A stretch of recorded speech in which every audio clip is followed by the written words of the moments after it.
Mungu ibariki Tanzania, dumisha uhuru na umoja wake kwa waume na watoto. Mungu ibariki Tanzania na watu wake. Ibariki Tanzania.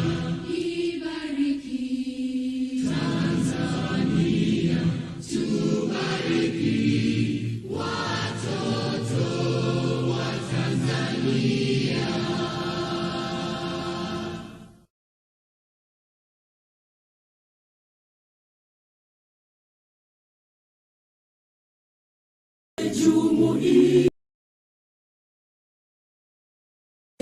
Mungu twaomba uilinde Jumuiya Afrika Mashariki, tuwezeshe kuishi kwa amani, tutimize na malengo yetu.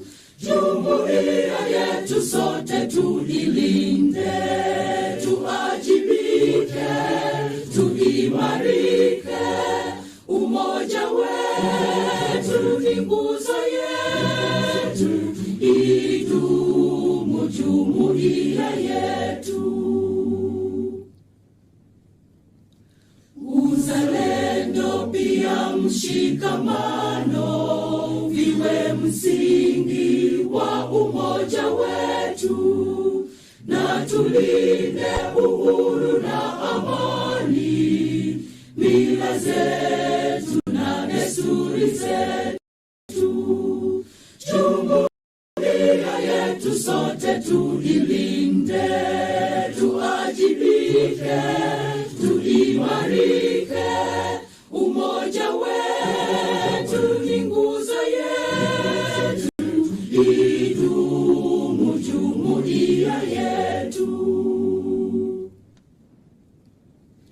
Viwandani na hata mashambani, tufanye kazi sote kwa makini, tujitoe kwa hali na mali, tuijenge jumuiya bora.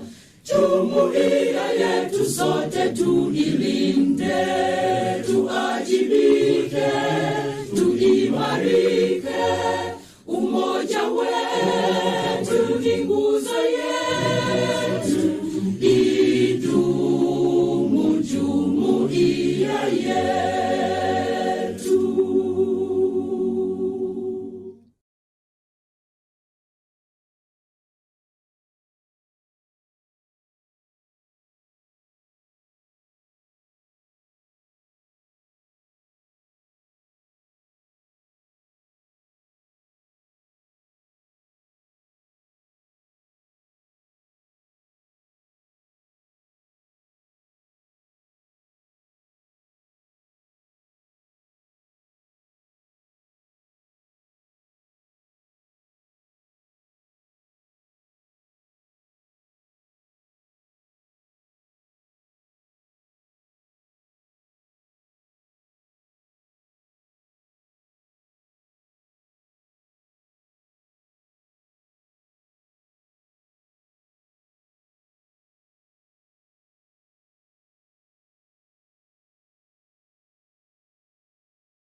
wanajulikana, nitumie neno ambalo sio rasmi, ndio vipanga. I don't know whether that word is still relevant.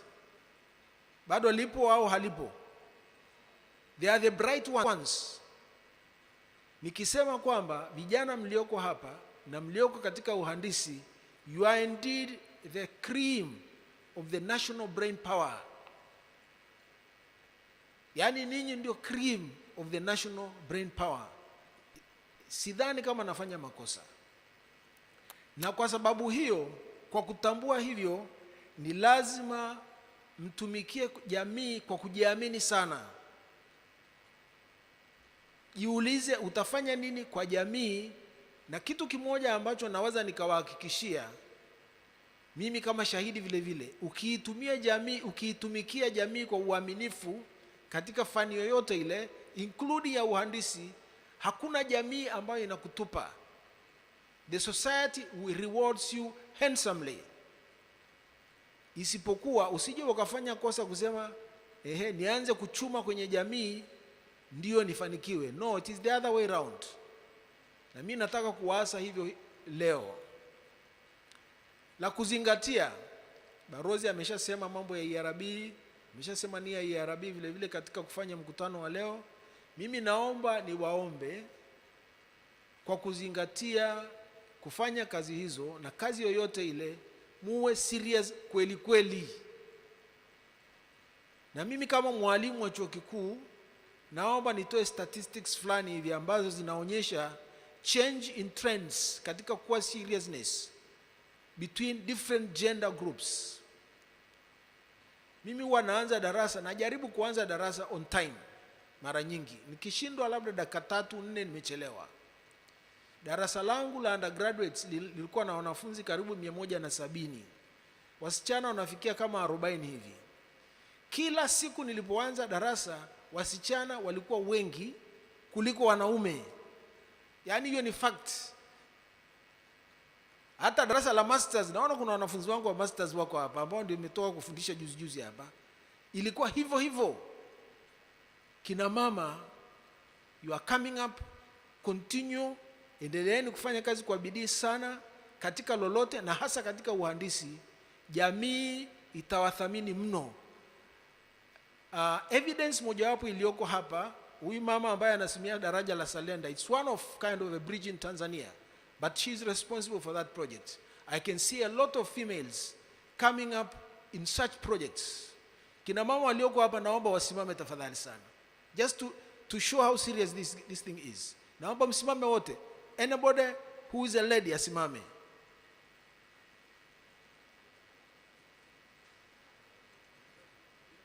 Ni wengi si wengi? Ni wengi si wengi? Asanteni sana. Wanaume, pull up your socks. Sijui ni trend imetokea huku juu kabisa, lakini nadhani ni trend iliyoko kwenye society yetu.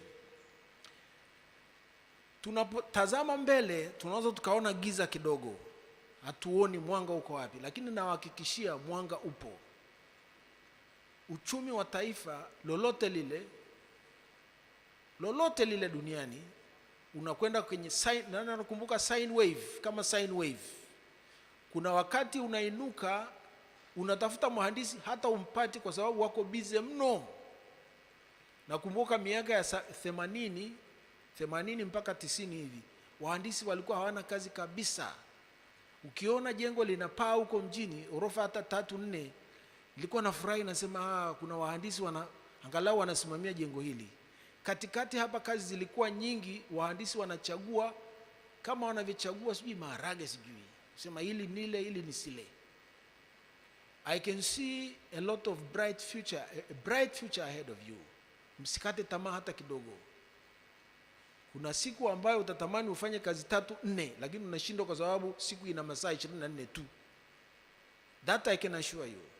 Na kwa sababu una miaka 2 ahead of you, prepare for that. Naomba nimalize kwa kuwashukuru sana wale watakaokuja kuongea, na hasa profesa aliyetoka Arusha mpaka hapa kuja kuongea na sisi, Mama Sokoine, walioko upande wangu, banks, ili kuhamasisha na kuwaonyesha fursa ziko wapi. Naomba nishie hapa kwa kuwashukuru sana kwa kunisikiliza na kwa kuwashukuru kwa kuja. Asanteni sana.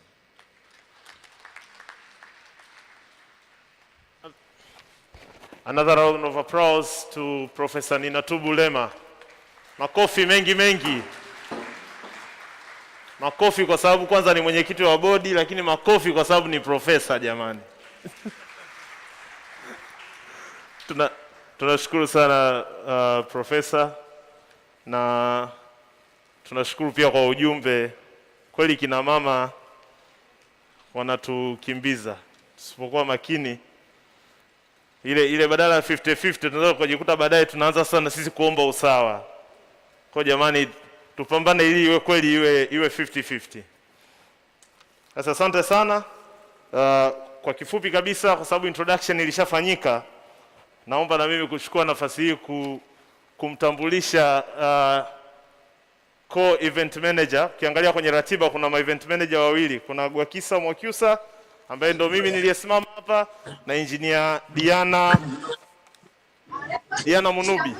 Engineer Diana Munubi nimesema nimtambulishe hapa mwenyekiti kutokana na waliokuwa wanayaongea kuhusu hawa kina mama hawa. Jamani, huyu mama huyu dada hapa ni manager uwanja wa taifa wa Julius Nyerere pale. Technical services ziko chini yake yeye. Event manager wetu.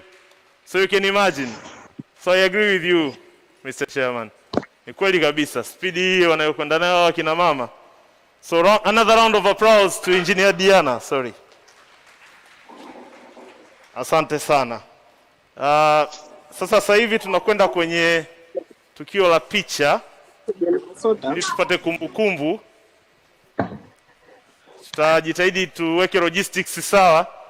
Najua tuna changamoto hizi za kuavoid kusogeleana. Kwa kidogo picha zetu itabidi ziwe na makundi kadhaa. Engineer Diana, naomba nikukaribishe kwenye utaratibu wa picha. Asante sana Engineer Gwakisa. Makofi mengi kwa Engineer Gwakisa tafadhali. Na mimi kwa sababu amenirusha, na mimi naomba tu niongee na wadada wenzangu kwamba Engineer Gwakisa na wakaka tulokopo nao hapa wako vizuri. Kwa hiyo bado wadada tunatakiwa tujitahidi sana. Engineer Gwakisa ana bachelor ya engineering katika mineral processing, ana masters ya chemical engineering kutoka University of Cape Town, ni consulting engineer, hapo ni vice president wa Institute of Engineer Tanzania. You can imagine all those roles. Ni founding director wa engineering consulting firm inaitwa TANZANIA Limited. Vile ni board member wa National Construction Council. Naona dada wasitulaze tufanye tukarelax. Hivyo vyote ni vya kwake tu yeye peke yake. Ni co-opted board member wa ERB. Vile amefanya hizo kazi za consulting engineer for 17 years. Kwa hiyo nafikiri tuendelee kwamba vile wakaka zetu mnatu-inspire kama ambavyo Engineer Gwakisa mnatupa moyo. Kwa hiyo na mimi na encourage wadada wenzangu na kuwashukuru wakaka pia kwamba mna majukumu mengi lakini bado you are still making it. Okay, now sasa naomba ni mkaribishe mgeni rasmi na jukwaa kuu kwa ajili ya utaratibu wa picha.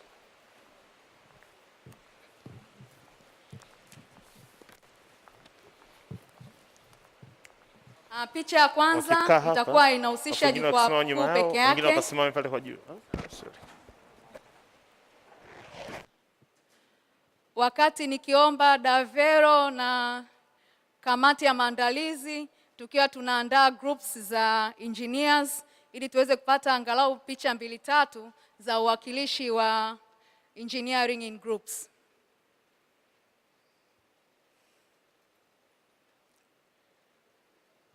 Wakati msajili alivyokuwepo anatoa welcoming remarks, alitambulisha kuna wenzetu wametoka vioni. Kwa hiyo nako nilikuwa naomba student engineers nao wawe standby.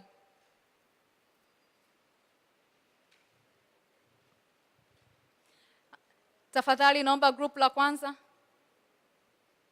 Sasa jamani, kutokana na idadi yetu na ili tutajitahidi kwenda kwa speedi, naomba tufanye kwa magroup kwa sababu tuwezi kuinuka wote kwa pamoja.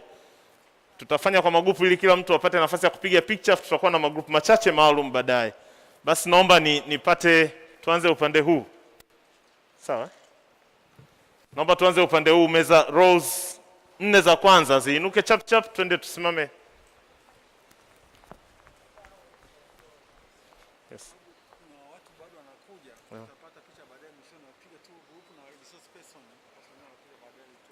Okay. Okay, sawa sawa.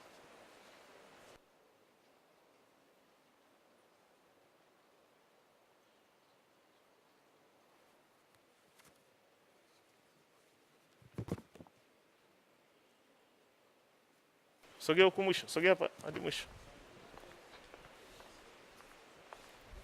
Sogea hivi.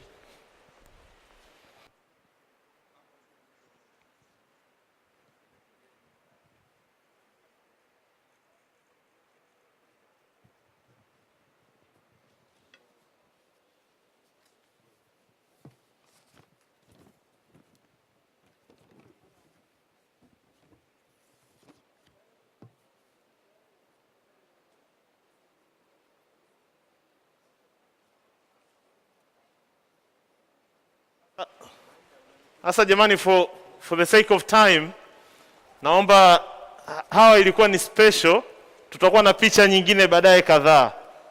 Naomba ili tuokoe muda, naomba niwaalike resource person wetu na organizing committee. Naomba jamani. Oh, sorry.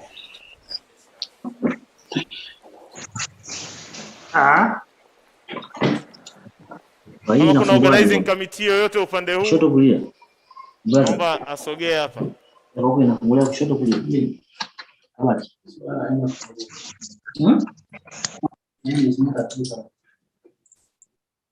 Mbona inafungua kufunga?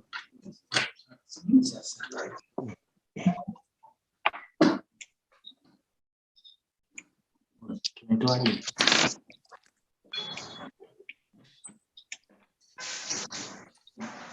Unataka kufungua?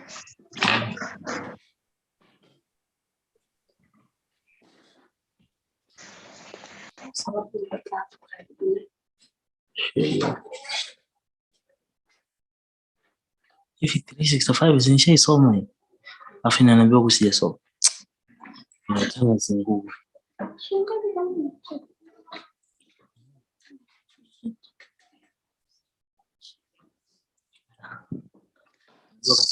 Watu wako bize.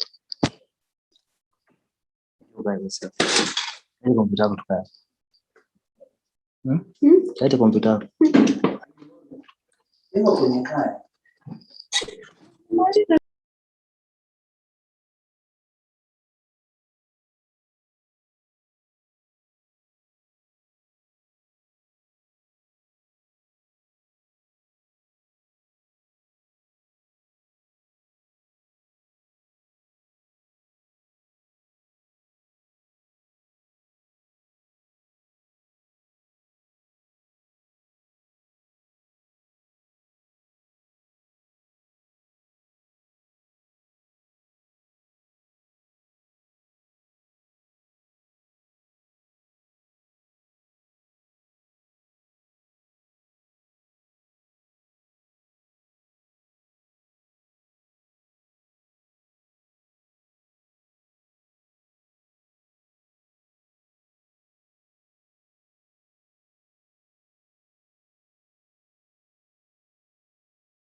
Bado no, hawajaja hata kuja, hawajaanza.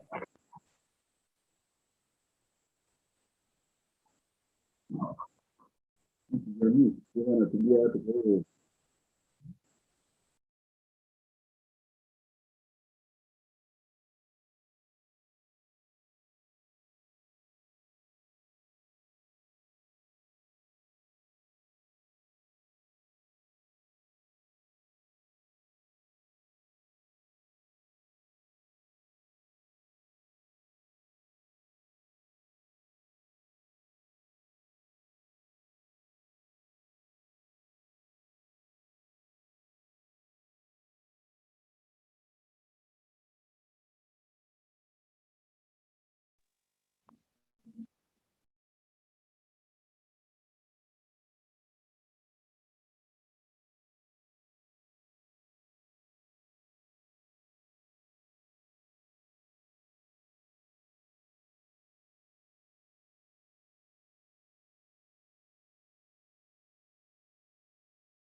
On.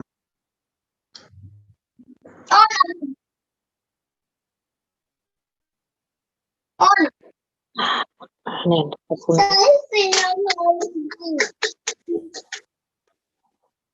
Ukitoka kiasi. Nasikiliza, niko kwenye mkutano.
Created an iPod. He designed the outside of the iPod and how a human will interact. He focused on human interaction with the technology. When he was happy with it, then he told his engineers, I want you to put in this iPod the following functionalities. And then he gave the functionality. Number one, it should be able to install music. It should be able to, of course, rechargeable, and someone should easily be able to navigate through music. So they could do most of these things, but one of the most difficult part was how do you store the music? Back then, there was no solid state memory. Solid state memory is this flash disk we use. By then, we only had RAM, which is very liquid. The part where you type your computer, you can see. If you don't save, you lose. And permanent memory, which is hard disk. But the hard disk is okuwepo. They were big. So by nature, hard disk by design is a small disks inside and a reader. Sana sana zinafanana sana santuri ile ya zile za zamani. So they had a problem now. So they want to create a product, but they don't have technology to store the music. So one day he was going through a big organization. He went to Toshiba, and when he was walking through the R&D department, one engineer said, look, we have created this hard disk, it's so tiny, but we haven't been able to find a buyer. And it was like, are you kidding? This is what I've been looking for. So that immediately, they could now, they sealed a deal with Toshiba, and they bought the entire fleet, and that's how iPod started, and that's how you can see the difference between invention and innovation. So, having a quick look into innovation, now let's have a quick look into the fourth industrial revolution. What exactly do we mean here? You know, secondary, primary tumefundishwa about zama za kale, zama za kati, zama za chuma, etc., etc. So basically, human being, we've been through stages. At some point we were living kama ujima, baadaye we decided chakula cha kuokota kwenye miti na kuinda is not sustainable. We decided to plant in formal farms. That's how mashamba yakaanza, and we started living in communities. And agriculture ikakua. But the traditional one. At some point, with first industrial revolution, we moved from hand production to machines. But here, one of the key machines that made a mark in first industrial revolution was steam engine. And with this, we could have factories. So steam engines and some machines in agriculture will lead to increase in productivity that required processing. For example, if you have so many mangoes, you're going to need machines to produce juices and sell them as juice. So steam engines led to viwanda, and at this stage, also electricity was being introduced. So we moved, as development of first industrial revolution, we moved into a second industrial revolution. This is also known as technological revolution, where we moved kwenye big scale production. We moved from agriculture mostly. Agriculture was continued, but we moved to those agricultural products into textile industries. So in here we would have new methods production, mass production. Mfano kiwanda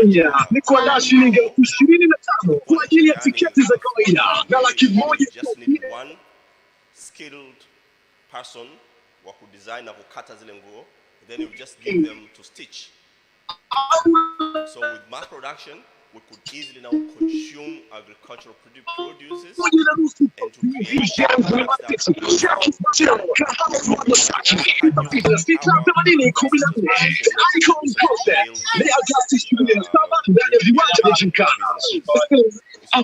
Extra lunch.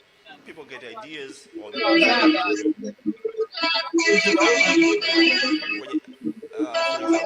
education and in business side, is when you see why machines is considered an asset and a personnel is considered cost and liability. So you would have used the other way around. Kwenye paka sasa hivi in many accounting books, human resources are considered liability and machines are considered asset. You see, when in the second industrial revolution, when a machine falls, when the machine breaks, the production stops. But if you are having, for the same example of textile, you're having 1,000 cherehani, one fully cherehani akiumo you just replace. But if the cherehani breaks, you have to figure out how to fix that cherehani. Do you see the point? So that way it leads to accounting books taking machines as assets and humans as liability. So that thinking, unfortunately, has stayed up to today. So at this stage is when we see new, better communication. That in 1824, Joseph Asprey invented Portland cement. This is the time where cement will start being used. Discovered diesel engine in the early 90s. So vitu kama oil has been around for forever. But to be able to be applied to engines and machines, it happened in this time. Now with that, you could have machines that are portable. And with this, we had, at the same time, we had cement being discovered, and then we start, from engineering point of view, we start having very modern construction coming. This is the stage where you have, for example, individual could now drive cars. Before then, you had trains, but now with diesel engines, we could have cars and aeroplanes. Now, one thing I should say is that this first to second to third to fourth, the kind of overlay is not hard, is not like a hard end over. So the third industrial revolution, this was a big shift from mechanical and analog electronic technology to digital electronics, which began in the later half of the century and adoption of the digital computers. Now, the third industrial revolution is mostly regarded as the information age, where information sits in the middle of everything. Whether it's if you are a structural engineer, before you start designing anything, you're going to require a lot of information. Now you can feed those information to a computer that can suggest type of the structures, etc., etc. So the key issue here was the discovery of silicon that led to creation of computer chips that led to create a computer and computerization of everything. So we had communication before, now you would have digital communication. You had Viwanda, now you would have automation of the things. Now this is the third industrial revolution, is when we start to see robotic, for the sense of robotic arms, like those, not the actual robot walking around.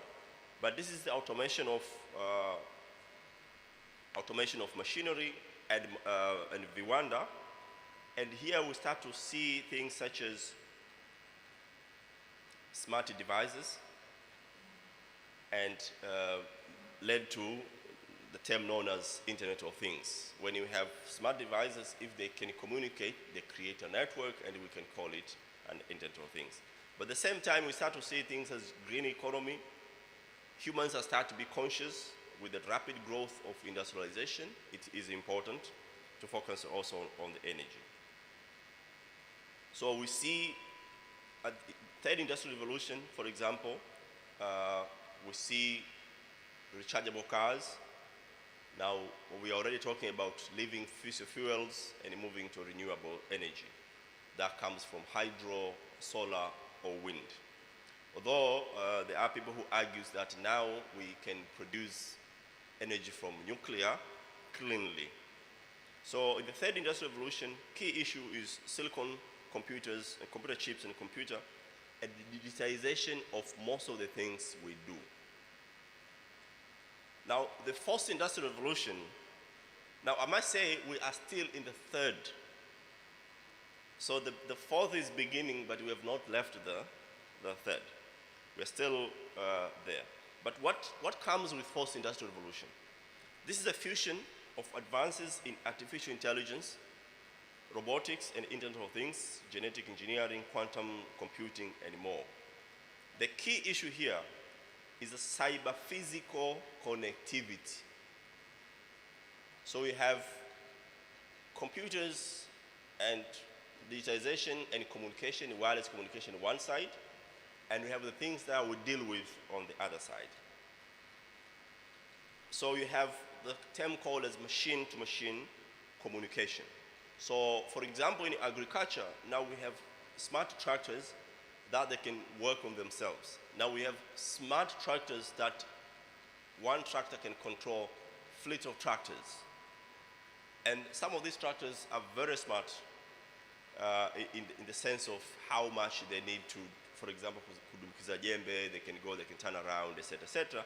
But you can also control them. But at this time, we're also seeing smart cars.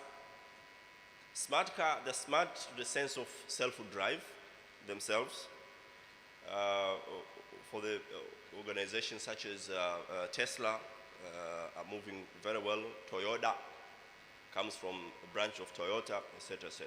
So here the key issue is to introduce the concept of artificial intelligence that was in the IT industry and link it to the actual world. Now, the connectivity between digital world and actual world is now become one of the same. So when you say artificial intelligence, what exactly do you mean? In actual, there's a little bit of confusion about artificial intelligence. You see, when you walk in a room and you find people sitting and they have not switched on the light, it's dark and they have not switched on the light, you'll be wondering, hey guys, why don't you switch on the light? Because it's a logical thing to do. So a human being would make a conscious decision to switch on the light. But would you argue that probably a cow wouldn't have wanted to switch on the light? Would you argue probably that we are more intelligent than them? That's why you make an intelligent decision to switch on the light. But the same sense, if you put a sensor that can sense a human is in the house and switch on the light automatically, would you say this room is now intelligent, that it can sense I'm here and then switch on the light? Now, the examples can continue going and go on. In the 60s, you would call this very intelligent, but now that's just application of sensor. Dark, switch on, light, switch off. Now, this has continued to more complex scenarios where, for example, at IAA, we have a project of a student who could use machine language to teach the system how to identify cancer from X-rays. And this is an ongoing project. So the machines keep on learning. We are supplying thousands of pictures, and it learns. So it will get to a point where if you take an X-ray, immediately it will tell you that you have a cancer or not. And then we'll work into seeing if it can say what type of a cancer. But we thought for now, if a doctor in Muleba can tell a patient that you need to go to Ocean Road, it will really help. They'll go early before they're late. So artificial intelligence is when you can make a machine to make decisions that they would otherwise be considered intelligent. And therefore, because they are not intelligent, they're just machine, we call them artificial intelligence. So, put that in a nutshell. We have first revolution, that was mechanization, and key issue technology here was steam on water power. Second revolution, there was electricity, and we focused on mass production by automating our factories. Third revolution was electronic and IT systems and automation. And fourth revolution is cyber physical systems. So at least now you have a rough idea on how, when we say fourth revolution and the journey that we have come through. Now, so what does this mean to you? We've seen about the innovation. We've seen about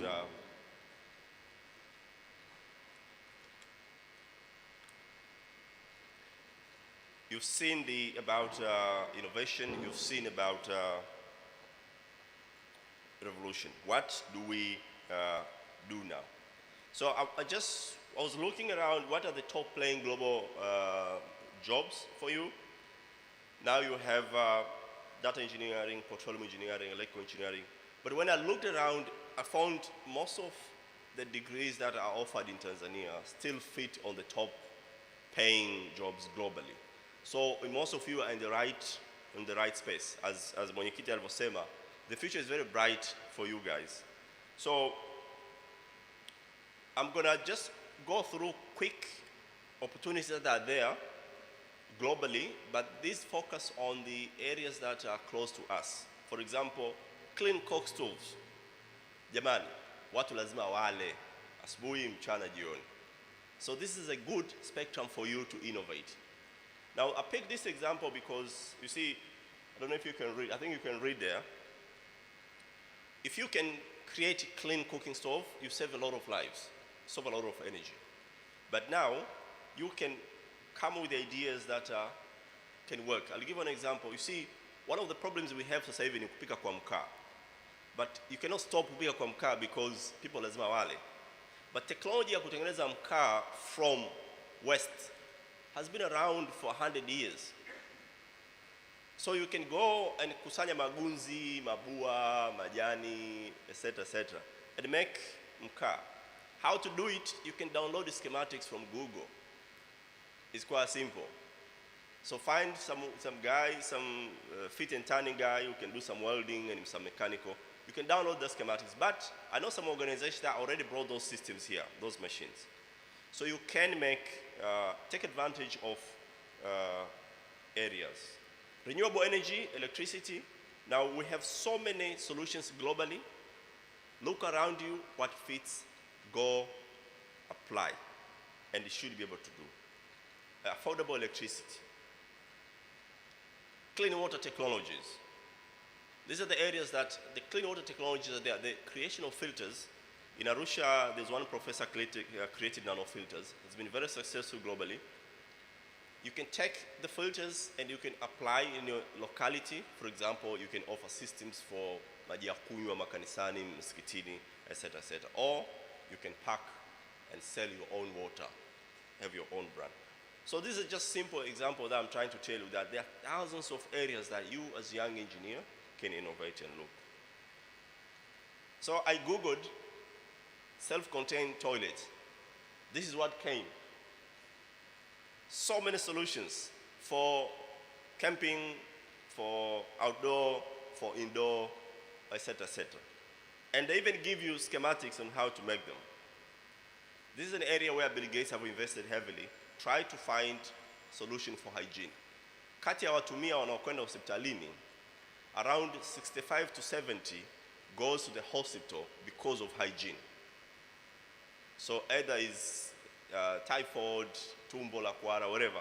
But if we can fix hygiene issue, we will have less, kati ya watu 16 hawataenda hospitalini, which means now serikali invest heavily kwenye kujenga vituo vya afya. We will not have to do much if we could invest in hygiene. So that is you guys that step in and fix those. So in the developing world, what it looks like, you can see civil engineers is on the rise. This is by year 2024.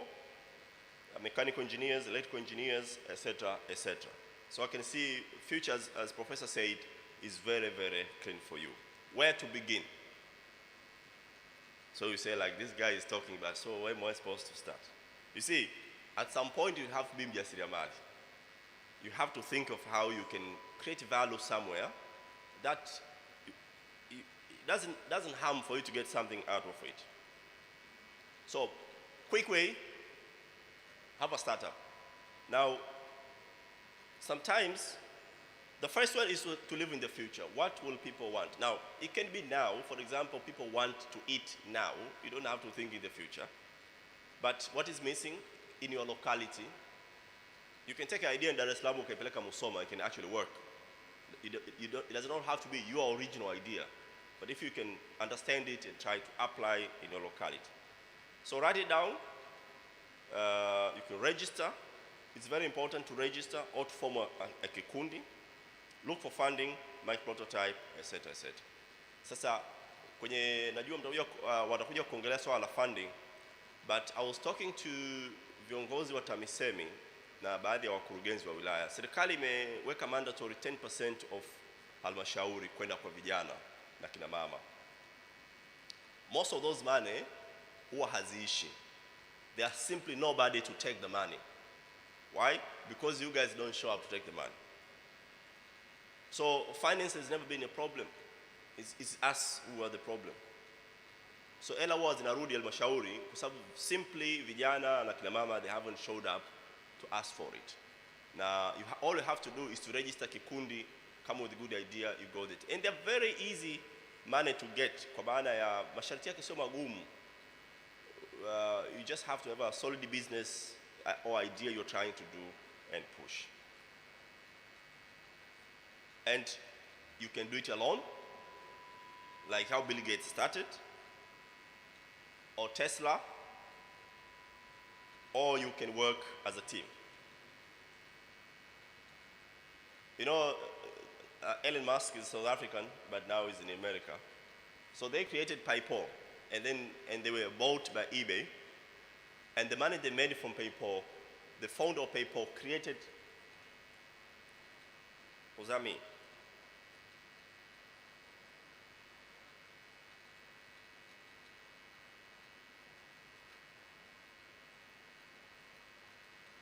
So the founder of PayPal created a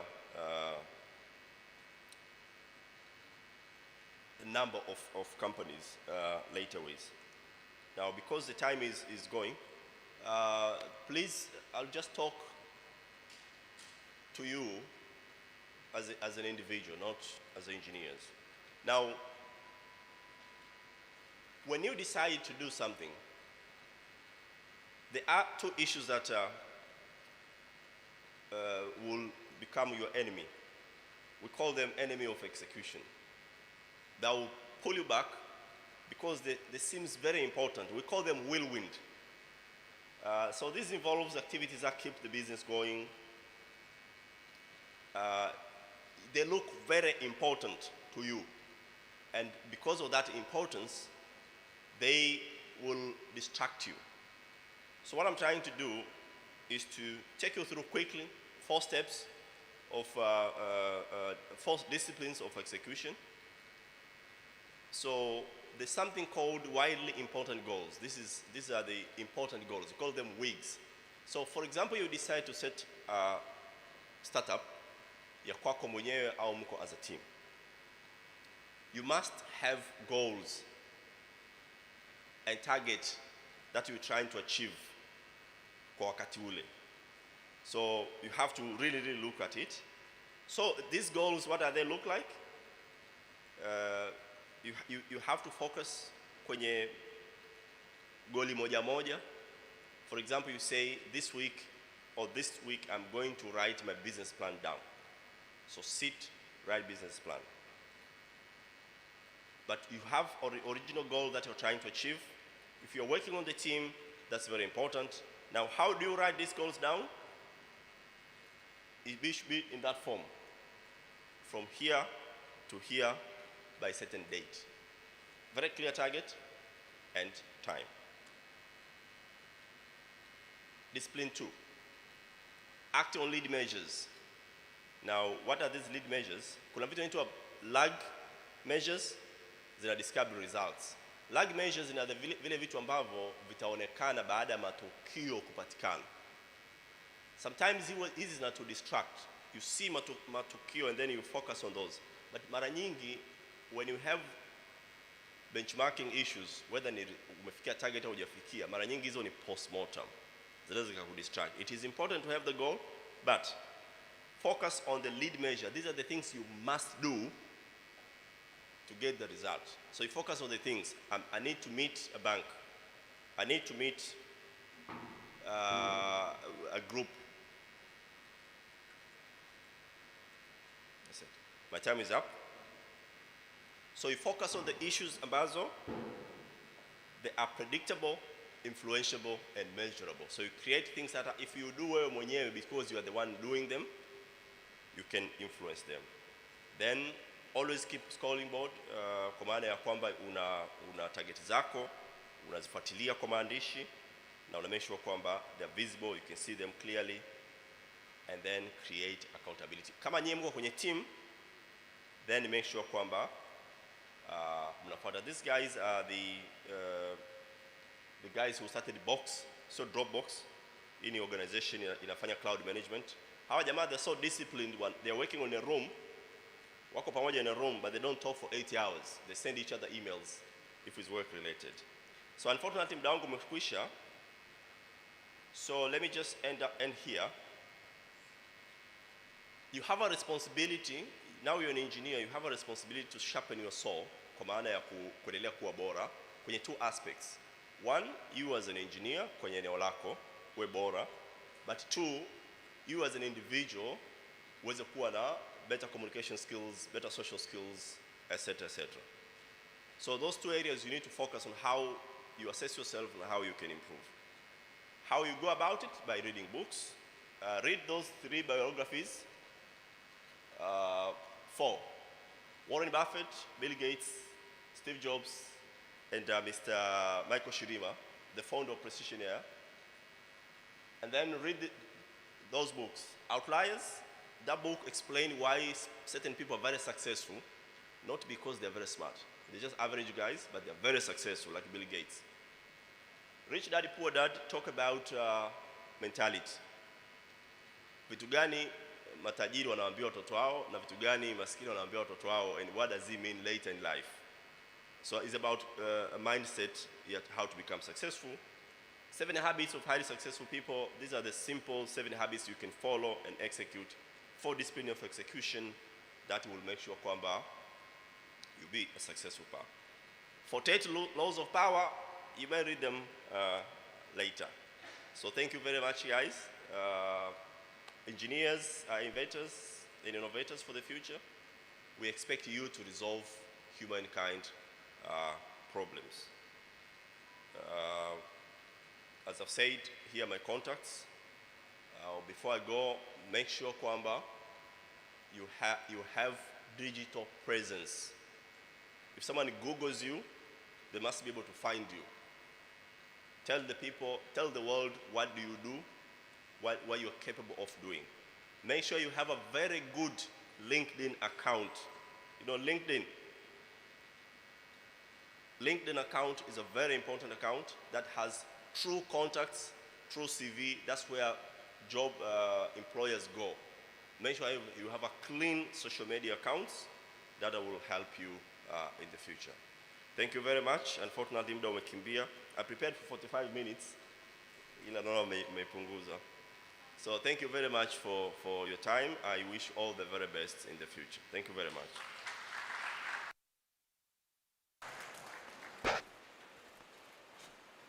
Thank you very much. Professor, jamani makofi tena mengi kwa professor. Professor ameongea mambo mengi sana, lakini kasema you must make sure that you have got your presence in the should we say in the internet. Or alipokuwa anaongea professor nikafanya jaribio hapa, nikaingia kwenye Google afu nikaandika ninatubu lema, nione Google itaniambia nini. Nimeandika kwenye Google hapa, nimeandika ninatubu lema, juu kabisa pale ikaanza www.cpitz.com. Kwa tayari kweli ukimtafuta ninatubu lema unamkuta kwenye mitandao huko yupo. There's a lot about him. Another round of applause to Professor Sedoyeka. Asante sana. Tunakwenda kwenye sasa, naomba ili for the interest of time nitaita presenters wetu kama 7 wanaofit kwenye hizi viti hapa mbele ili iwe rahisi kwenda na hii session kwa kuokoa muda. Basi naomba Engineer Tadei toka TRC usogea hapo mbele na ndo utaanza. Alafu Engineer Diana Mbogo naomba usogee. Engineer Martin, David. Alafu na huyu mama wa madaraja huyu Engineer Lulu Dunia, and then naomba Madam Sokoine please. Kabla hujaanza naomba na Madam Maida. 1 2 3 4 5 6. Yes. And then Ramadan Job. Ramadan, where's Ramadan from Advance? Please. Tunaona jamani kile kitu alichokuwa anakisema profesa. Angalia watu niliowaita hapa mbele. Vile vile vinatakiwa viwe 7. 4 vimekaliwa na hawa kina mama. Kina baba ni 3 tu hapo. Thank you very much. Basi naomba nimkaribishe. Is that your presentation? Eh? Pardon? I'm not sure.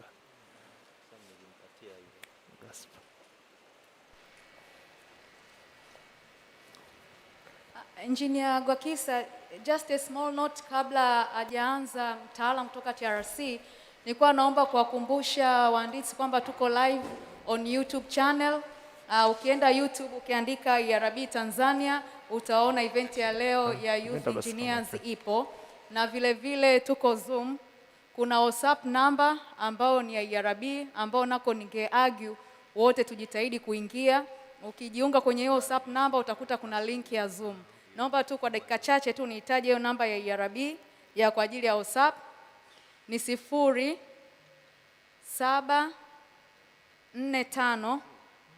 880880. Nitarudia 0745 880880.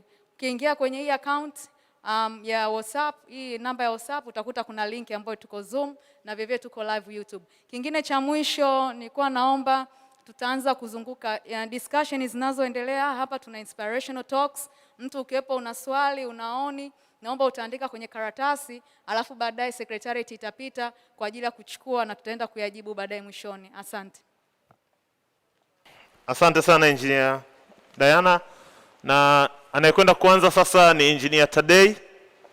Engineer Tadei ni manager pale TRC. Kwenye huu mradi wa SGR umegawiwa kwenye phases mbalimbali, kwenye lots mbalimbali. Kuna lot 1 nadhani sasa hivi imekwenda mpaka lot 5 au 6 na hakika, lakini yeye ni manager kwenye lot 1 ambao lot 1 ni Dar es Salaam mpaka Morogoro. Kwa nadhani tutakapokuwa tunaelekea Dodoma kwenye ile train, hiki portion cha Dar es Salaam mpaka Morogoro, tukiona lolote meneja wake tunaye hapa, atatueleza nini kimetokea. Karibu sana Engineer Tadei. Asanteni. Naona kuna changamoto kidogo, nimeleta kazi yangu haionekana vizuri. Hivyo ningependa tu nitoe speech tu. kama itabidi.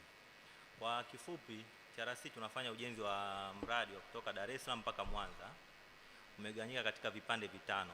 Tuna kipande cha Dar es Salaam mpaka Morogoro, Morogoro mpaka Makutupola, Makutupola mpaka Tabora, Tabora mpaka Isaka na Isaka mpaka Mwanza. Kwa sasa hivi tunafanya ujenzi wa vipande vitatu. Kuna kipande cha Dar es Salaam mpaka Morogoro ambao kimefika zaidi ya 92%. Na kipande cha Morogoro mpaka Makutupola kimefika zaidi ya 67%. Na kipande cha mwisho cha kutoka Mwanza kuja Isaka ambao kimefika 1%. Lakini ndani ya miezi miwili mitatu tunategemea kwanza kipande cha Isaka kuja Tabora na Tabora kuja Makutupola. Ujenzi wa reli ya kisasa wa SGR hauna tofauti sana na reli ya MGR. Tofauti yake ni width. Kwenye MGR width ya reli ni mita 1. Lakini kwenye SGR width yake ya reli ni mita 1.435. Na tofauti nyingine, reli ya MGR inatumia diesel, lakini reli ya SGR inatumia umeme. Mtu anaweza kuuliza tofauti yake. Tofauti kubwa ndio hiyo, width na hiyo mode of operation. Kwa kipande cha Dar es Salaam mpaka Morogoro, mfumo wa umeme tunatumia umeme kutoka Kinyerezi na Msamvu. Na umeme kutakuwa kuna vituo vya kupokea umeme. Tutakopo tuna TPS ambao kwa kirefu chake ni Traction Power Substation. Kwa Kiswahili tunasema ni vituo vya kupozea umeme. Na itajengwa dedicated line ya kutoka Dar es Salaam mpaka Morogoro. Huo umeme utakuwa ni 220 kV. Ukifika kwenye hizi TPS, maana yake unakuja 220 kV unapozwa mpaka 25 kV ambao huo ndio utautumika kuendeshea treni zetu. Na pia tutakupo tuna vituo vya kuregulate umeme kwa sababu umeme umetoka 220 mpaka 25. Maana yake kuna vituo special kabisa kwa ajili ya kuregulate umeme kutoka TPS moja kwenda TPS nyingine. Hizo topo tuna ATS, ni Traction Automatic Substation. Hizo kazi yake ni kuregulate umeme kutoka kwenye TPS moja kwenda kwenye TPS nyingine mpaka hizo TPS 4. Na pia topo tuna mfumo wa kisasa wa mawasiliano ambao tunaita European Railway Traffic Management System Level 2. Hiyo ndio level ya juu kwa sasa hivi Ulaya, japokuwa sasa hivi wanafanya mpango wa kuingia kwenye level namba 3. Na hii level topo tuna signal and telecommunication. Maana yake topo kuna mawasiliano. Kwa mfano kutoka Dar es Salaam mpaka Morogoro tuna jumla station 6. Kuna station 2 za Dar es Salaam na Morogoro, hizo ni major station. Na pia tuna station za katikati ambazo ni Pugu, Soga, Ruvu na Ngerengere. Na pia tutakupo tuna karakana ya mizigo Kwala. Na pia tutakupo tuna kutoka Dar es Salaam mpaka Morogoro, hii treni yetu itakuwa na uwezo wa kubeba tani milioni 17 kwa mwaka. Kutoka Dar es Salaam mpaka Mwanza, tani milioni 17 kwa mwaka. Ndio kama ukiona, maana yake tutakuwa tunatoa huduma za abiria na huduma za mizigo. Maana yake mtu anaweza kujiuliza hii tani milioni 17 kwa mwaka tunaweza kuziattain vipi? Kwa attain kwake tutakuwa tuna bandari. Tutakuwa tuna bandari ya Dar es Salaam ambao ndipo inatoka mzigo kutoka Dar es Salaam kupeleka Mwanza. Na kupeleka Mwanza tutakuwa tuna bandari kavu ya Isaka. Hiyo bandari ya Isaka italinki kwenye nchi za Rwanda, Burundi, Kongo na Sudan Kusini. Kama mnavyojua, miezi iliyopita Mheshimiwa Rais alisema itakuwa haina haja kwa ndugu zetu wa Rwanda, Burundi kuja Dar es Salaam. Maana yake automatic mizigo yote inatoka Dar es Salaam inashushwa pale Isaka. Wao wanafanya logistics za kuchukua kutoka pale Isaka kupeleka kwenye nchi zao. Na hii treni yetu kwa upande wa mizigo itakwenda kwa spidi ya 120 kwa saa. Hiyo ndio tofauti ambayo inayokuja ukitumia reli ya zamani, mfano MGR kutoka Dar es Salaam mpaka Morogoro unaweza kutumia masaa 4-5. Lakini kwa hii ambayo tunayotumia SGR utatumia risali 1.5. Hata kwa treni ya abiria kutoka Dar es Salaam mpaka Dodoma kwa MGR unaweza kutumia masaa 8-9, lakini kwa SGR utatumia masaa 3. Hata ukitoka kama na treni kutoka Dar es Salaam mpaka Mwanza unaweza kutumia zaidi ya masaa 30, lakini kwa SGR utatumia masaa 9. Hii ni muhimu sana kwa uchumi wa viwanda, kwa sababu mtu anazalisha bidhaa yake, anatoa bandarini, akipeleka Kigoma anajua atatumia siku 3 siku 4, lakini kwa SGR ana uhakika kufika ndani ya siku 1. Na pia itakuwa na uwezo wa kubeba mzigo mkubwa kwa wakati mmoja. Pamoja na hiyo, nikizungumzia kwenye mfumo wa mawasiliano, tutakuwa tuna control room. Hiyo control room itakuwa moja iko Dar es Salaam na nyingine iko Mwanza na Dodoma na Morogoro. Hii kazi ya control room itakopo inamguide driver. Maana yake driver atakopo kwenye chombo anaendesha, lakini topo kuna control room anayemonitor, anayemuongoza. Sehemu fulani kuna kitu fulani, kitu fulani, kitu fulani, kitu fulani. Hii inamsaidia kwamba atakapoenda mbele, maana yake anamwambia ukifika Ngerengere kuna kitu fulani, punguza speed au fanya kitu fulani. Na in case kama imetokea driver ameshindwa kuobey ile amri apewa na mtu wa control room, mtu wa control room anaweza kumlog off driver akateki control ya train yeye. Hii yote ni kuhakikisha usalama wa abiria na mizigo. Pamoja na hiyo, tuna njia ya mawasiliano ambao ni GCMR, ni Global System Mobile Railway. Hii njia ya mawasiliano inatoa taarifa kwa abiria, taarifa kwa mizigo na taarifa nyingine za picha na video. Hii ni muhimu sana. Hata ukija kwenye stesheni zetu za Dar es Salaam na nyingine zote, unakuta ukiingia unakuta kuna screen inatoa ratiba ya treni. Haina haja ya kwenda reception kwenda kumuulizia, kwa sababu hata ukifika pale ukata tiketi ni mfumo wa electronics. Unakata tiketi yako, unafika, unaangalia treni yako. Kama treni yangu ni ya saa 8, unaona ratiba. Na ikifika muda saa 8, treni saa 8 na inaondoka saa 8. Na kingine, unaweza kukuta treni nyingine kama hii ya MGR inatoka Morogoro inakuja Dar es Salaam, na nyingine inatoka Dar es Salaam inakuja Morogoro. Lakini kwa SGR topo zinatoka zote kwa pamoja. Moja inatoka Morogoro na nyingine inatoka Dar es Salaam, kwa sababu tuna ule mfumo wa signal. Maana yake topo kuna mtu anamguide driver. Anaweza kafika Pugu na mwingine yuko Ngerengere, anaweza kauliza hao, anaweza kakolide. Lakini kwa kuwa wanawasiliana, anamwambia wewe speed yako ni 160, lakini tembea kwa speed 140 mfike kwenye makutano passing loop muweze kupishana. Wapo ujenzi wa SGR ukikamilika, kwanza utachochea uchumi wa viwanda. Kwanza kilimo, madini, na pia itaondoa matengenezo ya muda mrefu ya barabara, kwa sababu sasa hivi asilimia kubwa ya malori mengi, mizigo mingi inapitishwa kwenye barabara. Nakuta kila mwaka serikali inatenga budget kwa TANROADS kwa ajili ya matengenezo, lakini itakapokamilika itatengenezwa policy maalum ya mizigo yote iwe inatumia reli. Pamoja na hiyo, hii italeta ushirikiano na hizi nchi za Rwanda, Burundi ambazo hazina bandari, wanategemea bandari ya Dar es Salaam. Hata katika maeneo yaliyopita kuna study ambayo imefanyika. Kwenye hii station yetu ya Dar es Salaam, hii ni station ya abiria kama abiria. Ukija station ya Pugu, hii ni station ya abiria pamoja na mizigo. Manake mzigo ukitoka pale bandarini moja kwa moja, treni ya mizigo inatoka pale bandarini, haianzia hapa Dar es Salaam station, inatoka bandarini inaenda paka Pugu. Watu wanakuja wanapakia mizigo yao wanaeka. Ikitoka hapo ikifika Soga inapita moja kwa moja mpaka Ruvu, kwa sababu Soga ni kituo cha abiria peke yake, hamna kituo cha mizigo. Ikifika Ruvu itapakia mzigo, ikifika Ngerengere itapakia mizigo, na ikifika Morogoro itapakia mizigo. Kitu kingine, mtu anaweza kujiuliza anatembea speed ya 160 au 120 kwa saa, usalama wake ukoje? Hii treni yetu itakuwa fenced. Maana yake tutaifence kutoka Dar es Salaam mpaka Mwanza. Nikizungumzia kutoka Dar es Salaam mpaka Mwanza, lakini kwa sasa hivi mimi niko Dar es Salaam mpaka Morogoro. Maana kutoka Dar es Salaam mpaka Morogoro tutaifence. Maana yake itakuwa ni grade separator. Sasa grade separator watu watapita wapi? Tumeshazoea kwenye MGR treni ikitaka kupita kama vibendera wafike wasimamishe magari, watu wapite. Lakini kwa hii tumeweka road crossing. Kutakuwa kuna overpass. Kama kuna overpass, maana yake magari yatapita juu, treni itapita chini. Ikiwa kuna underpass, maana yake treni itapita juu, magari yatapita chini.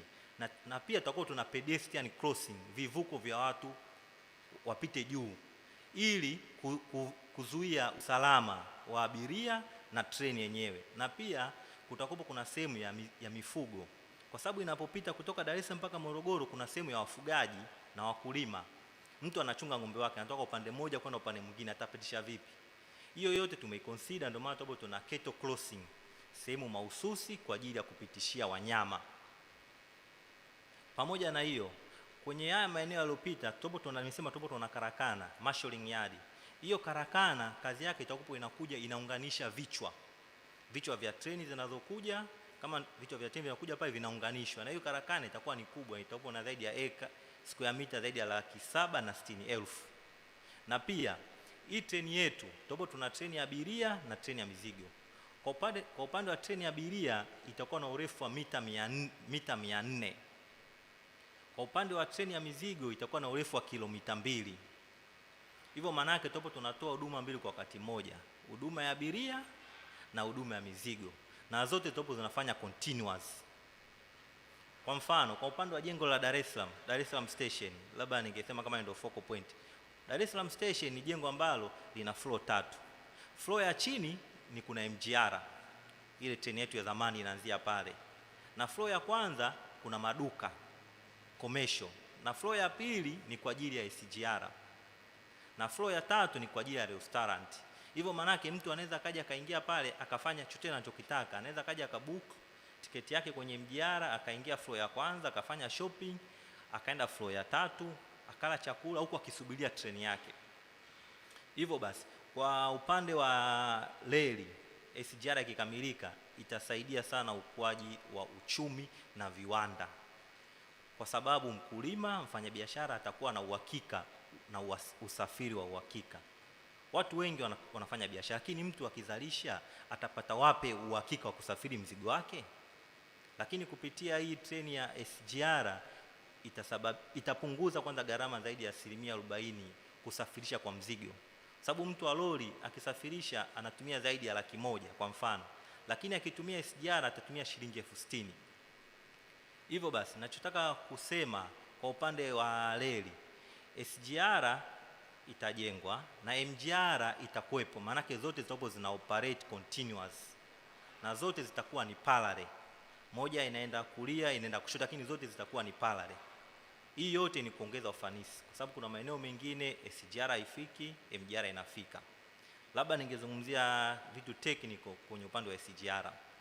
Kwenye upande wa SGR, hii treni yetu kama nilivyosema itakuwa inabeba uwezo kubeba tani 35 per wheel.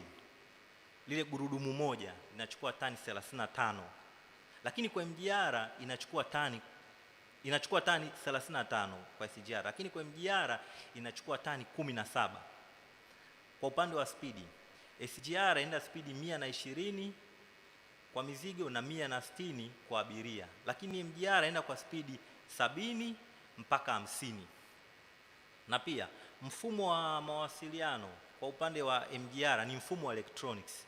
Hii yote inasaidia kupunguza ile human error. Kwa mfano, ukitumia MGR ikiingia kwenye station, lazima station master ampigie station master wa mtu mwingine kwamba hiyo treni imetoka, inaweza kupata line clear. Mfano kama mawasiliano hamna, hii inaweza kusababisha ajali, mtu akashumu ile treni imeshatoka Kidete, hivyo ruhusu treni nyingine. Lakini kwa mfumo wa SGR, treni ikiingia kutoka kuna track circuit. Hiyo track circuit itakuwa inahesabu magurudumu mangapi yameingia kwenye station. Kama akiingia magurudumu 10, maana yake itaonesha hii line iko blocked. Ikitoka magurudumu 10, itatoa signal kabisa hii line iko clear. Hii yote ni kupunguza human error. Na kwa upande wa SGR, baada ya ujenzi wetu utakapokamilika, tukijenga hii Central Corridor na tuko kwenye stadi ya kufanya Northern Corridor pamoja na South Corridor. Plani yetu ni kuunganisha SGR sehemu zote ambayo imepita MGR na pia kuiboresha SGR zote zifunction kwa wakati mmoja. Kwa sababu sasa hivi tuna changamoto kubwa kwenye bandari yetu, mizigo iko mingi sana, lakini uwezo wa kubeba wa MGR ni mdogo. Ndio maana unakuta ina attract wenye malori watumie mizigo kusafirishia kwenye njia, na hii yote inapunguza ufanisi na pia inaharibu njia zetu. Na tunategemea mnamo mwezi wa 12 mwanzoni, mwishoni wa mwezi wa 11 tunategemea vichwa vitafika. Maanake ndani ya mwezi wa 11 tutaanza majaribio ya treni. Nikisema majaribio ya treni, majaribio tunaangalia usalama wa reli pamoja na njia. Na haya majaribio yatachukua miezi 3. Iwapo ufanisi ukikamilika vizuri, baada ya miezi 3 taratibu nyingine zitaendelea. Mheshimiwa, ningependa tu nitoe maelezo mafupi, lakini naomba mnisamehe nimekosa slide ya kuelezea in general zaidi. Makofi mengi. Makofi mengi kwa Engineer Tadei. Na kwa kweli naomba kwa upekee kabisa niwapongeze Profesa Mwinyiwiwa na Profesa Lema, sababu huyu najua ni graduate wa UD, ni product yenu. Hapa juu mimi nilikuwa shahidi, haya maelezo yote slide zake kule zimegoma, alikuwa hana karatasi mfukoni wala chochote. Kwa hiyo hiki alichokuwa anatupa imetuonyesha clearly kwamba we seriously have an engineer who know what he is doing. Another round of applause to Engineer Tadei. Basi naomba kuchukua nafasi hii kumkaribisha Engineer Madam Diana Mbogo. Diana Mbogo yeye nitamtambulisha kwa utambulisho mfupi kabisa. Ni mechanical engineer ambaye pamoja na CV yake yote, lakini alianzisha kampuni hii anayoiendesha akiwa mwaka wa 3 chuo kikuu cha Dar es Salaam. Mengine atayaongea yeye. Karibu Diana. Greetings. It's a great honor to be in front of very young, vibrant engineers ambao naamini we are ready to take over the world. My name is Diana Mbogo.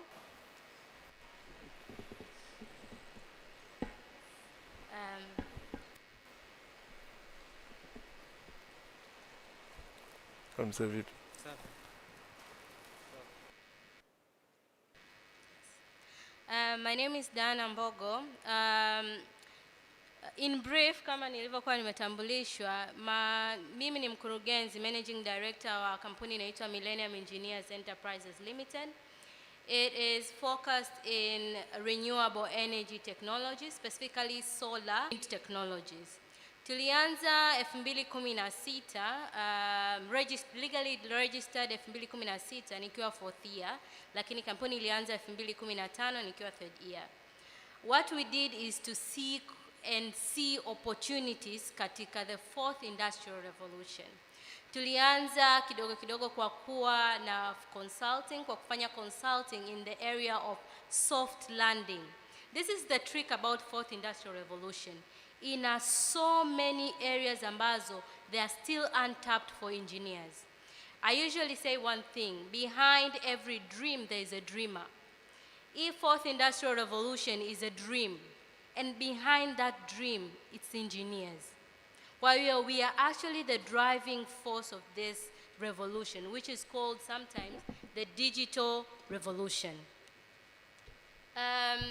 Fast forward to where we are right now, we are currently developing a project, a business project that transitions the low-income sardine fishing communities on the lakes on Mwanza into using, one, we are transitioning the fishers from using kerosene lanterns and traditional electric lamps to using solar lamps. That is one.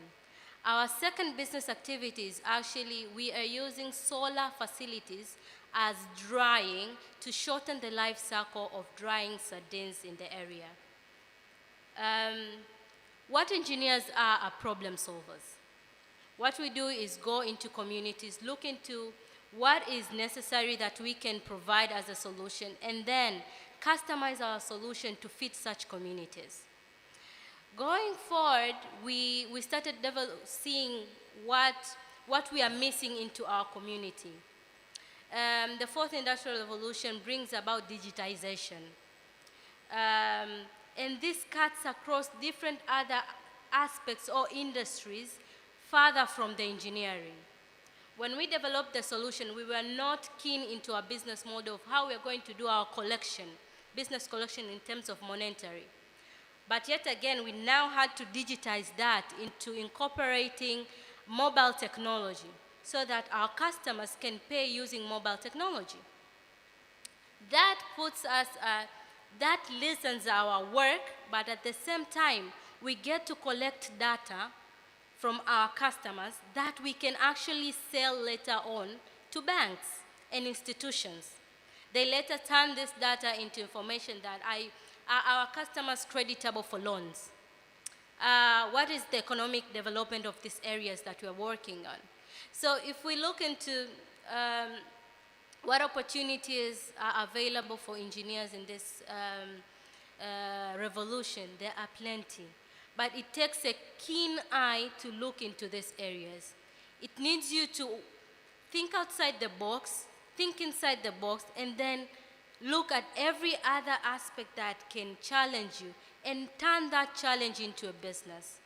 I would emphasize on digital technology and what it can do by giving you a push in terms of, we are actually currently on the digital economy.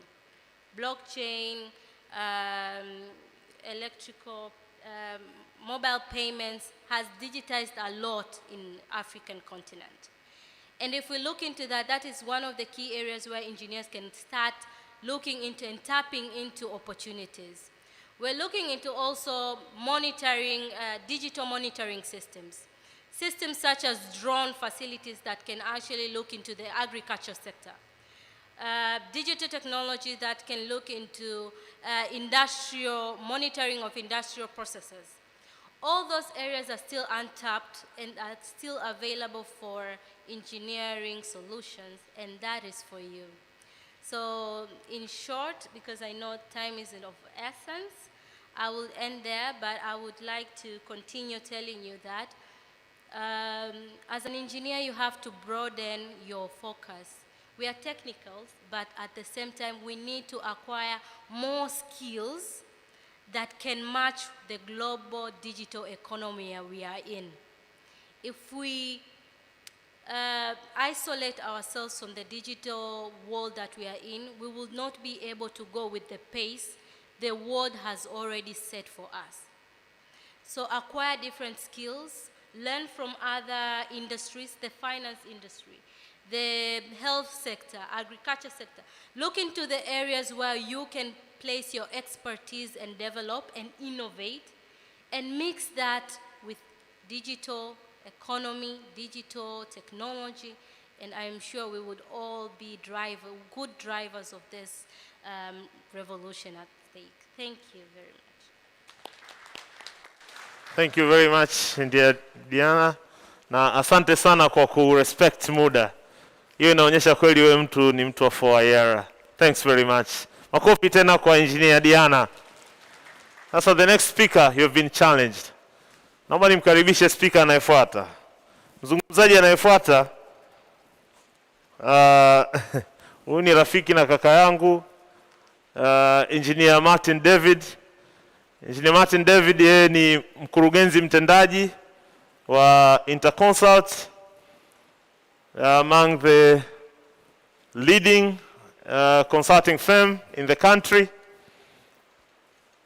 Na amefanya ana BSc in Civil Engineering from the University of Dar es Salaam. I'm pretty sure kwa sababu hapa ni Young Engineers Forum. Engineer Martin, wakati unasoma pale University of Dar es Salaam, waliopo hapa sijui hata kama walikuwa wapi. Na wewe umesogea saizi. Umetoka kwenye vijana. And he has got an MSc in Construction Management from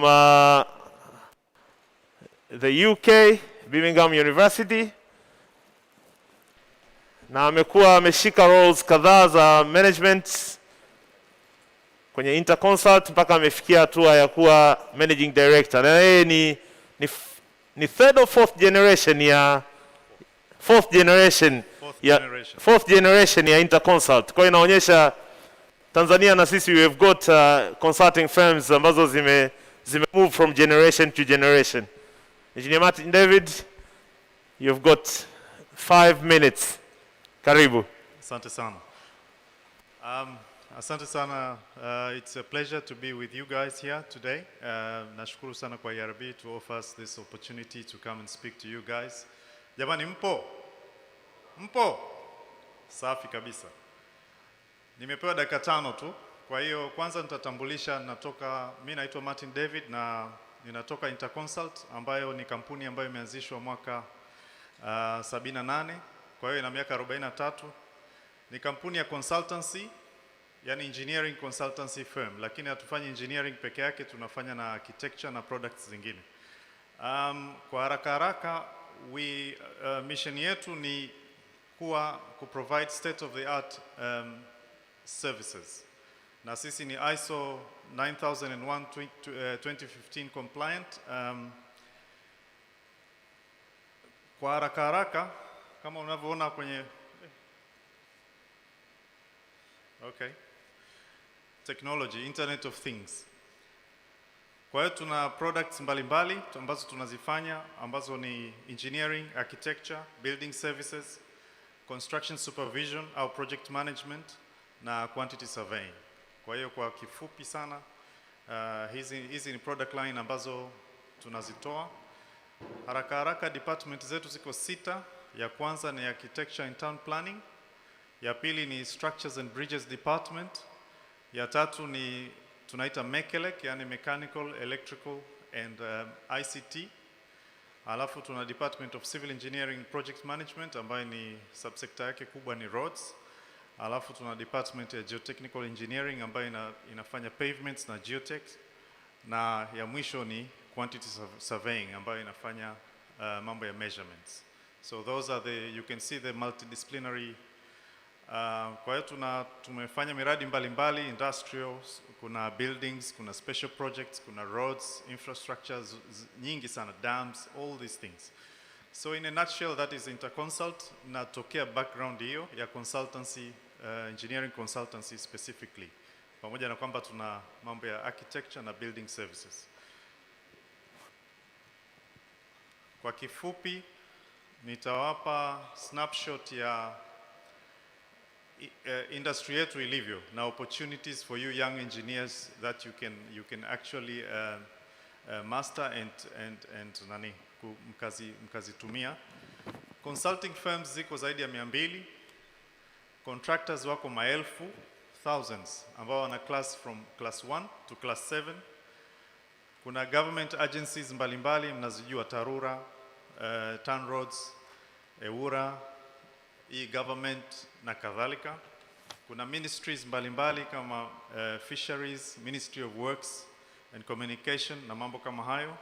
Kuna local governments, yani LGAs, na tuna private companies ambazo ni factories, real estate companies, mining companies, etc. Kwa hiyo that is in a nutshell industrial opportunities ambazo mnazo mbele yenu for young engineers. Key players kama mnavyoona hapo, consulting firms nimeshasema ni zaidi ya 200 tupo. Majority ya consulting firms ni wa civil engineering, pamoja na kwamba kuna wengineo. Civil and building contractors nimeshasema wako maelfu, kwa hiyo ni kama 12,000, upwards of 12,000 contractors in Tanzania. Civil wako 34%. Civil and building ukicombine, civil na building contractors wako around 63%.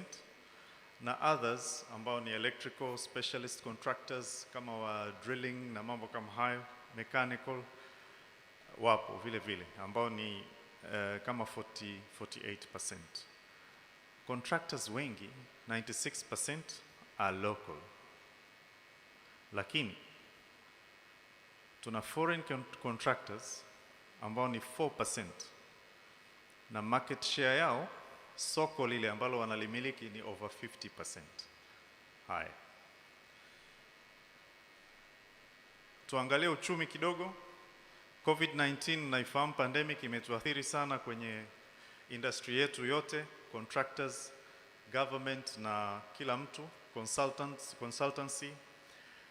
Uchumi umekuwa vizuri tu, 4.7% ni, I think it is the highest in East Africa for 2020, ukilinganisha na 7% mwaka uliopita, yani 2019. Private sector growth imeanza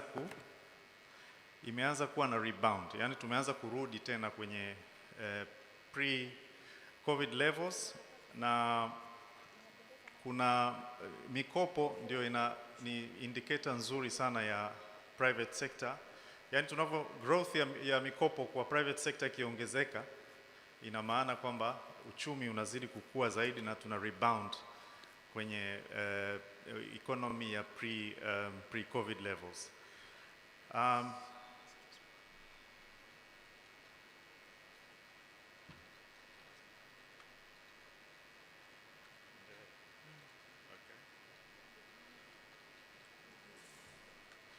So the government is seriously rolling out measures kujaribu kufanya uchumi urudi kwenye zile pre-COVID levels.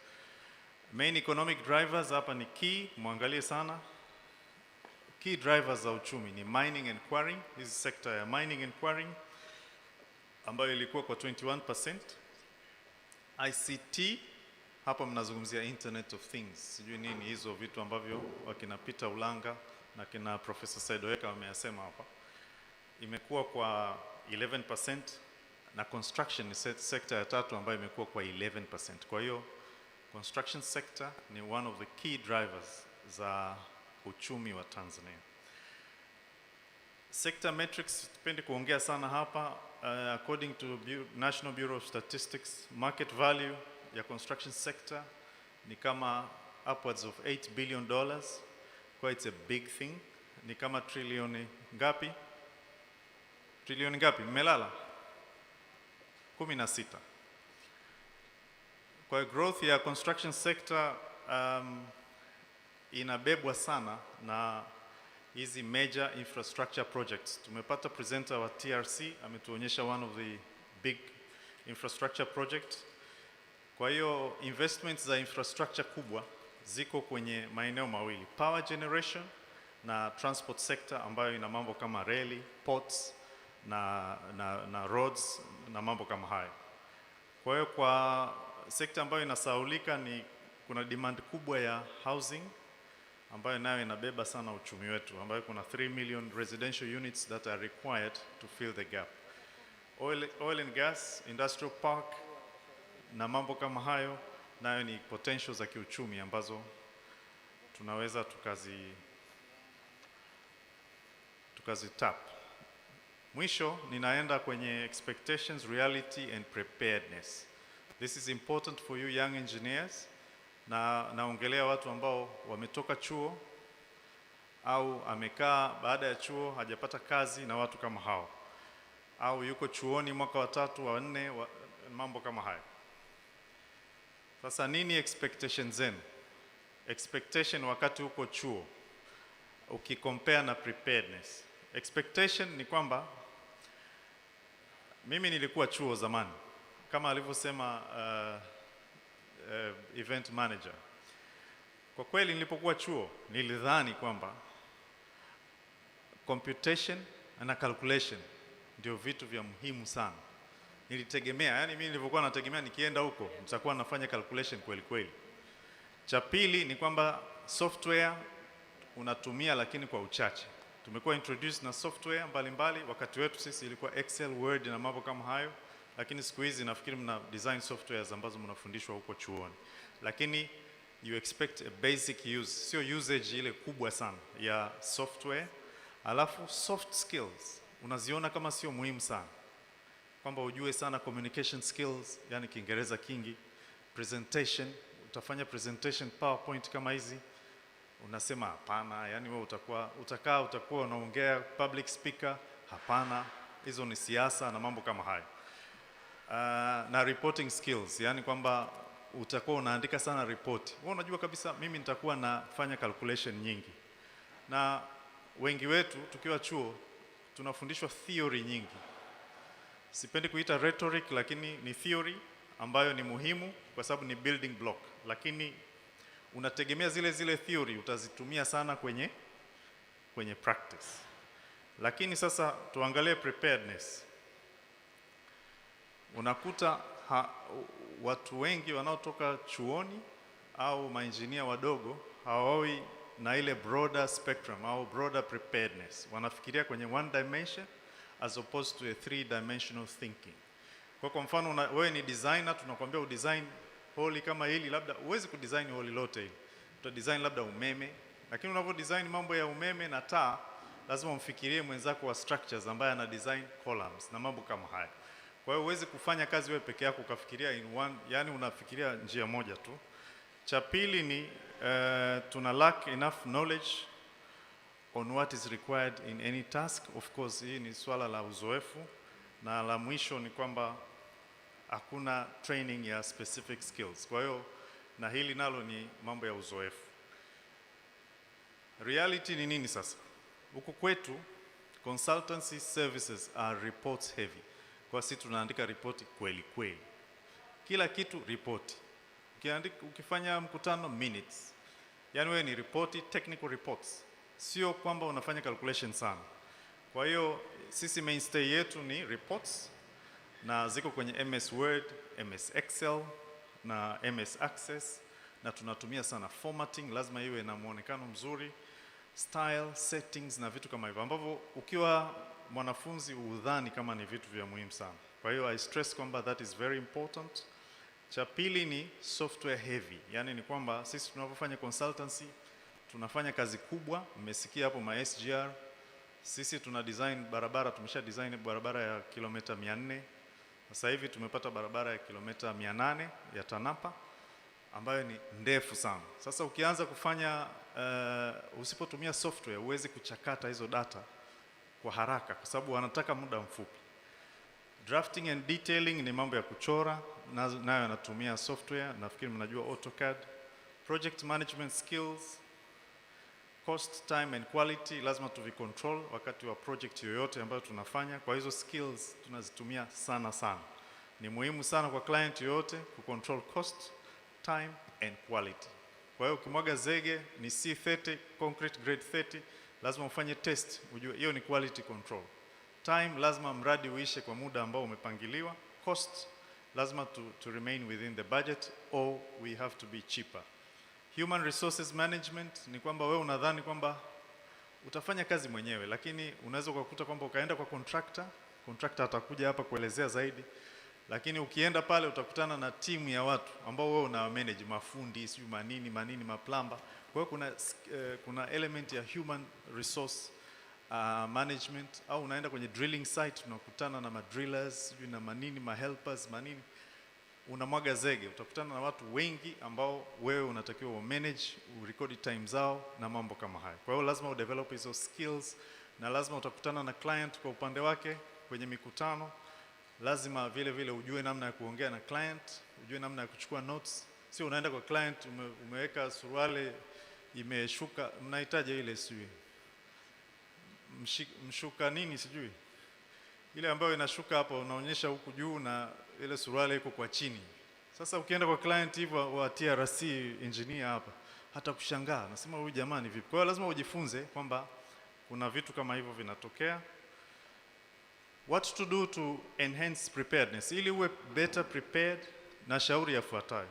Kwanza, get a mentor for awareness and guidance. Kwa hiyo tafuta mentor wako, mtu mwenye experience, who has been there before, ana 15 years experience. Mtafute, muombe akuguide. Cha kwanza. Cha pili, training, adequate training kwenye mambo kama ya soft skills haya, kwamba MS Project, MS PowerPoint, MS Excel, typing skills. Sio unaenda una type unagonga hivi A, unaangalia kama imetokea B, C, hapana. Unaona, lazima utype haraka kwa sababu sisi tunataka vitu haraka haraka. Communication skills, this is about English, how to communicate. Sio unaongea too broken, of course sio first language, lakini ujitahidi uweze ukiandika ripoti yako iwe inaeleweka.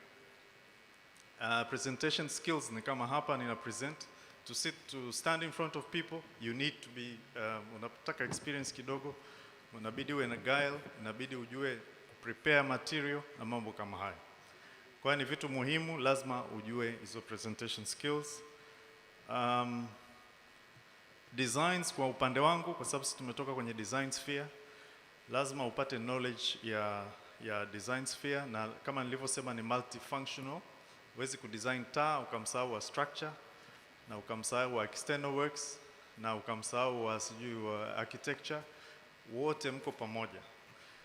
Na cha msingi lazima wewe engineer ujue why. Kwa nini unafanya kitu fulani? Kwa mfano unaenda kwenye laboratory, mtu yoyote anaweza kutest. Mtu yoyote anaweza kapewa ile sheet akaambiwa bwana pima hapa. Ukitoa hapa una formula zile unapata result. Hapa CBR equals to 2%. Lakini lazima wewe kama engineer ujue kwa nini inatokea 2%, CBR ni kitu gani, ili uwe zaidi ya yule mtu wa form 4 ambaye anapima tu kwa kufuata mwongozo wa testing. Software kama nilivyosema ni muhimu.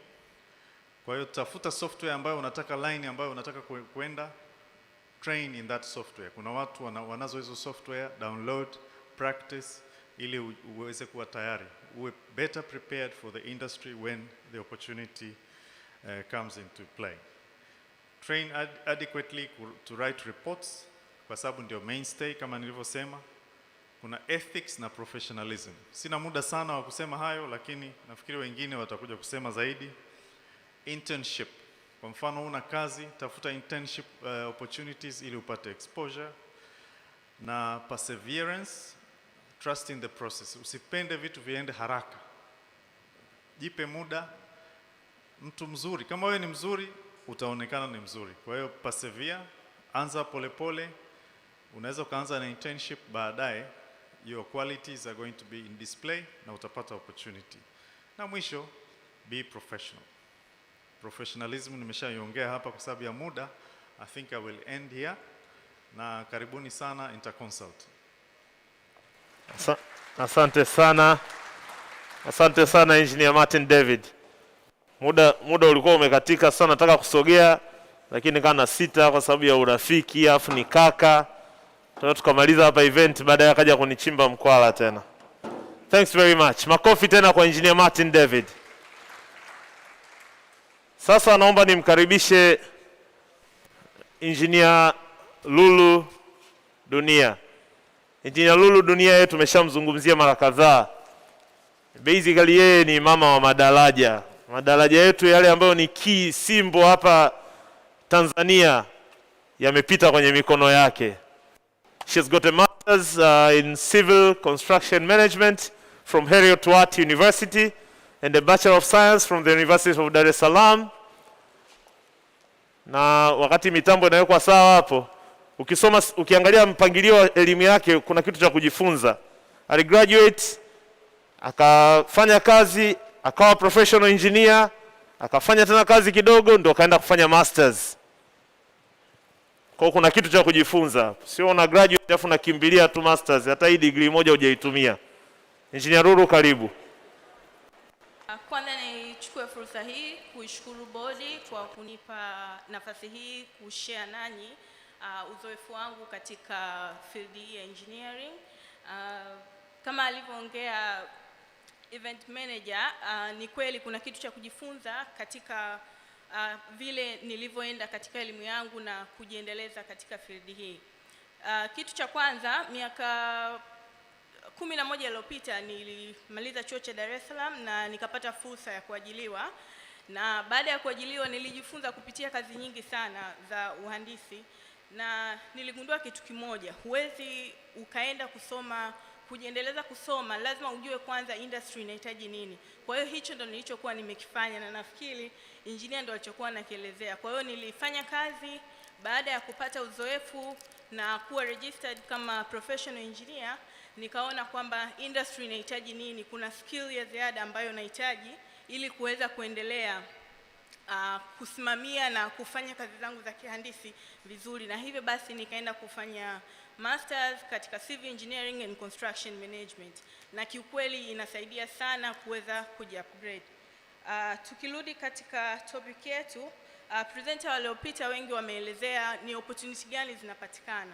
Kwa hiyo nafikiri kwenye hilo nisizungumzie, lakini mimi nitazungumzia zaidi pale unapopata ile opportunity, nini zaidi cha kuzingatia ili uweze kuadd value katika kazi yako. Engineer Martin amezungumzia kwa kirefu, lakini pia nitaongea na nita-add baadhi ya vitu. Mwishoni amezungumzia ambavyo na pia ningependa kuvizungumzia.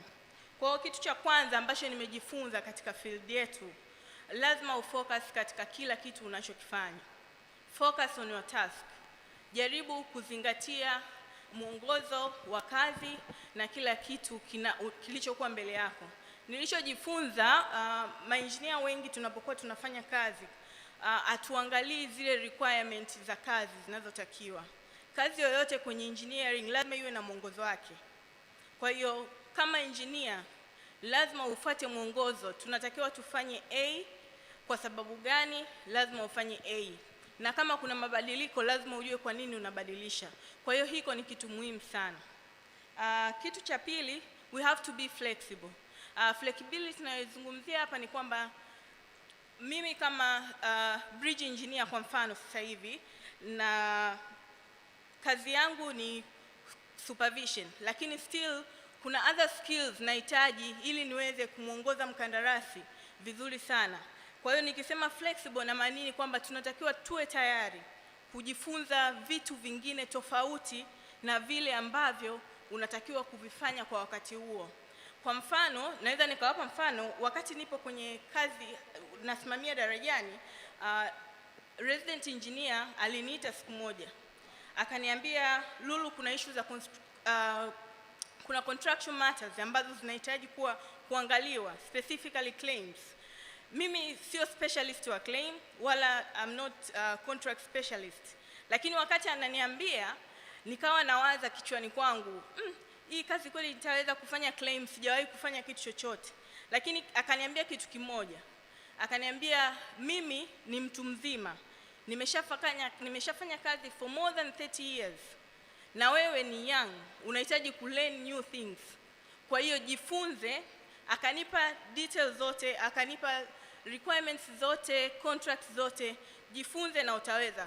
Lakini hicho kinatufundisha nini? Kubali kufanya kitu kipya ili uweze kupata skills nyingine za ziada ambazo zitakuwezesha kufanya kazi yako kwa urahisi na kumpa mwongozo mkandarasi vizuri au mtu yoyote ambaye unamsimamia.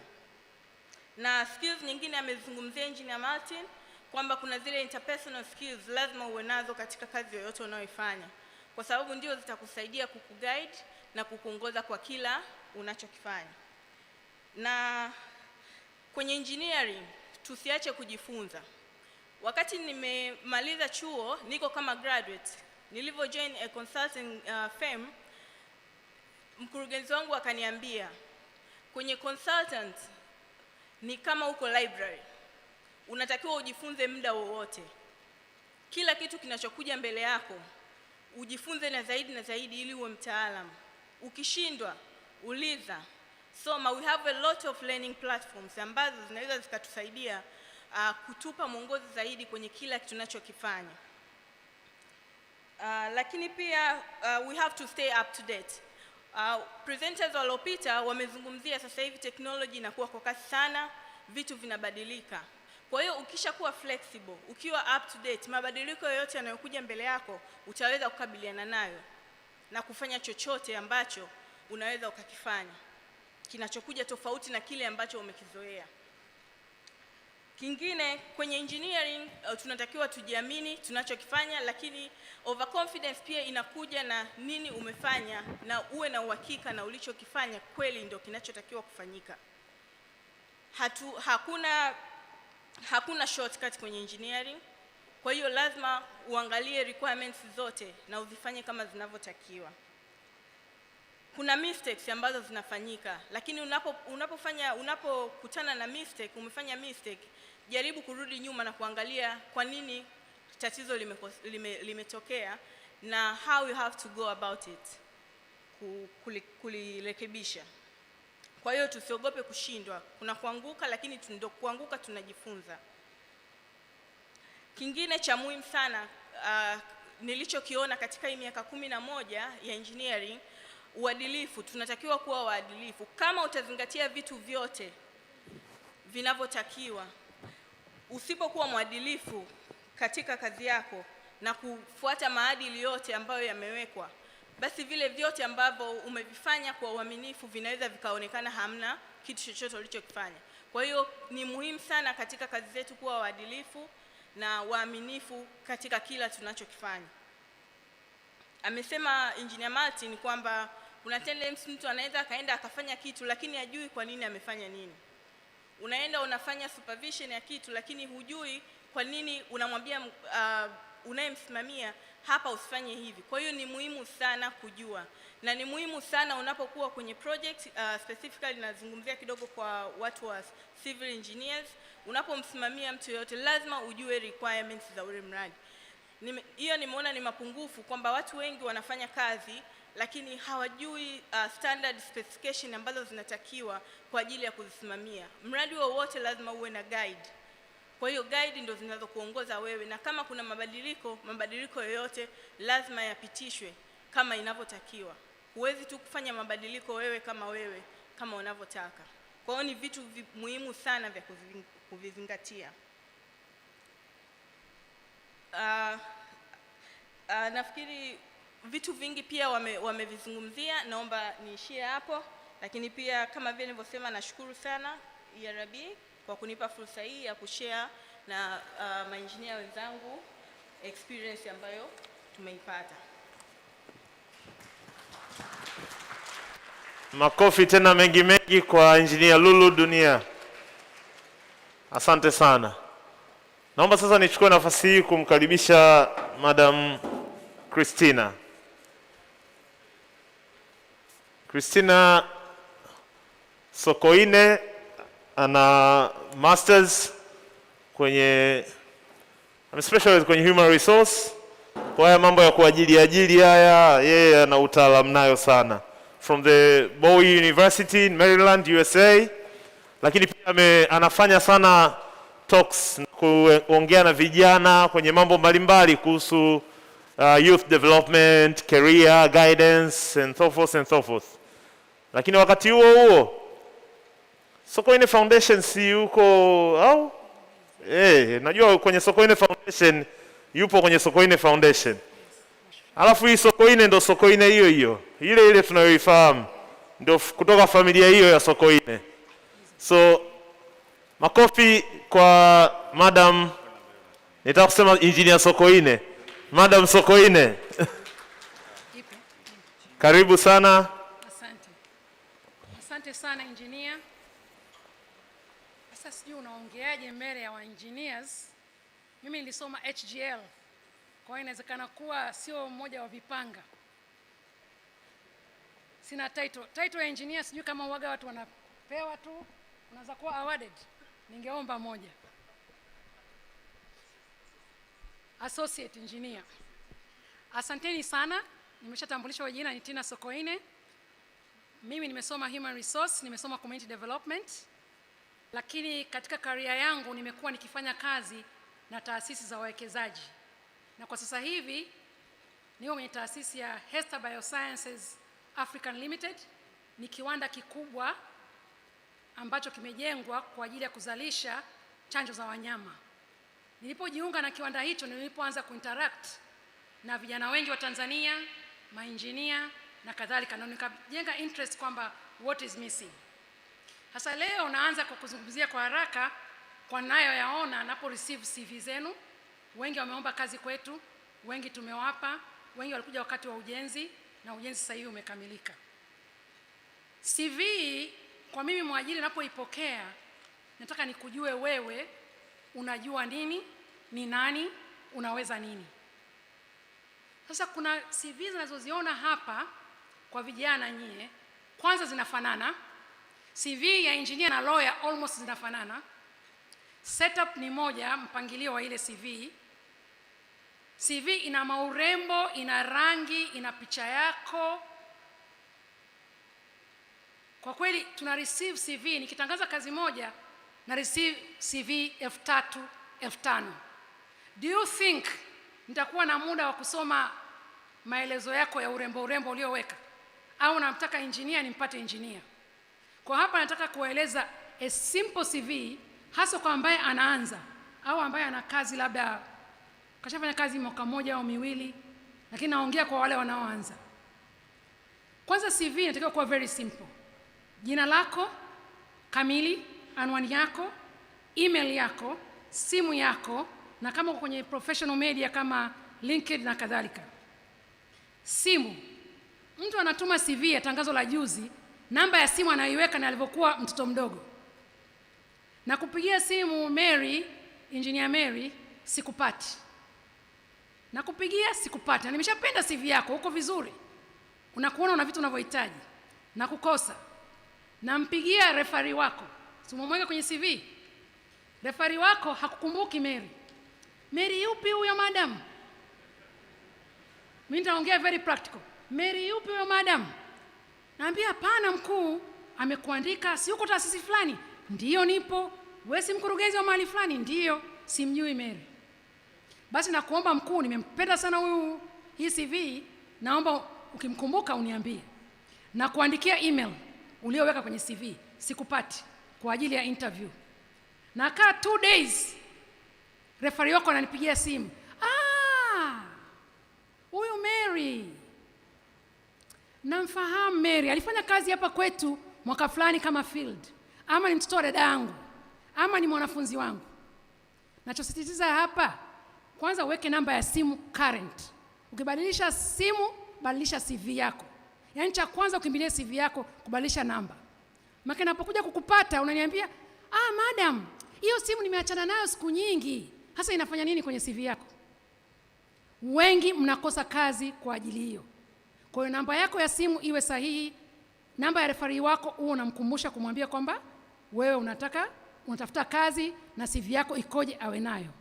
Na ningeshauri kwa sababu ya mawasiliano, unaweza kuwa umesafiri umekwenda kwa bibi, weka namba 2. Moja ya kwako, moja ya mtu unayemwamini anayekutakia mema. Kuna mahali nilishauri hivi, mtu akaweka namba ya simu ya ndugu yake ambaye hakumtakia mema, akasema achaneni naye huyo. Umeona? Kwa ndio maana nasisitiza, nina mifano hai, sio kama natunga.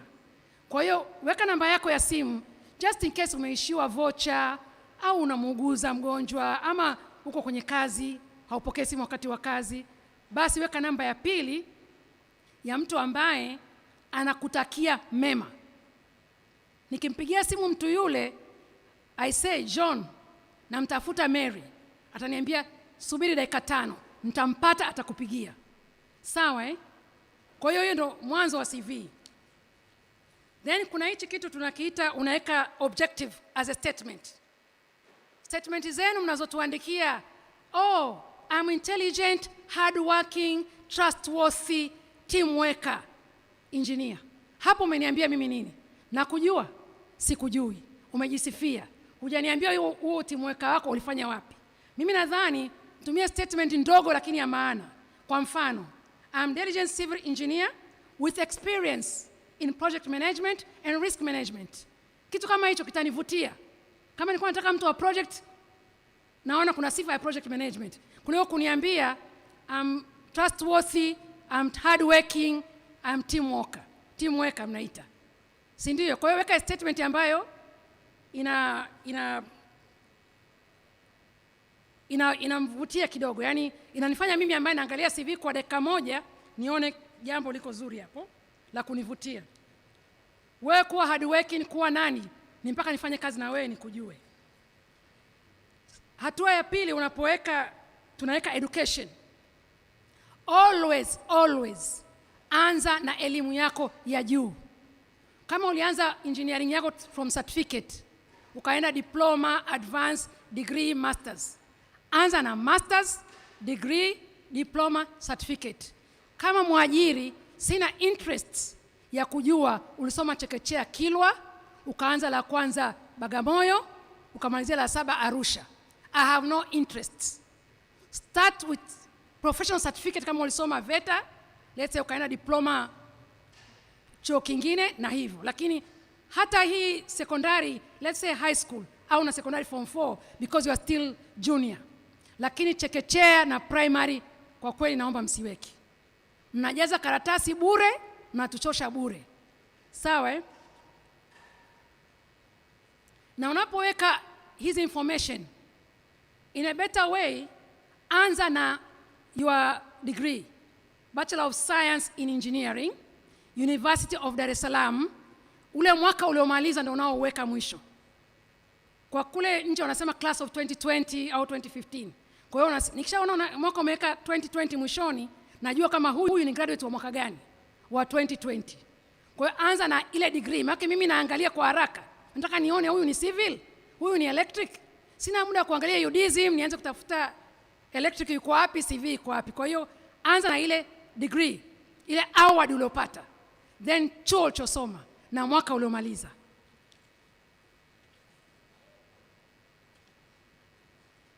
Unakuja part ya experience na skills. Wenzangu wameshaongea kuhusu skills. Kuna tofauti ya soft skills na hard skills.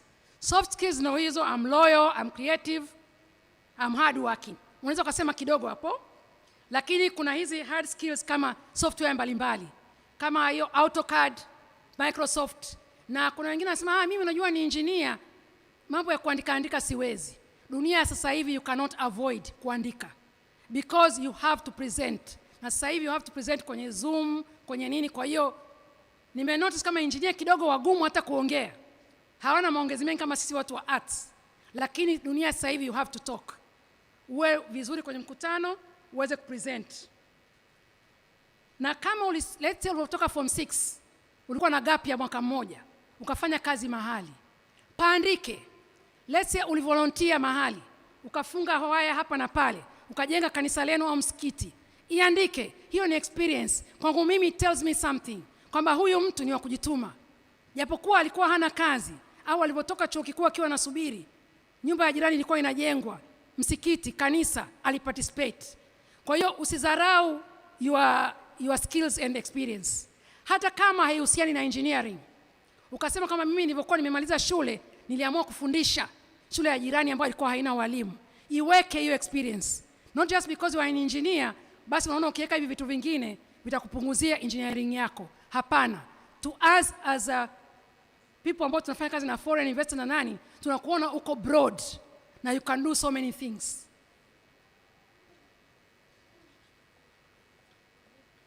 Kuna awards na hobbies.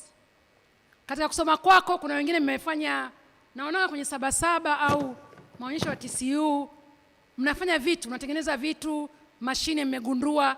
Utashangaa mtu anagundua mashine kwenye CV yake haipo.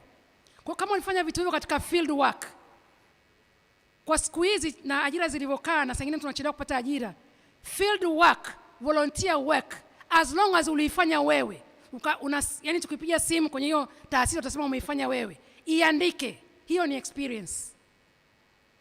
Kwa hiyo hata kama una cheti cha public speaking, maybe ulipewa award mahali, ama ulifanya kitu ambacho sio cha engineer lakini una award, ni vizuri ukaziorodhesha pale, tutaweza kujua wewe ni mtu wa namna gani. Hata kama labda unaongea kama mimi ninavyoongea hapa, ulipresent mahali, iandike. Na mara kwa mara uwe una update CV yako, isikae vile vile. Kwenye references, tukitoka kwenye experiences na skills, inaanza skills kidogo tu, unazungumzia pale skills zako kwa kifupi, then experience yako. Wengi mnaniulizaga kwamba madam, sijafanya kazi, kwa hiyo nitaandika nini? Lakini wakati mko chuo, nadhani mnafanyaga field work. Unaweza ka list down what you did na usidanganye. Sema field work ya mwaka wa kwanza, nilifanya kazi sigara, nilifanya kazi shirika fulani, nilikuwa fundi umeme, nilifanya vitu hivi na hivi. Tumia hizo kuziandika kama ni your experience, because you did it yourself. Na kwenye reference, ikitoka hapo sasa, kutoka kwenye awards, unakwenda kwenye references. References zako ziwe 3 maximum. Kuna watu wanatuma reference page karibu nzima references. 3 is maximum. Na hizo references 3 unaweza kuchukua institution uliyofanya kazi, your employer ama your mentor, wale na wasema wanakutakia mazuri, ili akipigiwa simu aweze kutetea, kukuzungumzia vizuri. John ameapply kazi kwenu? Oh, Peter, oh James. Tunamjua huyu. We know him. He's good. Naomba kama una swali lingine niulize kuhusu yeye. Kwa hiyo nitaomba hilo mlizingatie. Kwa hiyo reference hazitakiwi kuwa nyingi. Na kwenye reference andika jina la huyo uliyemwandika, cheo chake, kazi anapofanya, namba zake za simu, email yake. Sababu tutaona ni mtu ambaye anaweza kukuzungumzia na tunaweza kumuuliza maswali gani kwa kumjua. Mwisho kwenye hili la CVs, CV isizidi page 2. Kuandika CV page 10 na wakati wewe ni young engineer, vingine ni uongo. Kutumia vocabularies ambazo huwezi kuzielezea kwenye interview. Kuna accountant niliminterview akaandika depreciation. Kwenye interview anauza what is depreciation? Niliona tu kwenye internet. Accountant huyo. Kwa hiyo unachokiandika kwenye CV yako uweze kukitetea kwenye interview. Na pia kuna format nzuri ya kutumia ambayo inaitwa, unaweza kutumia New Romance, ni nzuri, 1.5 to 2.0 line spacing. Pia weka rekodi unapotuma CV, kwa sababu taasisi nyingi kama hizi za kigeni unaweza ukaapply leo ukaitwa January. So ukiwa umesahau unaanza kuuliza wewe ni nani unanipigia dada? Ndio majibu yenu hiyo. Na ukipigiwa simu na mtu usiomjua, na shauri mpokee vizuri, because maybe that is your next employer. Simu usiyojua kwanza uipokee na umsikilize. Of course kuna mambo ya kitapeli kidogo, lakini kama ni mahali uliomba kazi utakumbuka. Na pia mnapokuwa na hizi simu, smartphone na laptop, make sure una CV yako ikiwa online. Sababu kazi nyingi siku hizi kuapply hatutaki kupokea karatasi kama hivi. Tunataka uapply online. Na ukiapply online, tunapoziingiza kwenye mtambo, tunaona kabisa kama umechukua CV ya kwenye mtandao tu tutaiona. Kama umeiga tu tutaiona. Na kama huna zile keywords ambazo tunataka, tutajua huyu tumtoe pembeni. Kwa CV F3 sometimes lazima utumie kompyuta kuzi separate. Kwa hiyo na CV moja sio ya kila kitu. Kila kazi ina CV yake. Angalia kazi iliyotangazwa, angalia tangazo limesema job description ni nini, then wewe ufit in humo na usidanganye. Maana utakapoulizwa, utakaposhindwa kusema, itakuwa ni shida. Tumeelewana eh? Kwa hiyo kila kazi ina CV yake. Not one CV to every civil engineering work itakayotangazwa. Hapana. Hiyo inabadilika, ucheze nayo, uibadilishe. Avoid exaggeration. Kitu hujui usikiweke. Kama unataka kukiweka, jifunze ukijue, ndio ukiweke. CV inakuja imekosewa kuanzia jina la mtu mwenyewe na spelling errors kibao.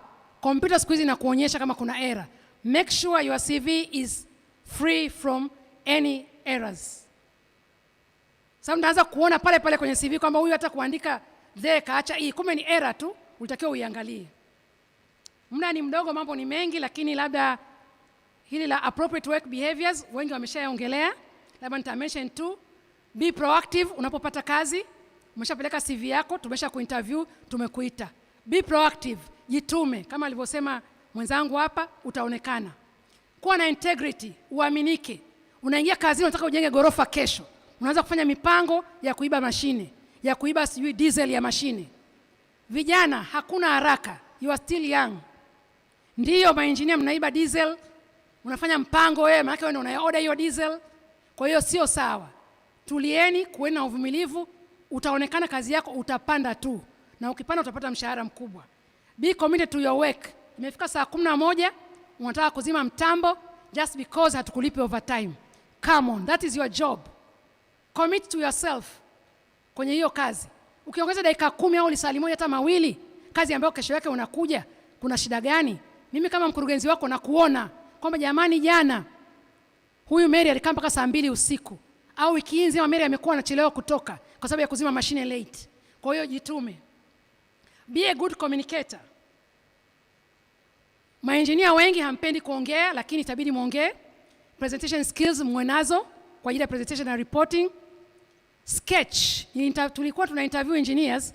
Mimi nilikuwa sio engineer, lakini nilikuwa kwenye hiyo group. Engineer anakuwa interviewed, anaambiwa achore umeme unapotoka kwenye transformer mpaka kwenye cable somewhere hapa. Engineer msomi alishindwa kuchora. Kwa hata hii kuchora naomba muichukulie seriously. Nimeona vijana wa VETA wanaifanya vizuri sana. Kwa naamini wote mnaifahamu, sema labda unakuwa umesahau. Kwa nadhani naomba mjikumbushe. Interview zingine unaambiwa chora.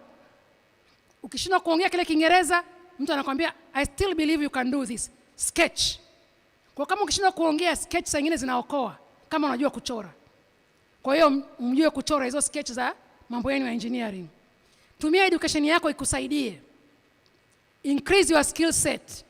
Upo hapo huna kazi, nenda VETA. Kitu gani unaweza kujifunza? Kuna kijana nimemwajiri kazini kwetu, tulimuinterview engineer. Kicho tu impress kwake, alisema jamani, na mimi nina leseni ya kuendesha hizi excavators. Tukasema what? Akasema nilikuwa na interest tu. Ana leseni ya kuendesha excavators. Kwa wakati tunafanya ujenzi pale, akichelewa tu yule anaendesha excavator, yeye alikuwa anafanya. Kwa hiyo ni kujiongeza, anakuwa ni mtu ambaye anajiongeza, inasaidia. Lingine la mwisho ni kaeni kwenye kazi. Unapata kazi TANROADS leo, unapata kazi nyingine kuongeza tu 200,000, unahama. Seriously, kaeni kwenye kazi miaka 2 ili uaminike. Uwe na sababu ukija kwetu umetoka kwenye kazi ya TANROADS ya mwaka mmoja, umekaa miezi 6, nitakuuliza umewaachaje wale TANROADS? Mbona umekaa muda kidogo? hiyo unatakiwa unijibu. Kwa hiyo nitakuona kama vile huna utulivu.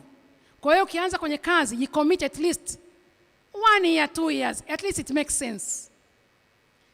Be punctual, mna tabia yenu ya kuchelewa kazini, kusema kwamba dakika 0, hakuna dakika 0.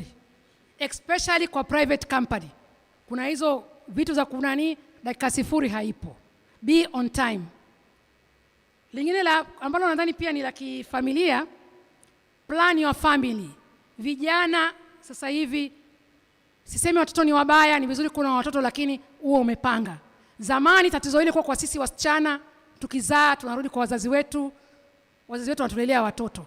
Sasa hivi engineer, wewe nayekuona hapa, engineer Fred, ukizaa na msichana yoyote, akishajua umepata kazi, anakwenda social welfare, kazini tunaletewa ile sheria inasema kwamba umtunze mtoto wako mpaka miaka 21, tutakukata mshahara. Asilimia wanaosema tutatuambia tukumpe mtu wa social, atuambia tumpe salary slip yako, tutampa sababu ni sheria. Unapokea 700,000, utashtuka unaondoka na 200,000. Kwa nini? Ulizaa mtoto ukiwa mwaka wa kwanza chuo, ukazaa mwingine ulipomaliza, mwingine ulikuwa umemsahau, umezaa huko form 6. Ni shida jamani. Kina kaka, hii ni shida. Na shauri, msidhani mnakomoa wasichana kuzaa nao. Jamani, siku hizi na nyie mnatakiwa mlee. Kuna nida siku hizi, kukupata sio rahisi ulipo. Kwa hiyo mpange uzazi wenu wa mpango vizuri. Na pia kitu kingine, live healthy. Usitumie drugs. Kama unakunywa pombe basi kwa kiasi. Kuna vijana tumewaajiri na tumewafukuza kwa sababu mwisho wa mwezi hesabu wiki ya kwanza haji kazini. Ulevi. Hasa mashine, mimi kuamini wewe mlevi, kijana mdogo huna miaka 30, ni shida kidogo jamani, si ndio? Kwa hiyo kunywa kwa kiasi, na ukipata kazi uheshimu na ufanye mazoezi. Fanya mazoezi hata ukiwa kazini, anzisha clubs, create vitu kazini, vitu vipya. Hiyo itakusaidia. Mambo ya kulipa mshahara mwisho wa mwezi, unajua kabisa huyu Jafet huyu leo tarehe 1 tutamwona tarehe 6 hapa. Ni ulevi. Au anakuja anatoa kidogo, anapata kevanti, anarudi tena kwenye site. Zile mashine zetu zinakutest, tutakujua tu, utapoteza kazi. Kwa hiyo kunyweni kwa utaratibu, lakini kwa kuheshimu kazi yako. Kwenye la mwisho kabisa ni kuzungumzia ambalo nadhani rahisi, kuhusu dress code. Naelewa nyinyi ni engineers. Najua engineers wanasema kazi zetu hatutakiwi kuvaa. Unatakiwa ujue una kazi gani.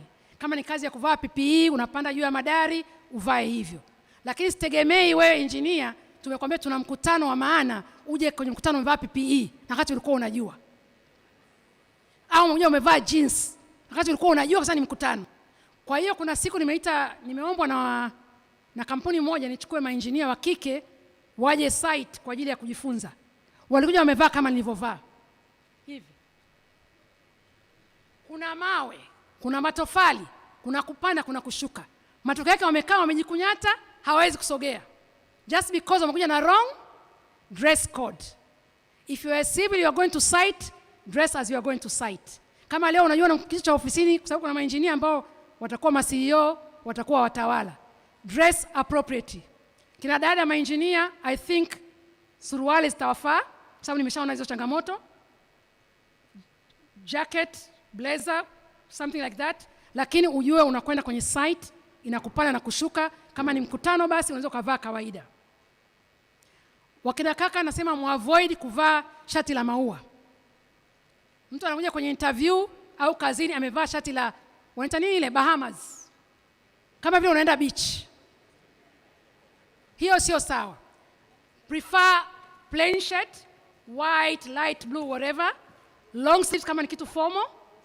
Na tie kwa Dar es Salaam kidogo ni changamoto, it depends where you're going. Unaweza kuwa na blazer, sio lazima uvae full suit. Unaweza kuwa na blazer, suruali yako kama ni engineer khaki, it's okay, sababu inaonyesha kazi zenu. Viatu vyenu mpige polish, because katika assessment zetu tunaangalia appearance. Tunaziangalia hizo appearance, kwa hiyo muwe makini kwenye hilo. Sasa ukinijia umevaa shati ya maua ya Bahamas, hiyo ni wrong, appearance yako inakuwa sio nzuri. Kwa hiyo njoo smart, njoo umeoga, watu wanakuja kwenye interview wananuka. Nachozungumza hapa ni seriously. Interview wananuka, kwa hiyo kama una interview mahali, chunguza hiyo kampuni, jua iko wapi, unatakiwa muda gani ufike kwenye hiyo kampuni. sio unafika unatoka jasho. Unajua madam, yani nimepotea hapa. Umepoteaje? Tumekwambia wiki nzima. Anafika anahema, madam, yani nimepotea, samahani. Kwa nini hilo litokee? Kati nimekupa 5 days ya kuja kwenye interview. Kwa hiyo naomba kwenye hilo pia mzingatie. Dress code is an art, lakini unaweza kujifunza. Na ningeshauri hivi simu zenu mzitumie kwa akili, mjifunze. Kuna online courses za engineers, za wahasibu, za every profession. Kuna online courses ambazo ni bure. You just register yourself, unakuwa kwenye darasa. Ukigoogle tu nadhani ziko kwenye profession nyingi. Kwa hiyo ningeshauri kuliko kukaa kusikiliza vitu ambavyo havina maana kwenye simu yako, kutumia bando lako, ni bora kila siku kajiwekea tabia ya kujiongeza. Mhasibu akijua account kidogo sio mbaya. Ukijua HR kidogo sio mbaya. Ukijua presentation skills kidogo sio mbaya. Nivaeje unaweza kujifunza pia kwenye online ukajua. Sawa eh? Kwa hiyo nawapongeza sana kwamba mna elimu ndio, mna degree ndio, lakini haitoshi. Mjiongeze.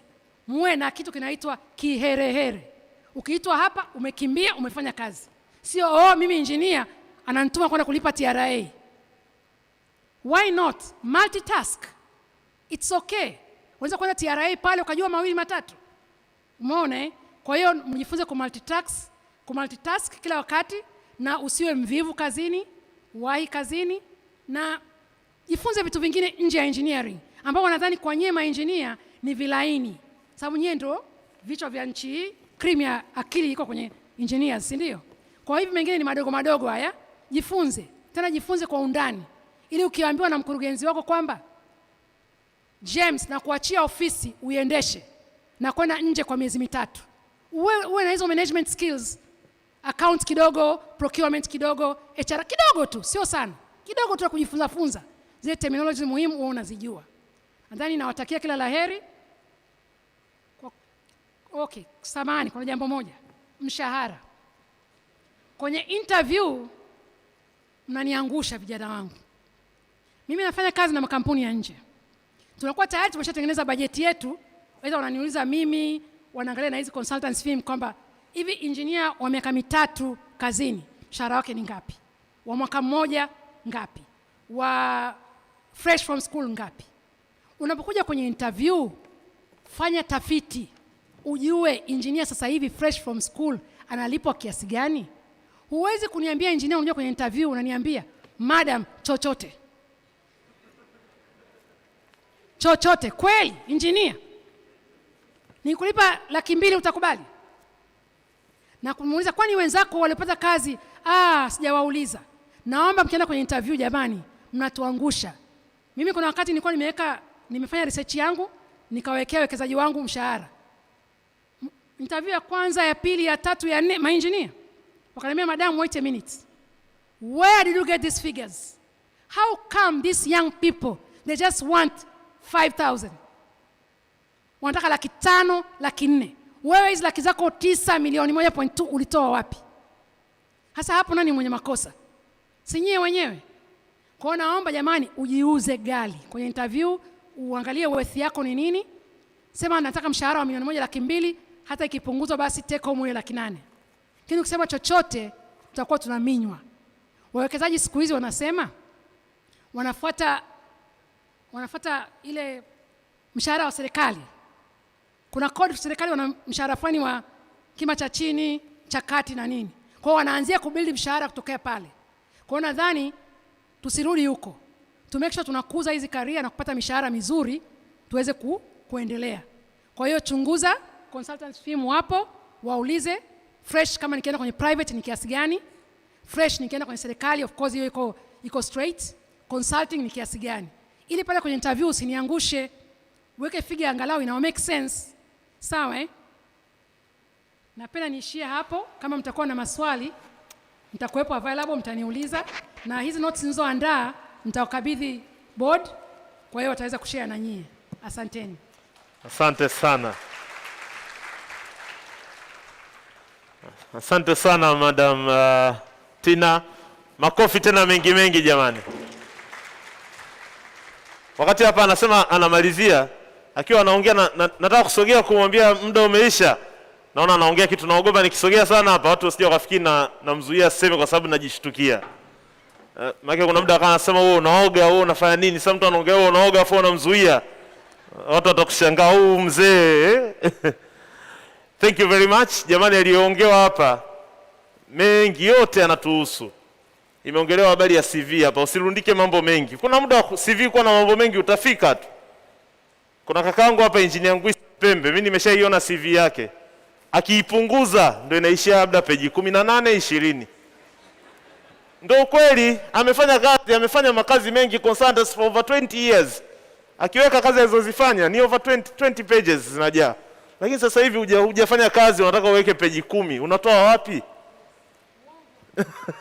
Asante sana madam. Jamani, speaker anayefuata na aliyetangulia kwa sababu hawa dada zangu na wafahamu, naye nitapata shughuli najua kumzuia hapa kumaliza kuongea. Na ninajua anayoyaongea yanakuwa very interesting. Madam Maida Waziri. Huyu mama ni entrepreneur. Ni entrepreneur kweli kweli. Ana run ERB group of companies. Anafanya ni contractor mkubwa sana, lakini anafanya na kazi nyingine za furniture, anafanya yuko kwenye SACCOS, kwenye nini, she's doing almost everything. Yani wale kina mama ambao kweli kweli wana push mambo in a male dominated industry. Yeye ana push, ameweza kumove na kuwa among the best in the country. Naomba nimkaribishe Madam Waziri, karibu sana. Lakini at the same time nimepata nafasi ya kusave naye kwenye one of the boards huko. Kwa ndio maana nikaweza kumfahamu vizuri. Karibu madam. Asante sana. Kama nilivyotambulishwa, mimi naitwa Maida Waziri. Ndio nimesimama hapa, ni mmiliki wa kampuni ya ERB Contractors Limited. Ninawashukuru sana ERB na timu nzima kwa kuandaa event hii ya siku ya leo hapa. Lakini binafsi najivunia sana kuwepo hapa kwa siku ya leo kwa sababu unajua naongea na future ya Tanzania. Na vile vile kama alivyonitambulisha engineer pale, mimi nimekuwa best katika East Africa nzima na Afrika. Lakini ukisikiliza historia yangu kidogo tu, kwa sababu kikubwa kilichonileta hapa kuja kushare na nyinyi ni kushare experience yangu. Nimefanya biashara kwa miaka 30. Lakini pia kwa sasa hivi nimefanya construction kwa miaka 20. Nimeanza kampuni yangu ikiwa class 7 ndogo kabisa, na nilianza nikiwa sina hata degree ambazo mnazo nyinyi leo. Nimeanza nikiwa na elimu ya form 4 tu, nimekuja kwenda chuo mwaka 2011 mpaka 2016, nimeanza certificate, diploma na mpaka nikawa na advance. Kwa hiyo nyinyi wote mna uwezo wa kutoka hapo mlipo, mna degree, mimi nimeanza na certificate. Nyinyi mna uwezo mkubwa wa kujenga kampuni zenu kubwa. Kwa hiyo ninachotaka kusisitiza kwenu na kuhamasisha, kwanza, kila kitu kinawezekana. Hakuna kitu ambacho hakiwezekani. Sisi wote tunafahamu pasipo engineer hakuna barabara, hakuna majengo wala miundombinu yoyote tusingeweza kuipata bila maengineer. Kwa hiyo nyinyi ni watu muhimu sana katika nchi yetu na taifa zima kwa ujumla, na hasa katika mapinduzi ya uchumi wa viwanda. Nataka kuongea kwamba njia ya mafanikio sio lele mama. Nikisema nimefanya biashara kwa miaka 30 na nimefanya ukandarasi kwa miaka 30, kwa miaka 20, ninamaanisha. Na nyinyi mnajua leo hamjaanza kupractice kule site, lakini mnajua jinsi construction ilivyokuwa ngumu. Nikitaka kuwathibitishia kwamba nimefanya vizuri, mwaka 2011 nilikuwa mkandarasi bora mwanamke Tanzania nzima, na Mheshimiwa Rais alinipa tuzo ya kuwa mkandarasi bora. Lakini sikuishia hapo tu. Mwaka juzi, mwaka 2018, nimekuwa mjasiriamali bora East Africa nzima. Nikaenda Afrika nikawa tatu bora.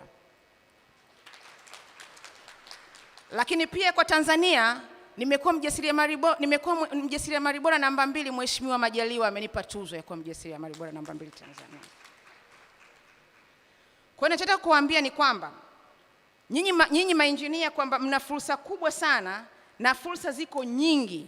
Wengine wameongea hapa. Ukiangalia kwenye construction, ujenzi wa majengo ni mengi. Ukiangalia sasa hivi population ni kubwa. Nyinyi wenyewe hapa wote nyinyi mnahitaji kupata nyumba. Kwa hiyo nyinyi wenyewe ni fursa, kwa sababu mwisho wa siku mnahitaji kujenga. Hiyo ni fursa kubwa. Kitu kikubwa ninachotaka kuwaeleza ni kwamba inabidi mthubutu na mchukue hatua. Weka mipango yako mikubwa. Jua starting point, jua destination yako. Mimi nilianza kuuza mitumba wakati nina elimu ya form 4. Nimekuwa ni mwanamke wa kwanza kuwa na boti ya uvuvi wa samaki pale feri. Nimekuwa fundi kwa miaka 8, nimeshona na nimefundisha wengine leo na viwanda. Lakini kwa sababu nilikuwa najua starting point na destination yangu, mpaka leo nimekuwa mkandarasi mkubwa. Nikisema mkubwa, kampuni yangu sasa ina class 2 na compete na international company. Fursa ambazo zimetamkwa hapa na waliongea waliopita kwenye mradi wa SGR na miradi mengine, nipo ninafanya kazi. Lakini pia nimeweza kuajiri wa Tanzania. Kwa hiyo kikubwa ninachowahamasisha kwamba yote yanawezekana. Kikubwa ni wewe mwenyewe, nafsi yako. Umeamua nini kutoka hapo ulipo na kwenda mbele. Mimi nahamasisha kujiajiri na kuajiri wengine. Mimi nikiongea na engineer au nikiongea na mtu mwingine ambaye anafikiria kuajiliwa, mimi sio mhubiri katika eneo hilo. Mimi ninahubiri kujiajiri. Lakini mimi ni rais wa sauti ya wanawake wajasiriamali Tanzania. Nimeweza kuimpawa wanawake wengi na vijana. Naamini mtakuwa mmeona na programu yangu moja inaitwa Akili ya Pesa. Ukiingia kwenye Instagram, nina kundi la vijana maelfu ambao wanaingia pale kupata elimu na kujifunza.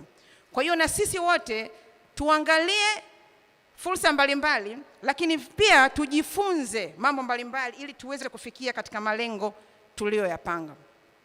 Ninachotaka kuwaambia, ndoto kubwa unaipanga wewe. Mafanikio makubwa unayapanga wewe. Ukishakuwa na ndoto kubwa za mafanikio, jua challenge ni kubwa. Na usiogope challenge. Pambana nazo, zikabili ili uweze kwenda kwenye mafanikio. Kwa nini ninasema hivyo? Kuanza ni kugumu. Leo unafikiria wewe kwamba mimi ni engineer, nimetoka hapa unasema ni engineer. Baada ya kuwa engineer ndio nini? Na degree. Okay, hata kama una masters, tunahitaji kuona kitu ulichokifanya. Hatuhitaji kujua kwamba mimi ni engineer ambaye nina degree, nina masters, sijui nina PhD, sina vitu gani. Hapana. Ulichofanya ndio kitakupa value. Mimi nina tuzo nyingi za ndani na nje ya Tanzania. Ninatumika kwenye platform ya Mama Glaka Machel South Africa kuimpawa wanawake Afrika nzima. Na nimegundua kwamba Watanzania tuna uwezo mkubwa sana wa kufanya mambo makubwa sana na tunatumika sana. Lakini sisi wenyewe tunashindwa kupractice vitu vingi sana. Mafanikio ni namna gani unaweza kuzikabili changamoto na kupata ufumbuzi katika changamoto zilizokukabili.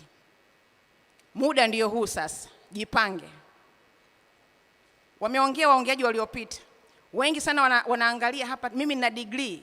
Akienda kule kuanza kazi au kuajiliwa, mwingine afadhali madamu kasema, wengine wanasema 400,000, 500,000. Wengine wanasema 3,000,000. Fresh huyo. Sasa unajiuliza 3,000,000 unaniuzia nini? Kwanza ungebidi unilipe kwa sababu nakufundisha. Unakuja kwenye kampuni yangu, ubini jua unakuja field. Kumbe unakuja unataka mshahara wa 3,000,000. Wakifanya kweli muda mfupi, wizi mkubwa unafanyika. Sasa jamani, tujifunze. Tumesema tuna miaka 30 kwenye biashara. Tungekuwa tunapata hizo 3,000,000 tangu huko mwanzo tulikoanzia, sasa tungekuwa mabilionea. Lakini si mnatuona bado tupo. Kwa hiyo jifunzeni kuwa wavumilivu. Mimi natoa wito wangu kwenu. Msitazame huo uhandisi wenu kama kigezo cha kuwa matajiri. Sio kweli. Kuwa tajiri ni wewe mwenyewe unapaswa kujua kabisa kwamba mimi ni engineer.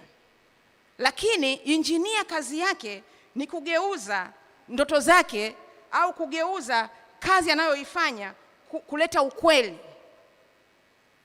Kugeuza ndoto kuwa kweli. Ndoto ni nini? Mtu ana jengo pale la ghorofa 30, ghorofa 50, anawaza kulijenga tu. Yeye ana hela, anawaza kujenga. Hizo ni ndoto. Sasa wewe kama engineer, contractor na architect ndio mnageuza sasa zile ndoto za yule mtu zigeuke kuwa ukweli. Kwa hiyo unapozigeuza kuwa ukweli, itabidi lazima wewe uangalie, utumie ujuzi wako, uwezo wako wote na kila kitu ili kutatua changamoto za yule ambaye unataka kumsaidia. Nataka niwaambie, wengi huwa wanasema, sasa wewe umekuwa mkandarasi, umefanikiwa mpaka umefika hapo, wewe umebebwa. Kama Kikwete alikupa tuzo kipindi kile, wakasema Kikwete katoa tuzo bwana, alimpendelea. Nikaenda kupata ya East Africa, nikaenda kupata ya Afrika. Wale wananijua kule, hawanijui. Kwa hiyo swala la kupendelewa halipo, swala la kubebwa halipo, hasa kwa mabinti. Mjiamini. Na mnaingia kwenye changamoto kubwa sana, kwa sababu mimi nimeshai kuingia kwenye interview moja, ikafika pale binti amefika field mahali kafanya vizuri kabisa, lakini kwa sababu ya kuto kujiamini akaamua kutumia na mwili wake kufanya mambo tofauti. Mwisho wa siku kwenye interview anatakiwa kupita yeye, lakini baadhi ya mabosi wakasema huyu hastahili. Ni kwa sababu gani? Bosi fulani. Lakini kama wanawake tuliokuwa pale, mimi nilisema haiwezekani. Kama bosi alifanya hivi, mnamnyima nafasi binti huyu kwa sababu eti alifanya hivi, na hawa mabosi nao waliofanya, kwa nini wana nafasi hii? Kwa hiyo kikubwa tujiheshimu. Wakati mwingine unapoteza nafasi yako na kukutaka kuhurumiwa, na ukafikiri kwamba kuhurumiwa kwangu ndio kutanisaidia kupata chansi nyingine. Kufikia kwenye mafanikio, muhamasishaji wa kwanza katika maisha yako ni wewe mwenyewe. Wewe mwenyewe unajimotivate kabla mtu mwingine hajakumotivate.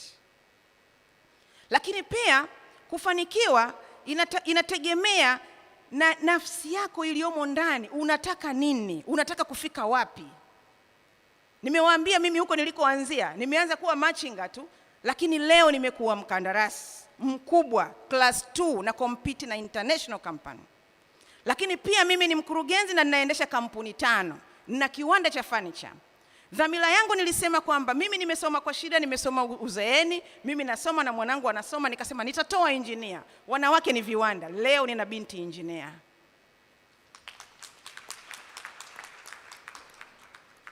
Lakini pia nimeweza kutunga kitabu hiki. Kinasema kesho yako ni uthubutu. Humu ndani kwa sababu ya muda mfupi kinaeleza maisha yangu yote, kinaeleza mbinu za mafanikio, kinaeleza jinsi ya kukabiliana na changamoto. Hichi kitabu nimekitunga ni kwa sababu ya vijana. Na ninakiuza 15,000 tu. Kwa hiyo ukisoma hichi kitabu utapata kila kitu kitakachokutoa hapo ulipo kukufikisha unapotaka kwenda.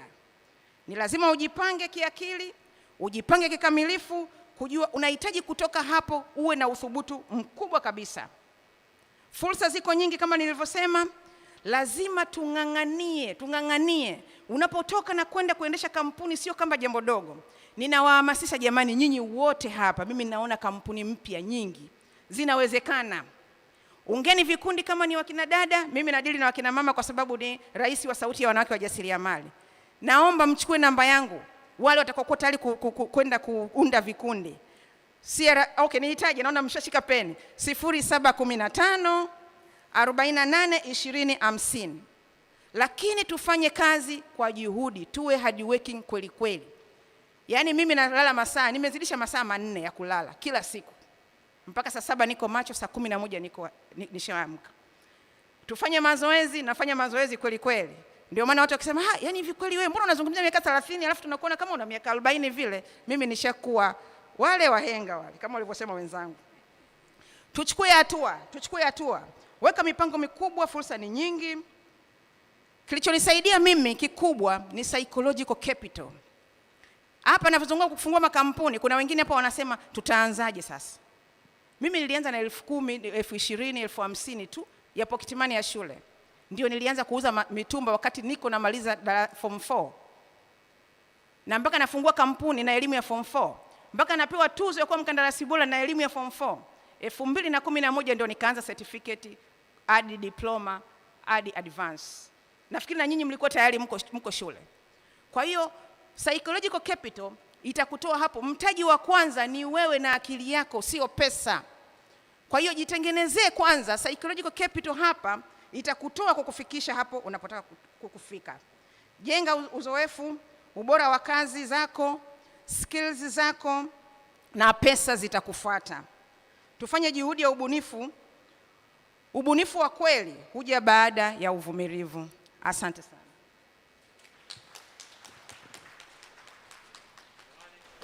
Jamani, makofi tena mengi kwa Madam Maida Waziri. Unajua kuna tofauti kati ya mtu akitokea hapa anasimama anasema vijana mjiajiri, ajira saizi za shida, vijana mjiajiri. Afu akimaliza ajitambulisha, mimi naitwa fulani, ni mkurugenzi mtendaji pale wizara fulani. Sasa mbona tuhamasisha siku kujiajiri afu umeajiriwa? Kwa Madam Maida Waziri iko tofauti. Yeye anatuhamasisha kujiajiri na ametueleza yeye alipo na nini alichokifanya from scratch mpaka hapa alipofika. Makofi tena mengine kwa Madam Maida Waziri. Sasa naomba kwa grupu hili la kwanza, huyu anayekwenda kuongea ndo mzungumzaji wetu, atakuwa wa mwisho, afu nitaomba ili grupu lishuke. Baada ya huyu kuongea, nitapandisha watu wengine watatu kumalizia this round, then tutaenda kwenye panel discussion. Kwa haraka nitaomba pia iwe kwa 5 minutes. Namkaribisha Engineer Ramadhan Ngoma. Engineer Ramadhan Ngoma yeye ni head wa engineering department pale Advanced Engineering, ni consulting firm hii. Lakini yeye Engineer Ramadhan Ngoma ana masters kwenye highway engineering na of course BSc in civil engineering. Engineer Ngoma,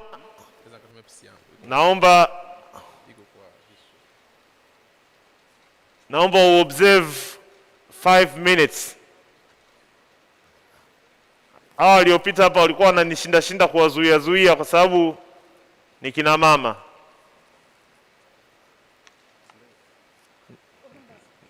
Naomba uobserve 5 minutes of your time. Karibu sana. Habari za jioni wahandisi. Habari za jioni. Ya kama alivyonitambulisha engineer, kwa majina yangu naitwa Ramadhani Ngoma. Nimeajiriwa na Advanced Engineering Solutions tangu mwaka 2016 nilipomaliza chuo. Nadhani kwa jopo ambalo limezungumza hapa mimi ni mdogo kuliko wote. Lakini katika muda wakati nazungumza na young engineers, lakini pia nazungumza na mimi mwenyewe kwa sababu mimi mwenyewe nipo katika hilo kundi la young engineers. Kwa hiyo nipende kusema kwanza kabisa nashukuru kwa ERB pamoja na uongozi mzima kwa kutupa hii fursa ya kuweza kukutana wahandisi na kushare baadhi ya vitu, lakini pia nishukuru wahandisi wote ambao waliopita kuchangia. Kwa kweli mimi binafsi nimejifunza vitu vingi sana. Nimepewa hapa muda mchache kuchangia kwenye eneo la opportunities to the industries. Kabla sijaendelea, naomba nitoe brief kidogo kwa habari ya Advanced Engineering Solutions. Advanced Engineering Solutions imeanza mwaka 2012, ni consulting firm. Tunafanya kazi za civil engineering. Naomba wakati naendelea kuzungumza, mwenzangu mmoja yuko pale ajaribu kushare na nyie kidogo profiles ambazo tuko nazo mpate kuziona. Mimi nilijiunga na Advanced Engineering Solutions mwaka 2016 baada tu ya kumaliza chuo. Nilifanya pale kazi kwa miaka miwili, then nikawa sponsored kwenda kusoma masters ya Highway University of Dar es Salaam mwaka 2018, ambapo mwaka huu November ndiko na graduate. Sasa hivi document yangu ipo kwa external examiner. Kwa hiyo ni kwa ufupi kwa habari ya Advanced Engineering Solutions. Nina experience ya miaka 5, kwa hiyo nitakwenda kuongea vile vitu ambavyo mimi binafsi nimeviona katika hiyo experience yangu ya miaka 5. Cha kwanza kabisa, kabla sijaendelea mbali sana kwenye opportunity to the industry, engineer kama engineer kitu ambacho kinatufelisha kwa sehemu kubwa ni kukosa confidence, na kukosa confidence kunatokana na kukosa au kutokuwa na proper knowledge. Baada tu ya kutoka chuo, nilipojiunga na kazi, nilipewa kazi moja ya kudesign barabara ya Goba Madale kama kilomita 5 hivi. Nilitoka chuo na marks nzuri sana, kwa hiyo nilikuwa naamini kwamba naweza nikafanya vitu vikubwa sana, kwamba najua kila kitu. Lakini baada ya kupewa ile kazi, nilivyoifanya, ilivyoenda kuwa assist, nikajiona kwamba hapana, inabidi nirudi nianze kusoma zaidi. Kwa hiyo nilichokuja kugundua ni kwamba chuo kinakuelekeza kitu fulani kinapatikana mahali fulani, lakini wewe mwenyewe inabidi take your time, uweze kusoma documents, uweze kusoma literatures ili uweze kuwa vizuri zaidi. Nimepresent hapo hiyo graph ambayo mnaweza mkaiona, inaitwa Dunning-Kruger theory. Huyu jamaa alikuja kusema kwamba unapotoka tu chuo unajihisi unajua kila kitu, confidence level yako inakuwa ni kubwa sana, lakini ukianza kufanya kazi unakuja kugundua kwamba kuna vitu zaidi ambavyo vile ambavyo unadhani, kwa hiyo confidence kidogo inapungua. Alafu ukikubali kwamba haujui, ukaanza kujifunza, kulingana na muda confidence inaongezeka. Kwa sehemu yangu mimi, nikiangalia kazi yangu ambayo nilianza kufanya wakati nilivyomaliza chuo, nikiangalia sasa hivi nasema kweli kwamba kuna maeneo fulani na fulani nahitaji nifanye improvement zaidi. Lakini kitu ambacho kinakufanya uimprove knowledge yako ni kwa kupractice. Uwezi ukawa engineer umemaliza unakaa nyumbani. Wengi wetu najua ndio huwa tunakuwa na ile notion kwamba nipate kuajiriwa na kampuni fulani, lakini unaweza ukaenda kwenye hiyo kampuni kama volunteer, kwa sababu kuna wengine wanakuambia hata ile internship sisi kulipa wewe hatuna. Kwa hiyo usifocus sana kwenye hela kwa wakati wa mwanzoni. Unaweza tu ukasema kwamba mimi nataka tu nijifunze katika hiyo project ambayo mnafanya bila hata kunilipa, kwa sababu utakapokuwa umejifunza kuna kitu ambacho utageni katika ile project ambacho kitakusaidia utakapopata kazi ambayo iko similar na ile kufanya kwa uweledi, kwa sababu kama nilivyosema kwamba unapokuwa na knowledge inakufanya unakuwa na confidence. Lakini sasa katika opportunities gani ambazo tuko nazo kama vijana? Kuna number of projects ambazo zinakuwa advertised kwenye magazeti, kwenye website mbalimbali. Wengi wetu vijana tunachopenda ni kwamba tukichukua magazeti tuone tu habari fulani fulani, labda Diamond amefanya kitu fulani. Sio kitu kibaya kufahamu, lakini kuna vitu ambavyo viko related kabisa na kazi yako ambavyo vinaweza kukusaidia zaidi. Kwa mfano, kuna miradi mingi ya barabara inatangazwa kwenye magazeti, miradi ya buildings, miradi mbalimbali. Kwa hiyo unapochukua gazeti jitahidi pia kupata kusoma katika hizo chapters. Kuna sehemu nyingine huwa wanahitaji specifically, unakuta nasema kwamba labda nahitaji highway engineer mwenye experience maybe ya miaka 2 au miaka 3, na unakuta wewe unafiti katika hilo eneo. Kwa hiyo tujitahidi tunapokuwa tunasoma vitu kama magazeti tuangalie kwenye hizo sehemu ambazo zinatuhusu moja kwa moja na kuact on it. Kwa hiyo kwenye hizi project ambazo zinatangazwa, kuna consulting firms ambazo zinahitaji engineers, kuna ma contractors ambao wanahitaji engineers, lakini kuna government institutions ambazo pia zinahitaji engineers. Hizi ni fursa kwa upande wetu wahandisi. Lakini kuna matatizo mbalimbali ambayo pia yanaendelea kuwepo katika jamii yetu, ambayo pia kwa upande wetu wahandisi hayo matatizo ni fursa. Kwa mfano, naweza nikatoa mfano mmoja. Mimi kuna kipindi nilikuwa na kama eneo ya kule Mbezi Beach. Nilikuwa nikipita majira ya asubuhi na jioni, kuna foleni kubwa sana kwenye roundabout ya Kawe. Nikakutana na wahandisi nao, tukasema kwamba kwa nini tusifanye study kuangalia namna gani tukafanya improvement ya hii roundabout ya Kawe. Kwa hiyo tukakaa collect data pale, tukaja tukafanya analysis kwa kutumia hizi software za sasa hivi Sidra na nini na Vism. Tukaangalia tukaona proper improvement measures ambazo zinaweza zika improve level of service ile roundabout ya Kawe. Tukazipresent zile findings kwa TANROADS. Wakashukuru sana. Baada ya kushukuru, siku chache baadaye mhandisi mmoja TANROADS akaniambia, bwana, kuna kazi nyingine nimeona ambayo iko kidogo related na ile. Kuna sehemu pedestrian wengi wanavuka kwenye ile eneo, kwa hiyo level of service inakuwa ndogo sana wakati wa peak hours. Kwa nini usifanye study pale ukaangalia kama kuna possibility tukaweka labda maybe overhead pedestrian bridge. Kwa hiyo tukaenda tukafanya study, tukaona kweli kuna umuhimu wa hiyo sehemu kuwa na overhead pedestrian bridge ili kwamba watu wanapita juu, magari yanapita chini kwa ajili ya kuimprove level of service. Na haikutuacha bure, walitupa chochote. Kwa hiyo unaona kwamba kuna sehemu unaona tatizo unalifanyia kazi, sio kwa mlengo wa kwanza wa kupata hela, kwa ajili tu ya kuestablish jina lako katika hiyo institution ambayo unaenda kuipelekea hizo findings. alafu baadaye wanapokuwa maybe watapata project yote unaweza kukumbuka kama fadhila. Lakini kitu kingine ambacho unaweza kufanya kama opportunity ni kufanya freelancing. Ukishapata knowledge ya kutosha ukajielekeza katika eneo fulani kwamba mimi niko vizuri maybe kwenye traffic engineering. Kwenye hizi project kubwa kubwa ambazo natangaza unakuta sometimes wanahitaji mtu fulani kama traffic engineer au mtu fulani akafanya kazi maybe kama highway engineer. Kwa hiyo unaweza kufanya freelancing kwenye hayo maeneo. Kwa mfano mimi na rafiki yangu baada tu ya kumaliza masters, yeye alikuwa yuko vizuri sana kwenye hii software inaitwa Vism ambayo inafanya analysis ya traffic. Kwa hiyo alipata kazi nyingi sana, alifanya kazi 2-3 za BRT, akafahamika vizuri, akawa tunapata kazi nyingi za kufanya analysis ya traffic. Kwa hiyo pia ni njia mojawapo ambayo tunaweza tukatumia kupata fursa katika eneo la kihandisi. Lakini sasa vitu gani ambavyo vinatufanya au vinamfanya mhandisi aweze kupata hizo fursa? Cha kwanza kabisa uwe smart, kama nilivyosema ya kwamba ionekane kama kweli wewe unafahamu hicho kitu, uko knowledgeable kuhusu hicho kitu ambacho unaenda kukifanya. Mtu anakuuliza kwamba unaweza kufanya hichi kitu lakini huna jibu la moja kwa moja kwa sababu hauko competent enough. Kwa hiyo jitahidi kuwa competent enough. Kama nilivyosema shuleni au vioni tunafundishwa sehemu ya kile ambacho tunakuja kukiona huko. Kwa hiyo wewe mwenyewe you have to take your time, dig deep, uweze kufahamu vitu kwa undani.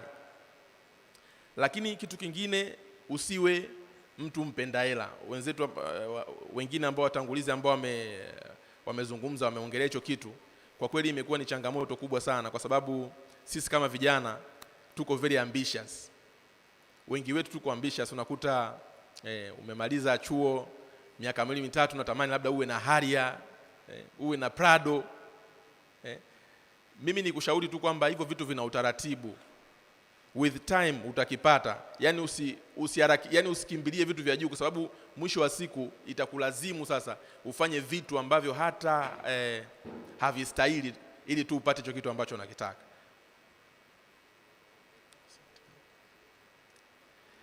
Lakini kitu kingine, jitahidi kuwa mtu wa kuaminika. Kuwa mtu wa kuaminika. Unapopewa assignment fulani, basi jitahidi kufanya kama ulivyoagizwa. Kuna mwingine anaambiwa fanya hichi, anaenda kufanya kitu kingine na unatanish kwanza. Unajua unapofanya kitu tofauti. Kwa mfano mimi naweza nikasema tumekuwa na projects kadhaa ambazo huwa zinahitaji muda mwingine kwenda kufanya presentation kwa town roads. Kwa unakuta sometimes unapofanya presentation ukafanya kitu kibaya, unatanish kwanza image yako wewe mwenyewe, alafu unatanish na image ya kampuni. Kwa hiyo jitahidi kuwa mtu wa kuaminika na uwe smart. Lakini pia jitahidi kuachia mawazo yako kupokea vitu vipya. Kuna mwingine akishajua kitu fulani kinaenda hivi, yani ndio siku zote atatamani iwe hivyo hivyo.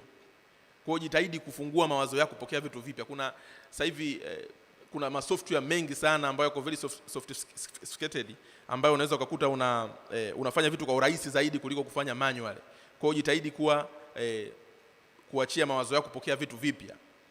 Lakini pia kama nilivyosema, mimi wakati nimetoka chuo nilikuwa naamini kwamba kwa marks ambazo nimepata naweza nikafanya kila kitu. Lakini baada ya kwenda kwenye industry nikakuta kwamba hapana, nahitaji kukaa kusoma tena zaidi. Kwa hiyo nawashauri pia usihisi kwamba wewe ndio unajua kila kitu na uweze kupokea mawazo ya mtu mwingine. Engineering tunashirikiana.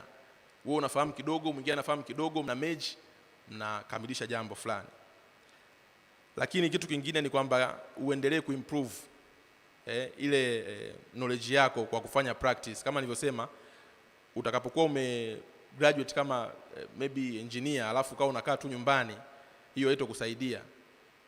Volunteer, nenda sehemu ambako wanafanya hiyo specific field ya engineering, ingia hapo, fanya kazi. Hata kama kwa ujira mdogo au hata kama wakupi ujira kabisa, jitahidi ufanye practice. Lakini kitu kingine, kwa wale wahandisi ambao wamefanikiwa, tujitahidi pia kuwasupport engineers ambao bado hawajapata kazi, ambao bado wako chini. Yani usiwe mtu ambaye usaidii wengine. Na mimi naamini kwamba katika engineering hayo mambo hayapo. Ukimwona mwenzako anakuja ambaye ni mhandisi mwenzako ana changamoto fulani, msaidie. Unajua kitu fulani, msaidie. Lakini kitu cha mwisho kabisa nimalizie, tufate engineering ethics. Kwa wale ambao tumepata kuwa registered kama professional engineers, tuliapa siku zile pale ya kwamba tutafata ethics za engineer. Sawa sawa? Kwa hiyo inapotokea kuna sehemu fulani kuna mkanganyiko, wewe simama kwenye ethics zako za engineering ili usije kwa compromise status yako kama engineer. Asanteni sana. Makofi tena kwa Engineer Ramadhan. Asante sana. Jamani, yeye mwenyewe amekiri kwamba na yeye ni sehemu ya young engineers. Kwa tunapokuwa tuna young engineer, akaongea na young engineers wenzake, so it makes sense. Mnaona kwamba ni vitu vinaweza kufanyika. Kwa I expect next time tunakuwa na event kama hii, tunapata tena mtu mwingine wa kuja kuongea huko instead of Ramadhan. Makofi tena kwa Ramadhan na makofi kwa wote waliokuwepo hapa mbele. Jamani, asanteni sana. Naomba mrudi ili niwainue watu wengine wanne wa mwisho kuja kuongea na sisi, twende kwenye panel discussion. Sasa wakati hao wanashuka, naomba niwainue Revocatus Kimaria, naomba uende pale mbele. Naomba nimuinue Tumwesige Mjuauzi.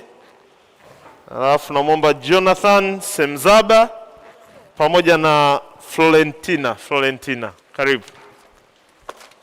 Ataanza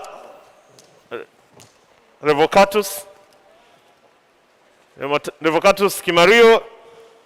Huyu ni mkurugenzi Sugeko SUA, kama tumesikia Sugeko is very popular. Na ana Masters in Business Administration. Na nadhani ndo anaenda kuzungumza na sisi kuhusu zile opportunities. Kwa hiyo naomba tutulie kwa utulivu kabisa. Kuna safari hapa ya Marekani inakuja. Tukae kwa kutulia. Revocatus. Okay.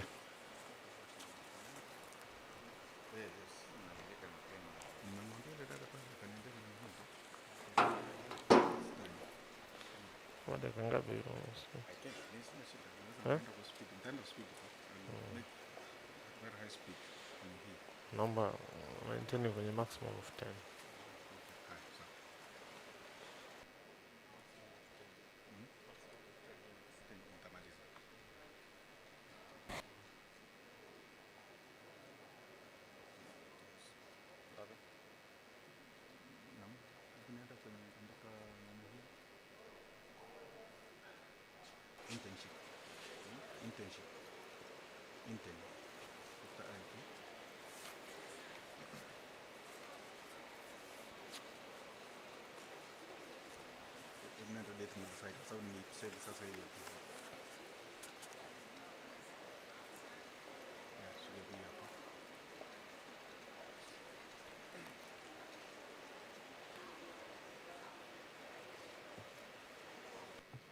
Samani, nilikuwa naomba wakati tuna set mitambo nirudie tena ile namba ya WhatsApp.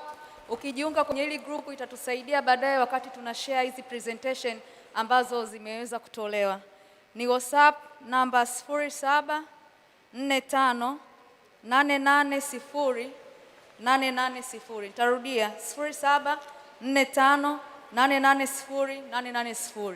Pia kama kuna swali au kitu chochote ambacho unataka kuuliza kutoka kwa presenters waliopita, naomba tuandikie kwenye karatasi and then secretariat itapita, baadaye atatolewa ufafanuzi. Asante. Nashukuru kwa nafasi hii. Engineers, habari za jioni. Kama alivyosema, naitwa Revocatus Kimario. Mimi ni mkurugenzi wa Sugeko. Sugeko tuko SUA Morogoro. Kifupi sisi tunashughulika zaidi na kilimo, na nimefurahi ninapokutana na engineers. Kwa sababu moja ya maeneo ambayo engineers wanasahau ni kwamba kwenye changamoto huwa ndio kuna fursa. Na kwa sababu kwenye kilimo kuna fursa nyingi, we need you guys.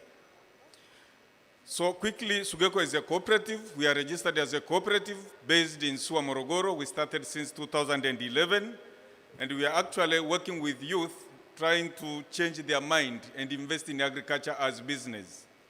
Among other components we do, from the 5 components we do on mindset change, training and entrepreneurship, we have the internship program, and that's where I will put more effort to talk about this program. It's a program where we take students to Israel and the US for hands-on skills. This program has started far back.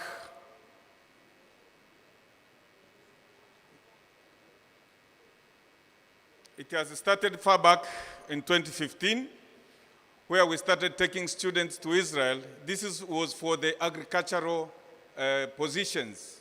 And in 2015, we had 20 students who went to Israel. 2016, the number has grown up to 30. When it reaches 2019, we were able to take 100 students, and they actually stay for 1 year in Israel, attached to different farms or enterprises for them to learn and increase their skills. But in 2018, we have started taking students to US, and now we are now expanding the program. We have at least 225 students so far, or graduates, who have been attached to US companies. Now, in this year, we have started a new program for engineers. We are working to take engineers to US in the construction industry, building. So the opportunities are for the construction and building industries. Our role, we actually work with youth to organize and connect them to these industries. The fact is, we want them to get the hands-on skills from the more advanced technologies so that when they come back, they can help us to improve. But just before I went into the processes of getting involved into this, how many of you have their driving license? Engineers who are here, how many have driving license? You can see. How many of you have passports? Have passports? How many of you can operate machines? Wanaweza kuoperate machine, excavator, whatever. Wangapi? That's where there is problem. Knowledge ya engineering haimaanishi hizi kazi nyingine ndogo ndogo upaswi kuzijua. Tatizo linalotokea kwa vijana wetu wengi, mna concentrate more on the issues ambazo sio muhimu, tunaacha zile issues muhimu. As an engineer, kujua kuoperate machine is a very important thing. Ukiwa site, kazi isipofanyika, muonyeshe kibarua anayeendesha mashine kwamba na wewe unaweza, ili uweze kusimamia kazi yako vizuri. Sasa hujui kuoperate machine alafu unamsimamia anaye operate machine. How are we going to do this work? Tunauliza passport, unataka kwenda US, huna passport, utaendaje US? Sasa hii program ya kwetu ya kupeleka vijana US, one of the requirements, apart from your CV, because we need your CV, and your CV has to be end-to-end CV. Aliyosema madamu hapa. Wengine wanaandika CV kama anahubiri. Hawezi kusema mwaka huu mpaka mwaka huu alifanya nini. Kwa hiyo huwezi kupata zile end-to-end skills alizonazo. Sisi tunapokea zile CV, tunazireview kwa wale wanao qualify. Sasa hivi tumebadilisha. Mwanzo tulikuwa tunafanya actually we are doing this manually, but now it's online. When we receive your CV and we find out it is okay, we will give you the link to make the application online. We have been struggling to get engineers. When we are working to get the students from SUA for the agricultural positions, that's not a big deal, kwa sababu wako pale wamemaliza. But how are we going to get the engineers? We only have engineers, some engineers, but civil engineers and other engineering works hatunao. And that's the reason we now feel it's an important part to connect with ERB, so we can get you and assist you to apply and benefit from these positions. Kikubwa, as I said, what we do, we support on application. We check the applicants for the sake of assurance. We find for you the placements, and then we support the program. We also connect you to the bank for the bank to support you to go to US. Actually, sasa hivi what we are doing, we have been working with different banks. We have been working with CRDB, and now we are also working with Equity Bank, where they can give you a loan for you to go to US. Why? While you are in US, apart from learning, you will also work. Because in the course of learning, you will offer your service, and they will pay you. And through that, you can get a loan and pay back. So for engineers, mechanical engineers, constructions and building, there is an opportunity for you to apply. But you should not come to us to make an application if you don't have your passport. It does not work. Unataka kwenda Marekani alafu huna namna ya kwenda huko unakotaka kwenda, kwa sababu kama huna passport hakuna namna unaweza ukaapply ile application yako ikafika mwisho. Lakini pia tunafanya background check, as some others have said. We also have to check namna unavyo behave, namna unavyoishi. Tusije tukakupeleka ukaja ukatutengenezea jina baya, kwa sababu hata hizi position mnaona zina increase year after year is because of the previous group who have been doing well, and then we get more positions for the same. So we also do a background check. Now the requirements. 1, you must be a Tanzanian for us to work with you. You must be mentally fit. Age not more than 30 years. You must have relevant knowledge in your field. You must know how to write and speak English fluently. If you had a proficiency certificate, this is an added advantage. I put in red. Driving license is a must. You must have a driving license. If you don't have it. Now, kwa experience, let me share with you this experience. I said we have 220 students who are in the US. For us, we help them to get their international driving permit after submission of your driving license. Lakini in the past 2 months, tume-experience ajali kwa vijana wetu 6 walioko US. Na simply ni kwa sababu walikuja na driving license, anajua kuendesha na leseni anayo, na sisi tukateki trouble tukamtafutia driving permit international. When they went to US, they actually get their license the way they know. Hajui kuendesha, lakini ametuambia anajua na leseni yake amekuja nayo. Sisi tumemtengenezea, ameenda US, anapewa gari, amepata ajali. Nina message hapo ukiziangalia, it's so irritating. Some are asking, why is it only Tanzanians are getting accident in US? Kwa sababu tu watu hawafuati instruction.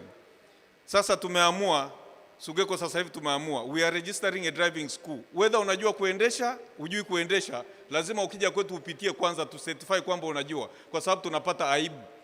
Na hii ni tabia tulio nayo ya watu kutaka kupata vitu kwa shortcut. Tunakuambia uwe na driving license kwa sababu unajua it's one of the requirements. You know how to go around, you get your driving license. But when you go to do it practically, you cannot do it. Madamu hapa alisema usiandike kitu ambacho ukijui. Sema mimi sijui kuendesha. Tutakuassist uweze kupata leseni alafu uweze kuendesha. Unajua kuendesha probably wengine walijifunza kuona baba anaendesha kwa sababu anajua kushika usukani. Sasa kama hujui, ukisema unajua, toka chukua hatua, nenda kajifunze. Skills nyingine sio lazima mzazi akusaidie. Mimi nawauliza wale vijana sasa hivi mmeshamaliza, wale ambao wako ongoing. Boom unalopata ukilitumia vizuri, you can do a lot of things. Tatizo ni kwamba mambo ya msingi huwa tunayaacha na yale yasiyokuwa ya msingi ndio yanayafanya.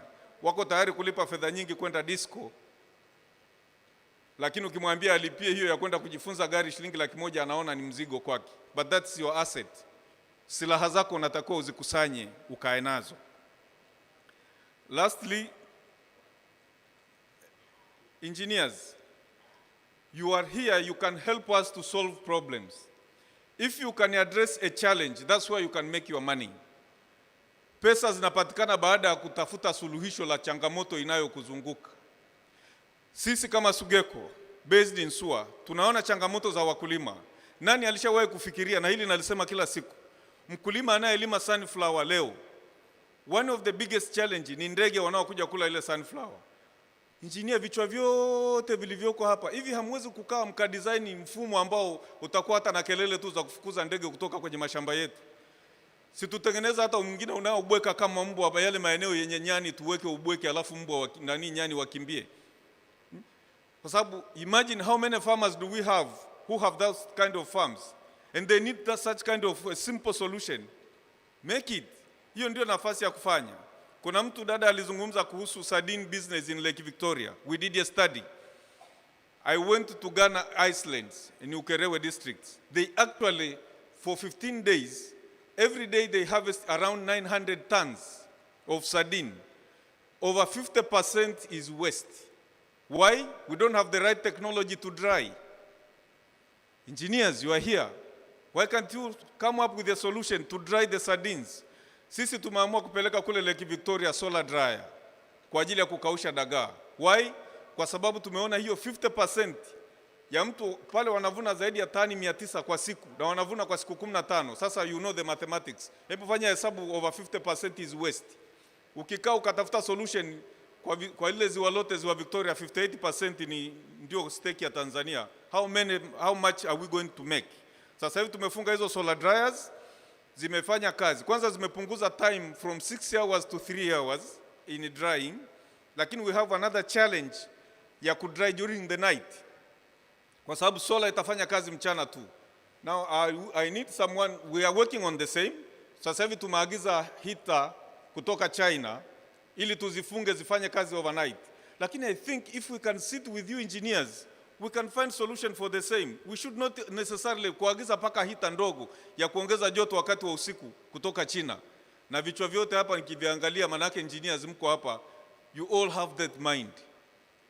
Come to us, experience our challenge and find solution for the same. Sisi tukueleze changamoto, wewe uzitafutie ufumbuzi. Tatizo ni ile kukaa ukifikiri kwamba mimi ni engineer, kwa hiyo you know, kuna hiyo status quo. You feel that you are an engineer. Mimi siwezi kufanya kazi kwenye kilimo. Kilimo huko ndio kuna pesa, kwa sababu watu wote watahitaji kula. Njoo tutafutie solution, utakuwa mkulima, lakini mkulima aliyeleta solution kwenye matatizo yaliyoko ya wakulima wetu. Na la mwisho, engineers na hasa vijana mlioko hapa, don't concentrate in Dar es Salaam. Makampuni makubwa yako Dar es Salaam, and you want to compete with those who have said they have 30 years. Form your company, nendeni huko wilayani, ndiko kuna kazi. Tengeneza mitaro, fieka majani, unapata experience. With time you will grow and come back to Dar es Salaam. If it's so necessary, you have to live in Dar es Salaam. Shida tulionayo kwamba tukimaliza wote tunakaa hapa Dar es Salaam, alafu mnataka kazi zote mzipate. Kuna experienced people walioko hapa na mitaji. Toka hapa nenda huko mikoani, utafute namna ya kufanya kwenye hizo wilaya zetu ambazo hazina hao wataalamu. Ndio sababu walioko huko wale ambao they don't even, mimi nilishafanya kazi ya engineering, mimi sijawahi kusoma engineering, I just did business. Lakini nilishachukua kampuni za watu walioko Dar, nikapata kazi kwenye wilaya huko na nikafanya vizuri kweli kuliko hata maengineer waliokuwepo. Kwa nini? Kwa sababu kwanza nilikuwa nafanya kwa uoga, kwamba nisije nikaharibu nikajulikana mimi sio engineer. Sasa wewe you have that privilege ya kuwa engineer. Get out. Don't concentrate, all of you are here in Dar es Salaam. Why? Tutoke tujifunze, tuunganishe. Now lastly I said, if you don't work in partnership, if you cannot form consortium of working together, there is nowhere you can go. Utabaki hapa kusema mimi ni engineer, unajua na degree ya engineer, ninajua hesabu, shirikiana na wengine wote. Na social part is very important. Wewe kama engineer tafuta pia wengine wa social part ili kubalance. Kama unajua mahesabu, kuna mwingine hajui mahesabu, he knows how to negotiate and talk with people. He will help you. Sasa ukifanya in isolation, you cannot succeed. Asanteni, karibuni wale wanaotaka kwenda US. We are open. It's a chance for you engineers to go. Hakikisha tu una passport, tutakusaidia upate driving license. Uje ukiqualify, omba online, utafanya hizo interview. Na lugha ndio muhimu, kwa sababu in the interview watatumia Kiingereza. Sasa kama huwezi, is another way. Asanteni sana. Asante sana Bwana Kimario. Makofi tena kwa Bwana Kimario. Naomba kwa kuokoa muda nimkaribishe Tumwesige Mujwauzi kutoka CRDB Bank. Huyu ana Masters of Science in Network and Cyber Security from KTH University, Stockholm. Karibu Tumwesige. Na pia ana serve as a good friend of mine. Asante sana Ubekisi. Habari za jioni. Jina langu ninaitwa Tumwesige David Mujwauzi. Nimekuwa kwenye upande wa computer engineering na information technology na kufanya kwenye fani hiyo kwa zaidi ya miaka 15 kwa sasa hivi. Bachelor yangu nilipata University of Dar es Salaam. And then nikajiendeleza zaidi kwenye upande huo kwenye Royal Institute of Technology Sweden. Lakini ukiacha upande huo, kwenye upande wa kazi ninafanya CRDB Bank, ni mkuu wa kitengo cha technology infrastructure. Kwa hiyo tunadili na mambo mengi yanayohusiana na engineering. upande wa technology systems, lakini pia vile vile upande wa engineering tunadili na clean power kwa ajili ya bank. Kwa hiyo tulipopata muda wa kuja kuongelea hapa kidogo kuhusiana na financing challenges kwenye upande wa innovation and engineering projects, especially kwenye fourth industrial revolution, it becomes a bit of an interesting topic ukilinganisha na hasa mabenki yanapokuwa yanaelekea. Tukiangalia in a brief, mambo mengi yameshaongelewa, especially na wataalamu wanaoongelea mambo ya fourth industrial revolution. Tukiangalia tulipotoka mwanzo kwenye first industrial revolution, tunaongelea huyu nimemwambia kutumia maji na kutumia steam engines, na all that time engineers walikuwa na play part kubwa, ingawaje principles na advancement wakati huo ilikuwa iko ndogo.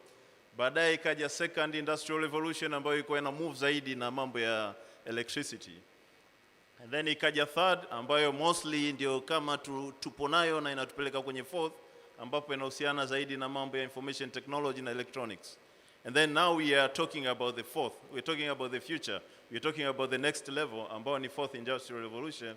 Naongelea mambo ya artificial intelligence, kutumia robots na kutumia systems mbalimbali ambazo zinatusaidia katika ufanisi wa kazi zetu. Kwa hiyo hii topic haiishii zaidi kwa watu wa wataalamu wa technology, rather inaenda hadi kwa wataalamu wa engineering. Na humo kwenye engineer, I believe kwamba kuna engineers ambao wako kwenye electronics engineer, wengine wapo kwenye communication engineers, maybe the computer engineers as well, lakini hata watu wa civil engineers na other aspect of engineers hawezi wakavuka na wakasema hii kitu hakituhusu sisi. Inarudi pale pale kwa speakers mbalimbali walikuwa wanaongelea, ni kwamba pamoja na knowledge tulionayo tunatakiwa twende tukajifunze zaidi, tukajue ni kitu gani ambacho tunaweza tukakitumia hivi ili tusije tukaachwa nyuma. Kwa sababu mtu ambaye alikuwa, imagine mtu alikuwa ameinvest zaidi katika second industrial revolution, and then technology imesogea na all these other aspects za technology zimeenda mbele, na yeye bado amebaki kule nyuma, anakuwa ameachwa sana. Kwa hiyo tukiacha hiyo yote, tukirudi kwenye hapa tulipo katika jumuiya hii hapa, ni kwamba tunaingia kwenye aspect ya watu wengine wamemaliza chuo, wameingia kwenye kufanya kazi kwa ajili yao, lakini wengine wanataka kujiajiri. Ukiangalia katika path ya namna hiyo, especially ya kuajiriwa, mengi yameshaongelewa na Madam Sokoine pale. Lakini ukiangalia kwenye upande mwingine wa kujiajiri, kuna namna chache ambazo zinapita katika ile path ya kujiajiri, ambapo unaanza kwenye ile stage ya startup ambao nadhani imeelezewa zaidi na Madam pale, ambaye ana miaka kama 30 katika fani ya ujasiriamali. And then katika ile startup unakuta funding ni ndogo pale, huna finance ya kutosha, unaangalia hela nitaitoa wapi, nani watanisaidia, unakuwa na wasiwasi mwingi, lakini unatakiwa uwe na ile, she named it, the psychological capital iweze kusogeza mbele. Lakini apart from the psychological capital, you need the financing as well. Kwa hiyo unakuwepo kwenye ile startup. Baada ya kutoka startup unaenda kwenye stage nyingine ambayo you've pushed ahead, unakuwa kwenye growth stage ambapo umekuwa ni a bit of a matured company, and then baada ya pale unaenda kwenye matured company, maturity stage, ambapo hapo umeshajiestablish, cash flow yako ni kubwa na hata funding inaweza ikawa sio shida sana. Sasa tukiziongelea katika hizi stage tatu na possibilities of funding zilivyo, especially available in the market but are most especially available in the banks, naweza kaongelea kwenye startups, most of them especially on engineering projects, kunakuwa na support kubwa sana kwenye vitu tunaita incubation hubs. Sijui kama watu kuna ambao wamejaribu katika path hiyo, lakini kuna programs ambazo zinasupportiwa na institution kama COSTECH, ambapo unakuta kuna incubation hub, unaenda na idea yako na hiyo innovation project yako na hiyo engineering project yako, wanaiangalia most likely if it is feasible in the market, and then wanaanza kukupa mentorship, wanakuweka katika a workplace pale, unakabidhiwa all the resources you need ili waweze kusaidia idea yako iweze kukua, na inapoanza kuwa business pale ndogo, wanaendelea kukusaidia katika stage hizo, kwa sababu mostly wakati una ideas na unapoanza experiment vitu sio rahisi kuingia kwenye benki kuanza kuomba mkopo. Nadhani wengi tuna agree kwenye hiyo. Lakini sasa ukifika pale mwanzo unapoanza kuna ideas, kuna areas kama hizo, the Costex and the like, wanakuwa na what we call them startup hubs, wanakusaidia kupata hizo initial funding. Sasa unapogrow kidogo tu, ambapo at least your idea imesogea mbele kidogo, unaanza kuingia kwenye growth stage, na hapo unaanza kupata support. There is a lot of support actually kutoka banks, especially CRDB bank ina programs mbalimbali za kusupport kwenye hiyo. Mfano mtu anaweza akawa anaenda kubid, kwa hiyo tunafanya, kuna kitu kinaitwa bid bond.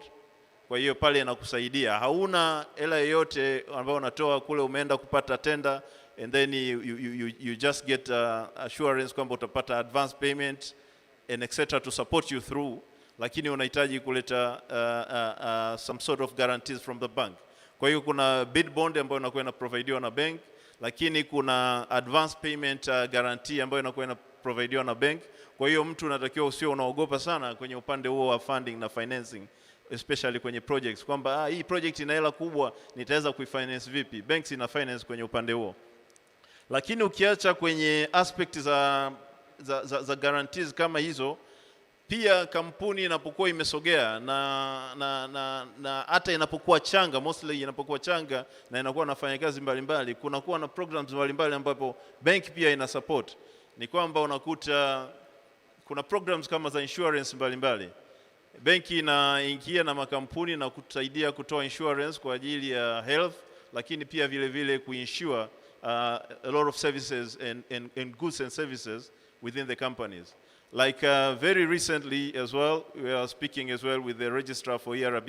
I think the business part from benki yetu ilikuwa inawasiliana pia na registrar kuangalia namna gani ambapo young engineers wanaweza wakapata benefit along through the ERB kwa ajili ya issues za bima mbalimbali za afya. Kwa hiyo ina maana hapo watu pamoja na kuwa hawako attached na big companies na etc, bado wanaweza wakawa wanapata insurance facilities. There are other aspects as well. Ukiangalia benki na support especially kwenye maturity na especially kwenye economy ya nchi, ina support kwenye major projects of the country kama Stigler's Gorge, SGRs na rare projects, and all the other contractors who are supporting those projects as well wanapata support kwenye benki kutokea maeneo hayo hapo. And then so once you've moved there and you've got all the support, what's there in the future? We all believe that back in the days engineers wamekuwa wakifanya change katika economy za nchi na kufanya mambo magumu kuwa marahisi. Hata sasa hivi engineer wanaendelea kufanya vitu vya namna hiyo, lakini in the fourth industrial revolution tunategemea vile vile engineer wa play part kubwa sana katika kufanya transformation katika maeneo mbalimbali ya uchumi. Kwa hiyo tuna encourage sana engineers who invest a lot into those areas to transform the world, lakini pia vile vile benki ya CRDB iko nyuma yenu, iko katika kuwasaidia bega to bega katika kuprovide financing mbalimbali, na mnakaribishwa kwa ajili ya kupata aina mbalimbali ya products ambazo benki inaweza ikawasaidia katika kampuni inapokuwa ndogo na inapoendelea kuwa kubwa, kwa sababu makampuni mengi yamesaidiwa na benki, na benki hiyo inaendelea ku provide support all along. Asanteni sana na jioni njema pia. Asante sana kwa Tumesige. Naomba nimkaribishe Jonathan Semzaba. Naomba tafadhali dakika 5 tu, sivuke hapo. Jonathan yeye ni mtu wa fedha huyu, accounts and finance, na ni certified internal trade finance specialist by the London Institute of Banking and Finance. Jonathan, karibu. 5 minutes please. Habari za jioni. Pole, najua mmechoka sasa hivi saa 11 lakini kwanza napenda niwapongeze kwa kuweza kuandaa hafla hii, na vile vile napenda kuwashukuru ERB. Wamekuwa ni wadau wetu muhimu katika shughuli zao mbalimbali, na vile vile tumekuwa tukishiriki nao sana katika shughuli zao. Mimi ni meneja mkuu mwandamizi wa bidhaa kutoka NMB. Kwa kifupi tu, sitaki kutokana na muda, NMB wengi mnafahamu kwamba ni benki kubwa Tanzania kwa upande wa faida na vile vile well capitalized. Trade, mimi natoka kitengo cha trade finance. Nafahamu nyinyi ni engineer. Engineer kidogo mna knowledge ndogo katika upande wa finance. Trade finance ni kitengo ambacho shida ni watu wengi kujaza watu, tunajaza nyingi sana. Unakwenda kuomba mikopo. Kila mtu akienda benki akipata changamoto anaenda kuomba overdraft au anakwenda kuomba term loan. Lakini wakati mwingine, kwa mfano wewe ni engineer, macontractor wanafahamu, mama pale ni contractor, unafanya kazi lakini malipo yako unayapata kutokana na kuraise certificate. Sasa certificate uraise kila mwezi, kwa sababu ukienda kuomba mkopo rejesho linapita kila mwezi. Tunasema principal pamoja na interest, sawa? Riba pamoja na rejesho. Lakini mkandarasi yeye ukimpa mkopo lazima tu mtajikuta kwamba ata default au atashindwa kulipa mkopo wako vizuri, sababu yeye malipo yake yanatokana kutokana na ku raise certificate. Kwa sisi kama NMB tunatoa structured solution ambazo zinaendana na mzunguko wa biashara yako. Sasa kwa sababu nyinyi mnaitwa, tunasema kwamba ni young engineers, mimi nilikuwa na ujumbe kidogo nataka niwape. Katika NMB amekuwa ni mdau mkubwa sana katika kufinance macontractor. Macontractor kwa mfano kuna watu kama Tarura, REA and TANROADS. Lakini tumekuja kupata changamoto kubwa sana katika utendaji na ufanisi wa wale macontractor. Hakuna shida kwenye utendaji, lakini kumekuwa kuna changamoto katika ulipaji wa mikopo. Nitawaibia siri moja. Sisi mabenki katika kufanya analysis, ukija kuomba mkopo, tuna vitu vitano ambavyo tunaviangalia. Hii siri nawaibia. Sawa? Kuna kitu kinaitwa 5 C's of credit. Sawa? 5 C's of credit. Ya kwanza ni character, capacity, collateral, conditions. Sawa? Ila huwa mara nyingi tunaishia kwenye kitu cha kwanza ambayo ni character. Your character is everything. Your character yako ina determine your attitude, ultimately your integrity. Wateja wengi wa Tanzania sio tu wakandarasi, hata wafanya biashara tuna shida ya integrity. Integrity ni shida sana katika kulipa mikopo yetu. Nyinyi sasa hivi ni young contractors, wengi wenu mmetoka shuleni, lakini baadaye mtakuja kudevelop kwa macontractor wakubwa au mtakwenda kuajiriwa, mtakuwa maengineer na watu wengine wakubwa. Sasa one of the challenge ni kwamba Mtanzania, sisi wa Tanzania tukipewa mikopo hatupendi kulipa. Nitawapa siri moja. Zamani kulikuwa, kabla teknolojia, ulikuwa unaweza ukaenda kukopa mabenki mbalimbali, ukaenda ukakopa benki A uka default, ukaenda benki B uka default. Yaani hulipi kwa sababu kulikuwa hakuna availability ya information. Sawa? Umekopa benki A, alafu unakuja benki B, tunataka unakuja tena kuomba. Unakuja kuomba. Kutokana na availability ya information ya tu, unakuwa unajikuta mabenki kibao yame default. Lakini sasa hivi BOT imeanzisha kitu kinaitwa Credit Reference Bureau. Sawa? Credit Reference Bureau. Ukikopa benki yoyote, habari zako zinapelekwa kule, hata kuchukua mkopo. Kwa hiyo ukienda kama umekuja kwetu NMB unataka mkopo, huwa tunaomba reference. Huyu mtu ashaye kukopa. Kwa hiyo kama umekopa benki X afu ume default, unapeleka taarifa zako. Kwa hiyo unajikuta huwezi kupata mkopo kwenye benki yoyote kwa sababu ya availability information. Na kitu cha mwisho nataka niwaibie siri moja. Kuna mteja mmoja mwaka 2005 alichukua mkopo kama milioni 1, alafu baadaye ikabakia kama 100,000, hakulipa aka default. Sasa hivi amekuwa mteja mkubwa, amekuja NMB, amekuja kuomba 5 billion. Ana qualify kupata hiyo 5 billion. Lakini ukirefer back, huyu mteja alishindwa kulipa shilingi 100,000 aka default. Je, mnaweza mkamwamini kwa shilingi bilioni 5? Eti. Kwa hiyo ushauri wangu kwamba mjitahidi ku maintain wa integrity. Sasa hivi bado nyinyi ndio mnakuwa, mtakuja kuwa na makampuni yenu, mtakuja kuwa wakubwa kwenye kwa hiyo usipate shida katika kugrow. Asanteni sana. Makofi kwa Jonathan, asante sana kwa kutunza muda. Sasa mzungumzaji wetu wa mwisho kwa round hii, naomba nimkaribishe dada yangu.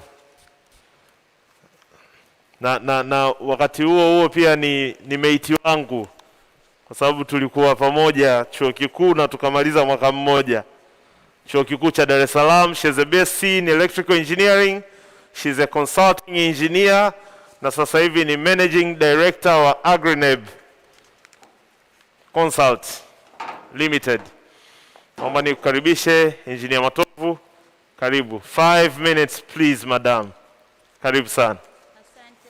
Habarini za jioni. Mimi naitwa Florentina Joseph Matovu kama nilivyotambulishwa.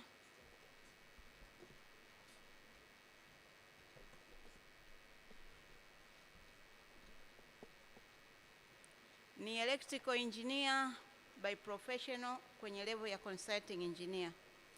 Nafurahi sana kuongea na mainjinia wenzangu, especially mainjinia wa kike.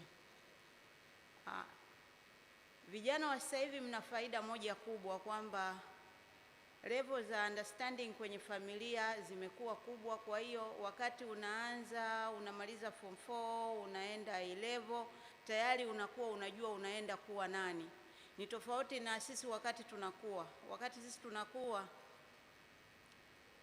majority tulikuwa hatujui tunaenda kuwa nani. Unasoma, baba ni mkulima, mama yani ndo huyo mpaka haelewi kabisa vya kusoma, lakini at last unaibuka unakuwa engineer kama tulivyo. Lakini nyinyi mmekuwa kwamba wazazi wenu wanajielewa. Sasa hivi wazazi kidogo tunaelewa, mnadiskasi, mtoto unasema nataka kuwa nani, huyu anasema hapana, uwe hivi, at last unakuwa kama ulivyo. Lakini sasa mainjinia wengi wa kike ambao wamekuwa kidogo wanakatisha tamaa au wanakatishwa tamaa. Wanakatishwa tamaa kwa maana ya kwamba wanakuwa labda wameshasoma, wamemaliza, wamepata professional zao hizo, wamekuwa mainjinia, degree tayari wanazo, lakini wanaambiwa huko duniani sio rahisi kwa mwanamke kupractice engineering. Kwa hiyo unakuta amebadilisha mwelekeo, ametoka kwenye engineering, ameenda kufungua duka Kariakoo, baba amempa mtaji, kwa sababu baba ameweza kumpa kianzio, anafungua duka kubwa tu, ambalo ukiangalia sawa engineering inamsaidia, lakini kwa kweli amepoteza zile nguvu zake zote, professionalism aliyoipata ile yote imepotea kwa sababu amekubali kukata tamaa. Sasa mimi ninachotaka niwaambie watoto wa kike wenzangu ambao ni mainjinia ni kwamba huku duniani engineering nafikiri ndio rahisi kupractice kuliko professional nyingine. Sijui professional nyingine kwa sababu sijazi practice, lakini mimi naona engineering ni rahisi kupractice kuliko professional nyingine, kwa sababu engineering unatetewa na professional yako, unatetewa na engineering facts. Huhitaji maneno mengi, provided unajua principles, unaweza ukapractice easier. Nitakupa mfano live wa kwangu. Mimi wakati nimeanza kazi nikiwa young kama wewe, nilibahatika kuwa designer wa jengo moja kubwa tu. Kwa hiyo nikarecommend cable based on IE regulation, lakini nilivyoipeleka kwa mteja akaongea na technician ambaye alikuwa ana execute kazi pale site. Yule technician akamwambia, bwana, huyu dada ame exaggerate, hii cable ni kubwa mno. Kwa hiyo wakasema sisi baadaye ya ile size ambayo waliita kubwa, wakasema tunaweka size ndogo. Lakini mimi nikawaambia, jamani, according to the load you have in your building, hii cable haiwezi ka withstand current. Wakakataa. Sasa nilipoona wamekataa sana, mimi nilichokifanya niliandika barua tu kwa kuambia kwamba hii cable mlioiweka ni ndogo, na endapo shida itatokea kwenye hili jengo hatutakuwa reliable. Lakini waliendelea. Ndani ya miezi miwili wana operate, ile cable ilipunch kweli kweli. Waswahili wa siku hizi wanasema ilijibu. Kilichotokea, wale wateja, unajua, walianza kuniita mama, wakati mimi kipindi kile nilikuwa dada. Yaani kwa sababu niliandika ile barua, na ile barua ilionekana imekuwa copied ERB. Kwa hiyo hatua ya kwanza walinikimbilia kuniuliza, ni kweli ile barua ulisubmit ERB? Mimi nikasema ndio, lakini kwa kweli ERB msiniulize, sikuileta, ila nilikuwa Kwa hiyo sasa wakaanza kuniuliza, ni ipi cable size ambayo ni sahihi? Nikawaambia, jamani, record mnazo. Kwa hiyo unaweza ukaona kwamba mimi labda nilikuwa siwezi kujieleza sana, lakini technician alinizidi maneno, lakini mi principal zilinitetea. Hiyo moja. Pia sisi wanawake tumejaliwa vitu vinne. Tumejaliwa uaminifu, uadilifu, utiifu na umakini. Wanawake tuko hivyo. Au wanaume mnabisha ambishi. Na hicho ndo kikubwa kinachohitajika duniani. Ukishapata hizo sifa 4 huku duniani, ni kwamba wewe Aidha unaenda kuanzisha biashara yako binafsi au unaenda kuwa mwajiriwa, unaenda kushinda. Unaenda kushinda kwa sababu ukiwa na hizo sifa zote hizo 4, hakuna anayeweza kukimbia. Yaani unajenga reputation huku duniani mpaka watu wanakutafuta, kazi zinakutafuta, we mwenyewe unasema jamani, nisije nikakimbilia kazi za watu zikawa nyingi, matokeo yake nikaharibu. Wasemaji waliopita hapo wamesema kwamba wanawake sasa hivi mainjinia, nilikuwa naona wanasema wamekuwa wengi, inuka, angalia, yani ikaonekana kama vile mainjinia wanawake wamekuwa wengi. Nafikiri wako sahihi, lakini hawako sahihi sana. Tuko wengi kwenye hiki chumba, lakini huku duniani, kule duniani mainjinia wa kike hawapo. Kwa maana hiyo, kama injinia wa kike mkiwa kwenye chumba kidogo huko duniani huko, utakuta ndani ya watu ambao mko 15 mwanamke unaweza ukawa mmoja. Kwa hiyo ukiwa mmoja una nafasi kubwa ya kupewa priority kuzidi hawa 15 jinsia nyingine. Kwa hiyo ni ambacho mimi napenda kuwaambia mainjinia wenzangu wa kike wadogo wanaokuwa, ambao naamini wengine ni mabinti zangu. Jamani, tusiache hii profession, ni nzuri sana. Karibuni mpractice, msiogope na wala msikatishwe tamaa. Asanteni.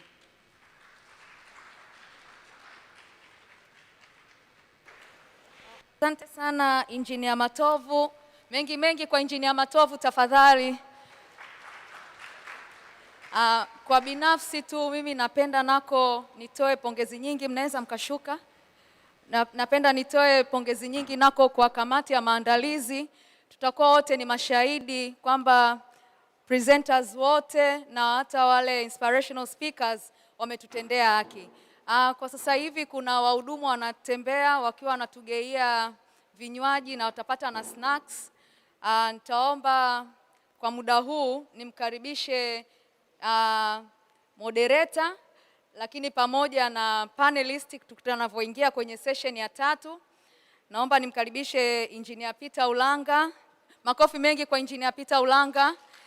Engineer Peter Ulanga, ile Madam Sokoine nako tunatumia sana presentation yake kama mfano. Amekuwa anasema kwamba maengineer tujitahidi tusiwe tunajua vitu tu vya engineering peke yake. Engineer hapa yeye ana bachelor ya engineering, ana masters ya science, ana masters ya business administration, na vile vile katika hii issue ya 4IR yeye amekuwepo, mnajua TCRA imekuwepo nako imefanya vitu vingi sana. Amekuwepo katika upande wa development ya ICT, facilities ya ICT, vitu vingi sana vya ICT TCRA. Vile vile amekuwepo yeye ni CEO, Chief Executive Officer wa Universal Communication Service Access Fund. Kwa hiyo ni prudent sana katika hii issue ya 4IR. Pamoja naye watakuwepo Engineer Martin David, Engineer Ngwisa Mtebe, Diana Mbogo, Professor Eliaweni Sedoyeka, pamoja na Engineer Ismaili Moses. Tafadhali naomba tuje mbele na nitamwomba Engineer Peter Ulanga atanisaidia kutoa biodata za panelist. Na nitakuomba nako atanisaidia nako kwenye time management.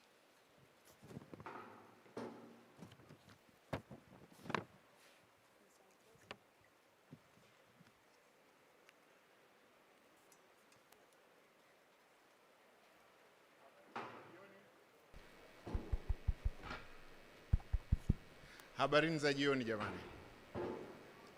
Nimepewa kazi ngumu kidogo ya kuendesha panel ambayo ina wazungumzaji wazuri na naamini nitapata maswali mengi.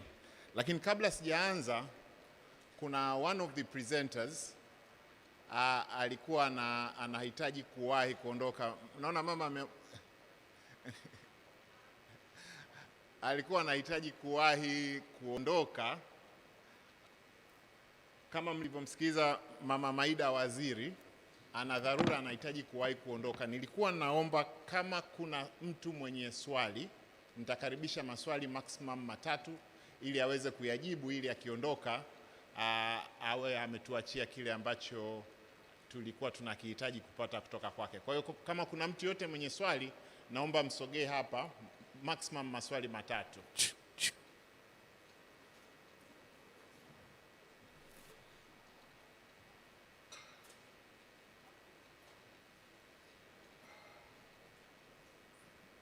Kuna mwenye swali jamani? Tunatumia microphone hiyo hapo mbele yetu. Ni wasaa wa kunyoosha miguu kuja kusimama hapo. Na mtu wa kwanza kuuliza maswali nitampa zawadi maalum. Naomba msogee kwenye hiyo mic.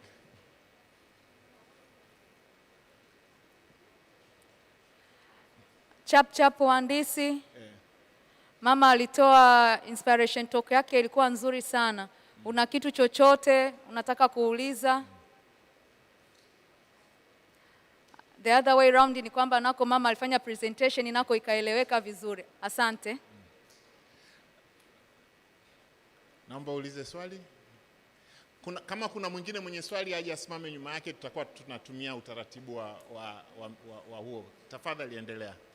Habari za jioni. Nzuri. Kwa majina naitwa Saleh Abdalla, ni graduate engineer automobile engineering. Napenda kumuuliza swali Mama Waida. Katika presentation yake amejipambanua katika kuhamasisha tujiajiri. Sasa nilikuwa naomba atufafanulie kuna faida gani kwenye kujiajiri na kwa nini hajahamasisha katika kuajiriwa. Je, katika kuajiriwa kuna hasara? Swali langu ndio hilo tu. Sawa. Hebu kaa tu kiti cha karibu hapo. Kuna mwingine mwenye swali? Karibu.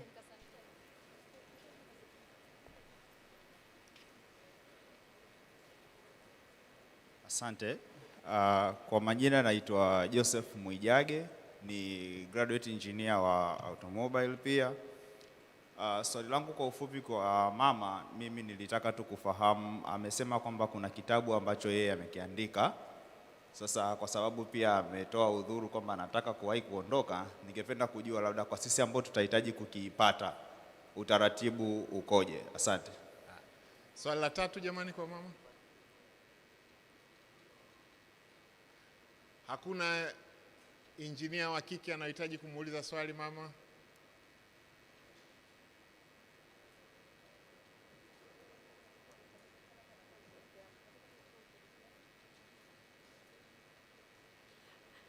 Nafikiri wa mama tulimuelewa sana mama mwenzetu, aliongea kwa lugha zetu.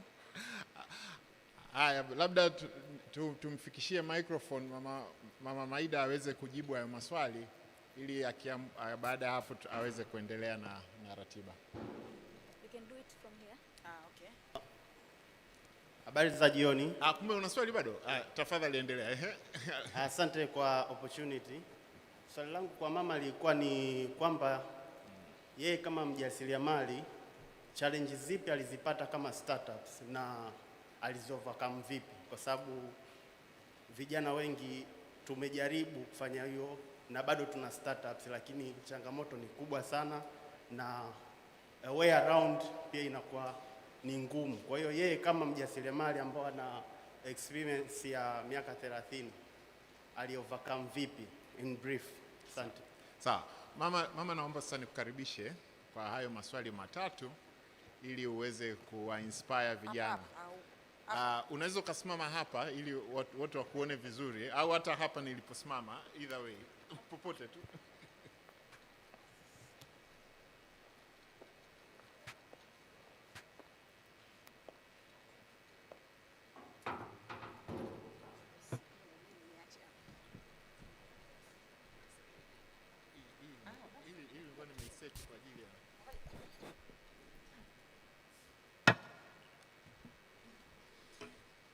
Asante.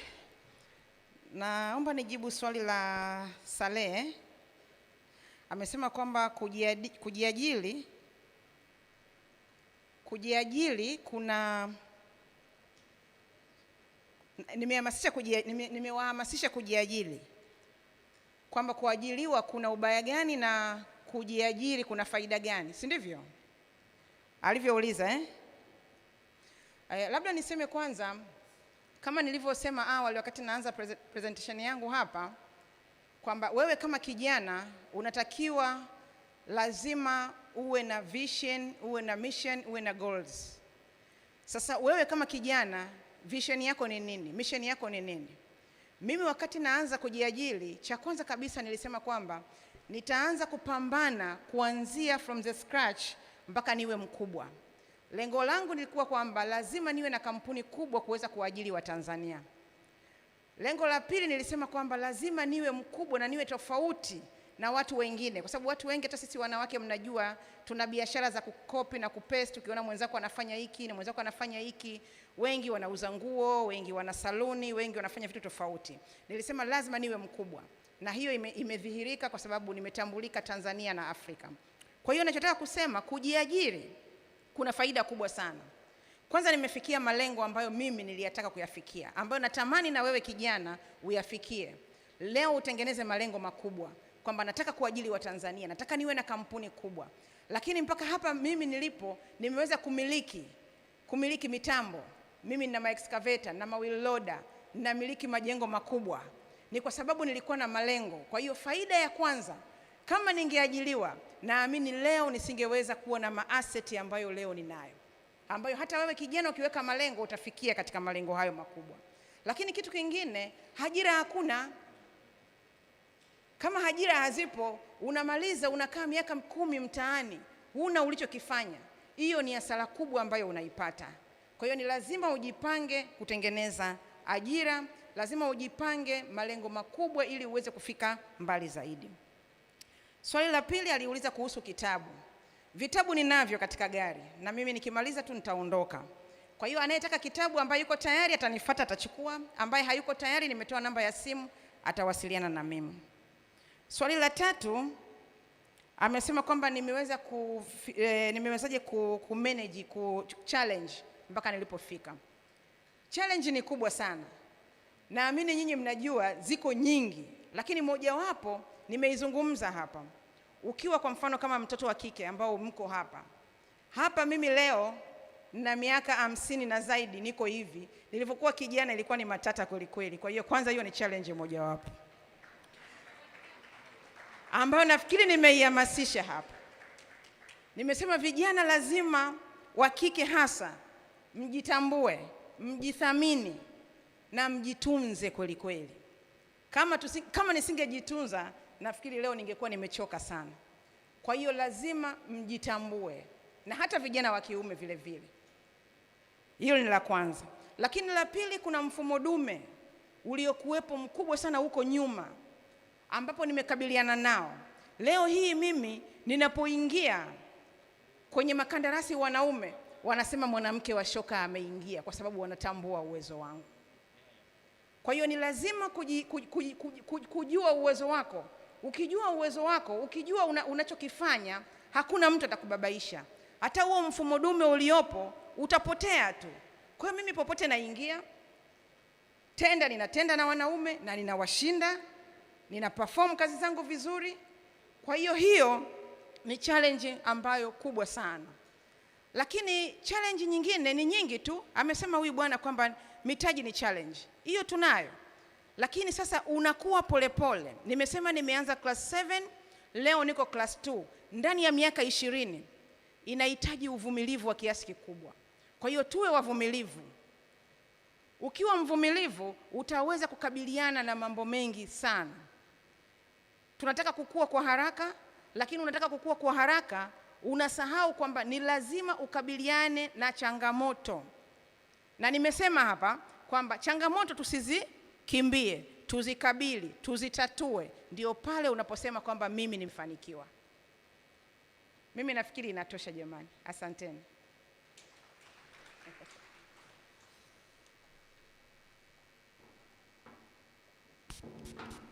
Mama, asante sana. Nadhani makofi mliompigia hayatoshi. Naomba turudie tena.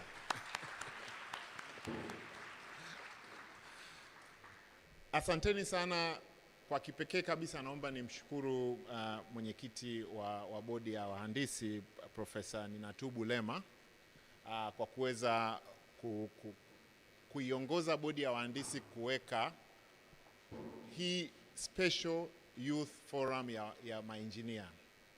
Kikubwa ambacho naomba niseme kabla sija introduce my panelist kama ambavyo niliombwa ni kwamba katika hapa tulipo lazima tukumbuke kwamba hawa wote mliona kama maengineer wazoefu kuna siku walikuwa katika nafasi yenu. Mara nyingi tunaamini kwamba huwezi kujua where the future is. Lakini mimi nawaambia kuna namna moja kuweza kujua where the future is. Ukitaka kujua future ilipo, angalia yule aliyekutangulia miaka 5. Utajua wapi utakuwa katika miaka 5 kama ukifata njia yake, na kama ukitaka usitokee kule alipotokea mwenzako, inabidi uangalie ni mabadiliko gani unaweza kuyafanya ili uweze miaka 5 utokee maeneo mbalimbali. Kuna mambo mengi ambayo yalizungumzwa. Kwa hiyo ninapofungua panel hii na kuintroduce my panelists walioko hapa, naomba hii iwe ni fursa kwenu nyinyi kuwauliza panelist maswali. Kwa hiyo mimi nitawauliza maswali machache sana, lakini sehemu kubwa ni nyinyi muwaulize wao maswali. Nilisema muuliza swali wa kwanza alikuwa yuko wapi? Hebu nimemteua muuliza swali wa kwanza awe panelist. Naomba ukakae kiti cha pale mwanzo.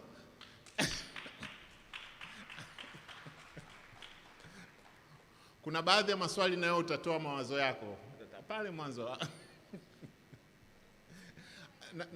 Nataka muelewe concept aliyoizungumza Mama Sokoine kuhusiana na initiative. Yeye alitumia neno zuri la kiherehere. Lakini ukiwa na initiative pale alipokaa itampa a different vantage point. Kule ulipokaa utajiona kama young engineer, sasa hivi unakaa na wazoefu, unamsalimia profesa jirani yako hapo. How does it feel? Sawa, kaa hapo sasa, tulia. Bado nina kiti kimoja, kwa hiyo kuna nafasi zitakuja kujitokeza na if need be hata cha kwangu nitakigawa kadri tunavyozidi kuendelea. Yeah? Yeah. Yeah. Yeah. Sasa naomba nizungumze kiufupi tu. Katika panelist wangu mmoja mmemsikia, anaitwa Engineer Martin David. Kama ambavyo alishazungumziwa hapo mwanzoni, ni mtaalam wa construction management wa University of Birmingham, na vile vile ana Bachelors of Science katika civil engineering. Ni mtaalam mkubwa sana, na kama ambavyo mlishasikia ni managing director wa Interconsult. Sitapenda nimzungumzie zaidi ya hapo kwa sababu mlishamsikia. Wa pili niliye naye hapa is a very experienced engineer Ngwisa Mpembe, ambaye ni, naomba usimame ili wakuone. Kiukweli kama if it were fair, yeye ndo angekuwa moderator kwa sababu ya uzoefu alionao wa moderating sessions mbalimbali. Ni mtaalamu wa integrated water resources management, ana uzoefu wa karibu miaka 20 katika upande wa miradi mbalimbali ya ujenzi na management ya contracts mbalimbali za infrastructure na kadhalika. Amehusika katika project na contract management, kwanza kwenye upande wa ushiriki kama practitioner na vile vile katika upande wa kufundisha wataalamu wa uhandisi. Eneo lake kubwa ni water resources management na upande mkubwa wa institutional transformation na governance. Amekuwa member wa Association of Consulting Engineer na ni representative katika East African Business Council kwa miaka 4 iliyopita.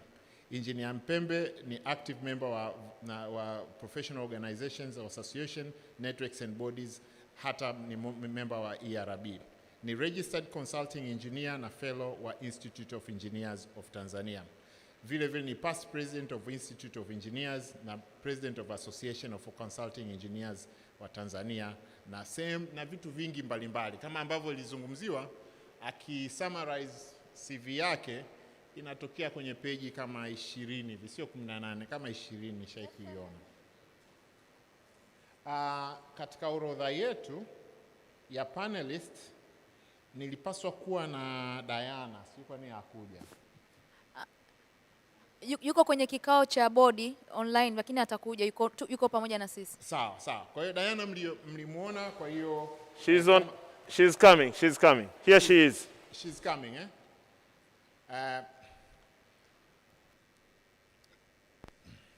Diana alishaongea, ni founder na managing director wa Millennium Engineers Enterprises. Alizungumzia area yake ya fast growing renewable energy company.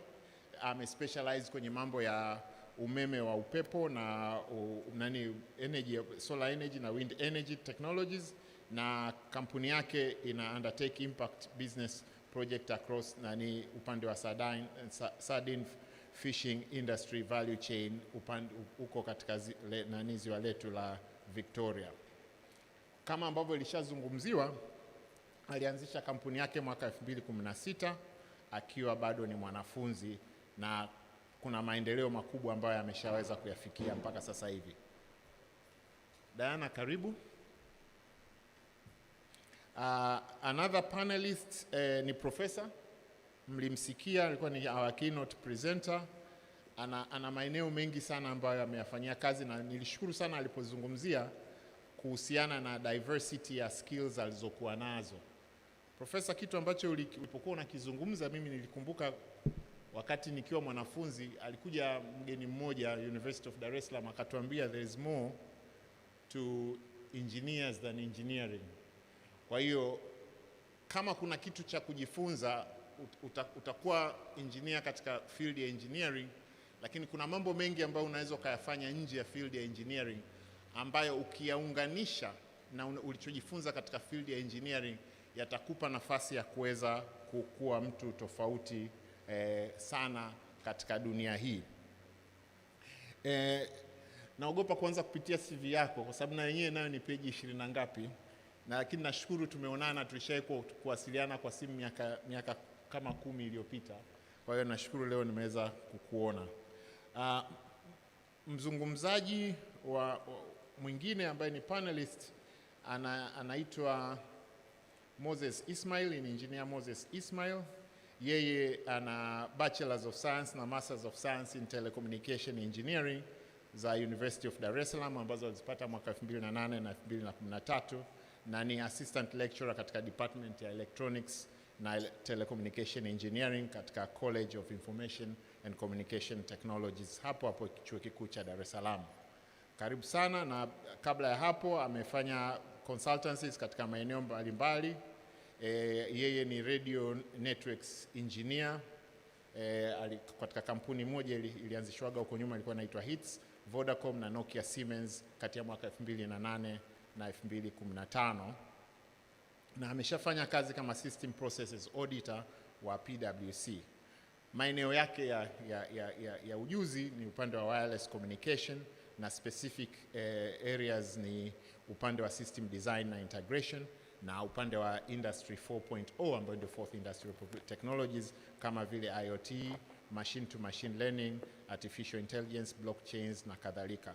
Yeye mwenyewe ni innovator na entrepreneur, kwa hiyo atashare skills zake kwenye eneo hili, na ni enthusiast wa user centered products design and development. Sasa hivi he has been grooming youth katika University of Dar es Salaam ICT Incubation, na yupo katika Youth for Children Innovation Hub na Challenge Driven Education Hub ambayo amekaa nayo kwa kutoka mwaka 2011. Sasa hivi anafanya mafunzo ya shahada ya uzamivu PhD ya upande wa telecommunication na engineering na research katika eneo la TV white space kama technology for broadband connectivity in underserved and sparsely populated areas. Kwa hiyo kama ambavyo mmewaona panelist wangu hapa, tuna a very rich panel ambayo iko mbele yenu.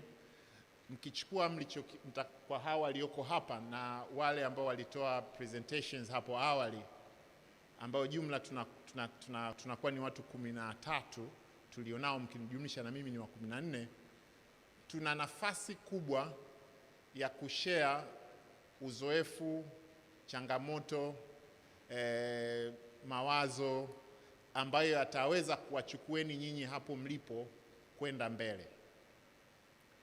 Kama namna ya kufungua panel, naomba nizungumzie kidogo kuhusiana na mapinduzi ya 4 ya viwanda. Profesa alizungumza vizuri sana kwenye mapinduzi ya kwanza, ya pili, ya tatu na ya 4. Mimi naomba nizungumzie tu ya 4, kwamba ni aina ya mapinduzi ya viwanda ambayo yanatubadilisha sisi wanadamu. Alipozungumzia kitu kinachoitwa cyber physical world, mapinduzi ya 4 ya viwanda yanaleta convergence kati ya cyber world na physical world. Maana yake katika miaka takriban 15-20 ambayo ndio miaka yenu ya kazi, mabadiliko yatakayotokea katika jamii tunayoishi yatakuwa ni makubwa sana. Kwa hiyo kuna jambo moja ambalo naomba lilizungumzwa na wazungumzaji, mimi naomba nilisisitize.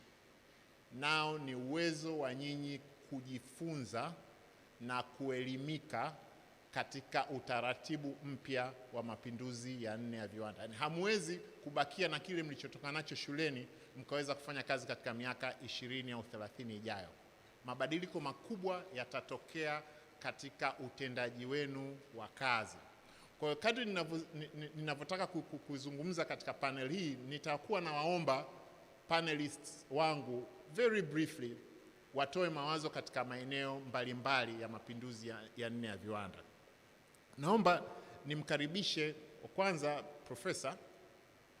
Wewe utazungumzia ni nini unakiona katika sekta yako ya elimu, kama kitu gani vijana wetu wafanye ili waweze kuchukua fursa ambazo zitajitokeza katika mapinduzi ya 4 ya viwanda. Wajifunze nini kwenye upande wa skills acquisition? Wewe unaona changamoto iko wapi?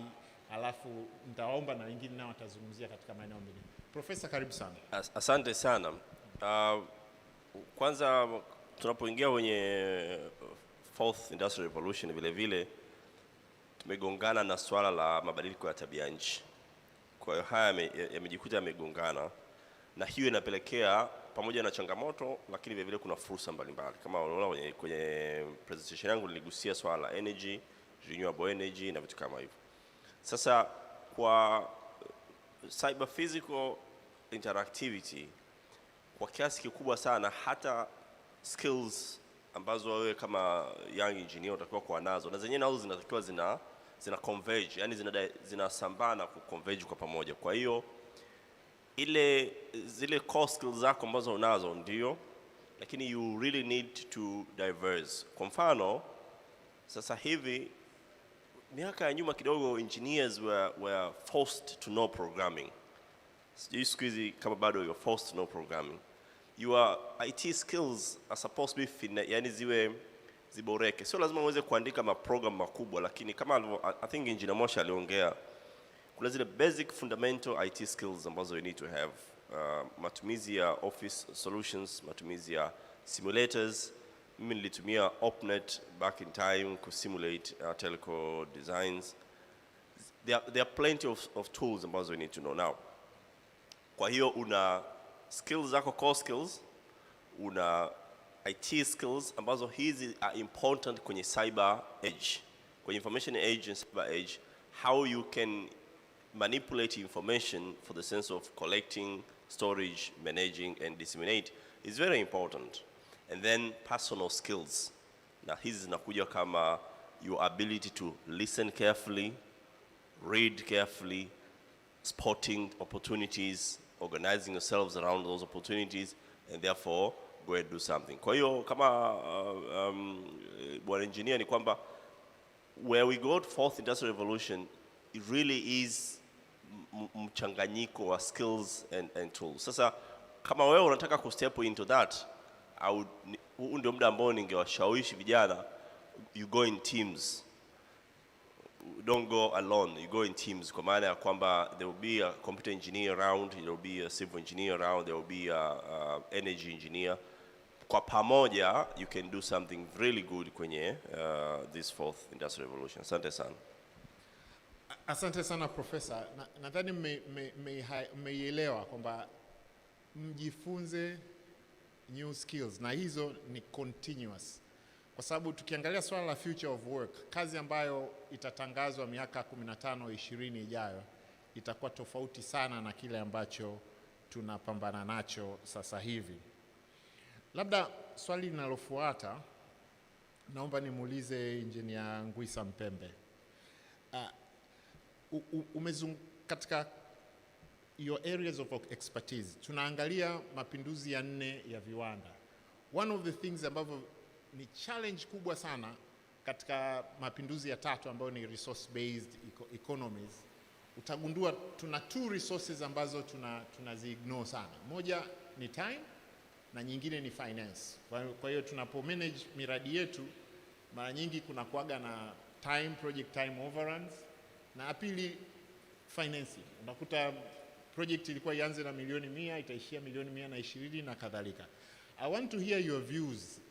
What are the skills ambazo vijana wajifunze ambazo zitawasaidia as they are looking forward, wawe properly equipped wakiwa wanashiriki miradi yoyote kama waajiriwa au kama entrepreneurs, kuhakikisha kwamba hayo mambo mawili yasije yakawa ni changamoto kwao.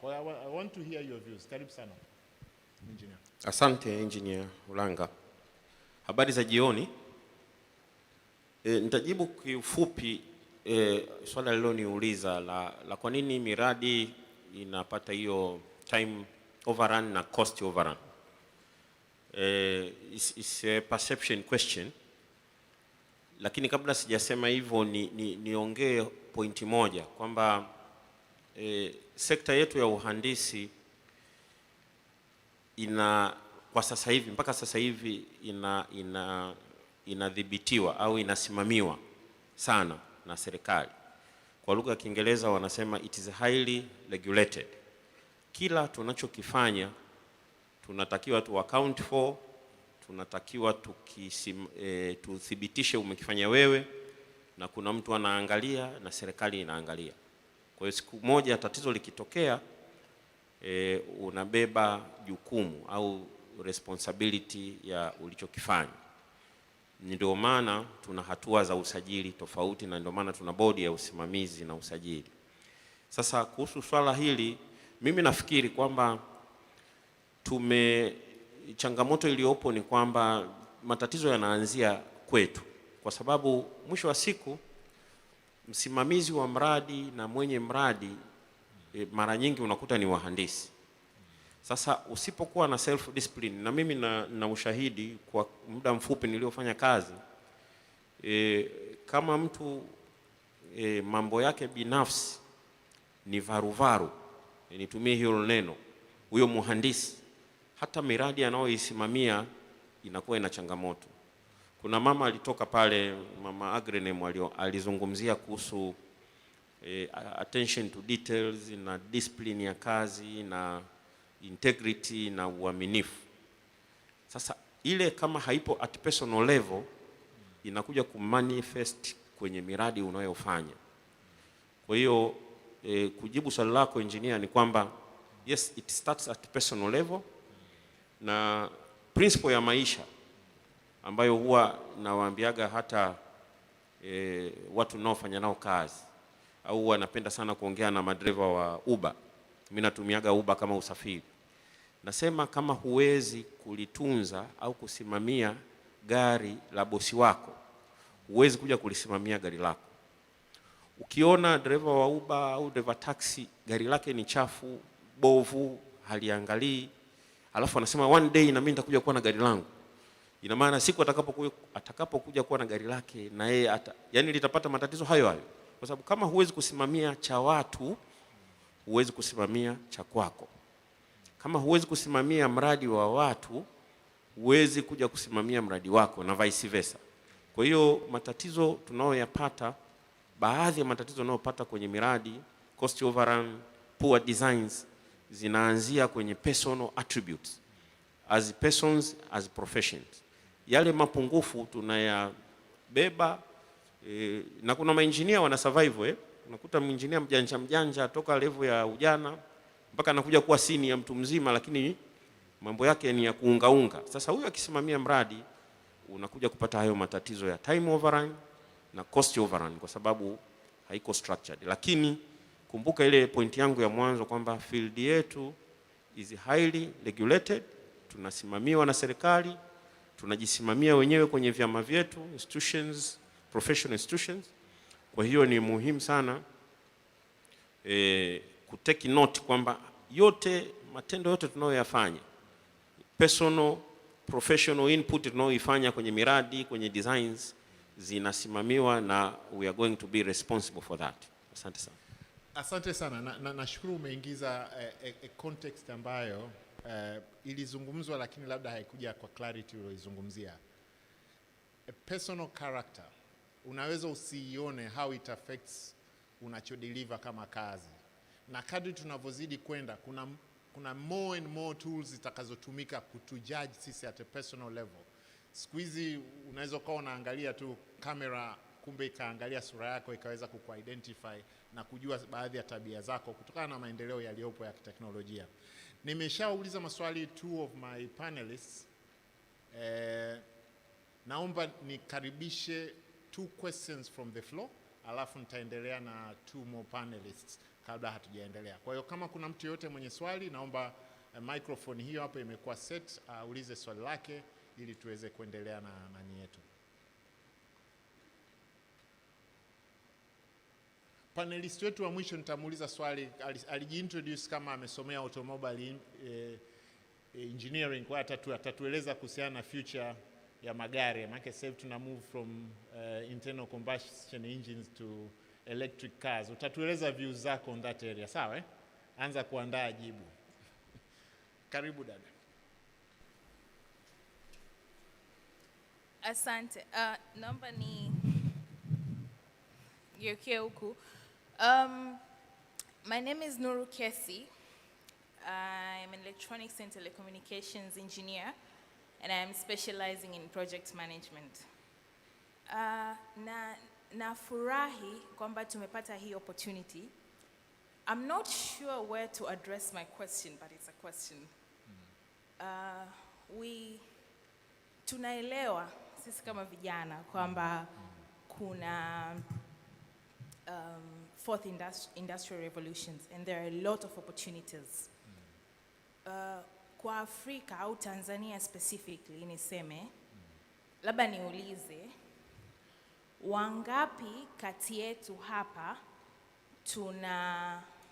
tunafanya au tunasoma vitu ambavyo ni related to the areas of fourth industrial revolution, kwa mfano IoT, big data analytics, quantum computing, genetic engineering, kwa watu wa medical maybe, na vitu kama hivyo. Please raise up your hands. Kuna mtu mnaulizwa, jamani mnyanyue mkono. I know one person in the room, so at least kama kuna mwingine. Yeah. Kuna mmoja wa pili. Kwa hiyo at least kuna watu wawili. Kuna one of my panelists does that. Kwa hiyo okay. Kwa hiyo So I think labda ninachotaka kusema, kuna watu wameanza kugrasp kwamba tunaelewa kuna opportunities, but how many of us are ready to grab those opportunities? I know kwa watu waliofanya projects mashuleni au wanaofanya dissertation mwaka wa mwisho ni wengi ambao wanaandika na wanafanya projects in those areas. But baada ya kugraduate, wengi tunaziacha. Tunakuja mtaani, tunaanza kazi, whether unaajiriwa, unafanya freelancing au unaanzisha kampuni yako, tunaziacha. And I know dunia imesogea. In the next 10 years, as Engineer Ulanga was saying, hatutakuwa hapa.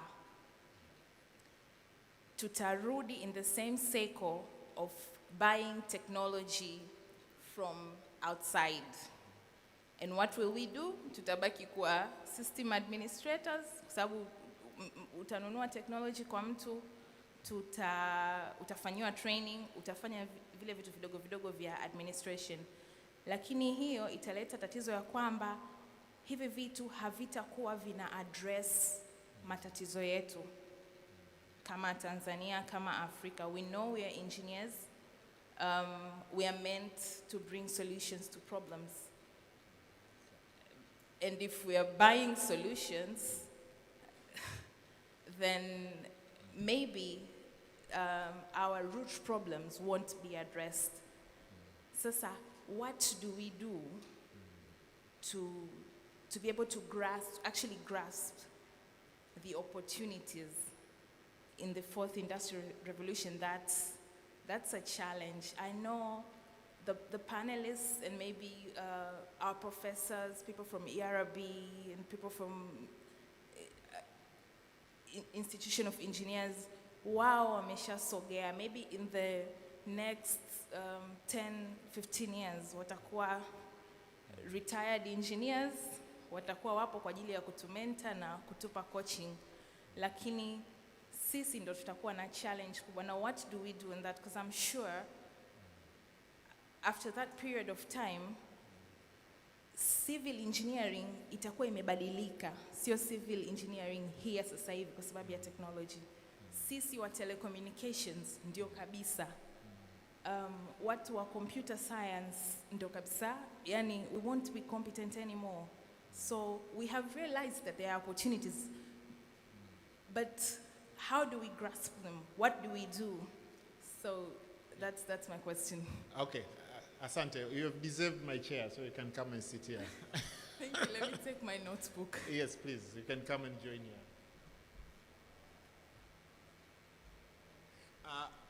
Kwa swali liloulizwa, naomba nimkaribishe Engineer Moses Ismail atoe his views on that. And another participant ambao naye utatoa views zako. Panel discussion ya leo ni kuhakikisha kila mtu atoe views zake, na mahali popote ambapo tutakuwa kama ERB hatuna majibu, tutayatafuta, tutaweza kushare na nyinyi kupitia kwenye ile WhatsApp group iliyokuwa formed. Kwa hiyo new panelist, karibu, utakuwa na swali lako na wewe baadaye. Tafadhali.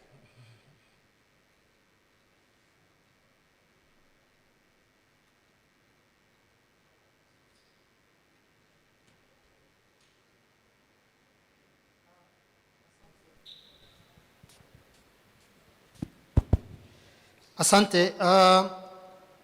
Ameongea kitu kimoja kizuri sana na nafikiri ameakisi mawazo niliyokuwa nataka niaseme. Wakati nakuja hapa tulitoka kwenye Digital Youth Summit, inafanyika Oyster Bay kwa muda wa karibia siku 4 au 5 hivi. Na kikubwa ambacho kinazungumziwa, tunazungumza future of work. Kwamba sasa hivi vijana wanafundishwa ili waende wakapate ajira. Lakini ukiangalia fourth industrial revolution, mabadiliko iliyoleta ni mawili tu makubwa. Jinsi ambavyo kazi zinafanyika, unakuta kwamba ile adoption ya artificial intelligence katika kazi inafanya zile kazi ambazo ni repetitive na ambazo ni routine ambazo tumezoea kuzifanya, tusiweze kuzifanya sisi tena, tuweze kusaidiwa kuzifanya. Lakini pia inaleta expansion katika workforce na kuongeza kazi ambazo zitakuwa ni za off the balance sheet zaidi. Kwa hiyo utakuta kwamba kuna uwezekano mkubwa wa wewe kushiriki kwenye ufanyaji kazi katika sehemu mbalimbali duniani ukiwa mahali ulipo, lakini pia kuna changamoto kwamba kuna kazi ambazo hutaweza tena kuzifanya. Kwa hiyo ili uweze kusogea mbele unahitaji uwe na ujuzi wa ziada. Swali lake ameuliza, amesema tunafanya nini? Ametoa mifano ya telecommunication engineers kama yeye, computer engineers watabaki kuwa system administrator. Na nilikuwa na statistics fulani hapa kutoka kwenye World Economic Forum. Wanazungumza kwamba miaka 10 tu ijayo mpaka 2030 watoto wetu ambao wako kindergarten sasa hivi, kuna kazi almost kazi zote ambazo tunazifanya sasa hivi inawezekana wasizikute tena, ambazo zinaisha sasa hivi kwa sababu ya hii fourth industrial revolution. Sasa tulikuwa tunazungumza mambo mengi, lakini napenda nijibu swali lake kwa baadhi ya comment ambazo amezitoa, kwa sababu niliona kama anajibu yale maswali yeye mwenyewe. Amezungumzia skills digital skills ambazo ni muhimu sana kwa vijana kuwa nazo na kuweza kuengage kwenye digital markets na kuweza kuuza zile skills zao. Ameongea neno moja akasema freelancing. Wewe kijana ambaye una uwezo wa ujuzi fulani, huhitaji sasa hivi uwe sehemu fulani tu ili uweze kufanya ile shughuli ambayo unaifanya. Unaweza ukashiriki kwenye shughuli nyingi ukiwa mahali pale ulipo. Juzi tulikuwa na training na watu wa media, journalists. Walikuwa wanazungumza kwamba sasa hivi wanakosa soko, maana wao wamezoea kuripoti zile habari. Usiku mtu akaangalia taarifa ya habari, mtu anunue gazeti. Lakini mimi mara nyingi huwa sisomagi magazeti sasa hivi. Sisemi kwamba siyapendi, ila ukiangalia jinsi ambavyo dunia na teknolojia sasa hivi imebadilisha soko la habari, kwa mtu ambaye anafanya kwenye area ya media, unahitaji ujifunze kuhusu creative content development. Huhitaji tena kuja kuna rate story. Leo kuna mtu sijui alivamia sehemu fulani akafanya kitu fulani, uje unirudie kitu ambacho nimekisoma tayari mchana kwenye media. Kwa hiyo tunaona jinsi maisha yetu yalivyo yamebadilishwa na tunahitaji tuwe na skills za ziada. Kwa hiyo kama wewe ni kijana umesoma telecommunication, umesoma computer, umesoma coding, unafanya nini zaidi ya kusubiri mtu mwenye kampuni yake aje kuajiri kama system administrator au application developer? Lakini kuna fursa nyingi ambazo unaweza ukaingia kwenye freelancing platforms na ukaweza kuuza ujuzi wako kwa watu ambao hawawezi wakakuona. Tunapozungumzia fourth industrial revolution, kuna changamoto nyingi ambazo watu wanaziona. Kuna positive sides ambazo ni nyingi mimi nafikiri kuliko negative sides. Watu wanafikiria kwamba labda 4IR itakuja kuleta shida kwenye upatikanaji wa kazi. Juzi nilikuwa naangalia event ya Tesla, wengi wanamjua Elon Musk, wametengeneza hii humanoid robot ambayo itaondoa hizi repetitive activities. Na alipoulizwa kwamba anafikiriaje kuhusu ajira kwa watu, alizungumza kitu kimoja ambacho kilini surprise sana, lakini labda ndiko tunakwenda. Alizungumzia kitu kinaitwa universal basic income.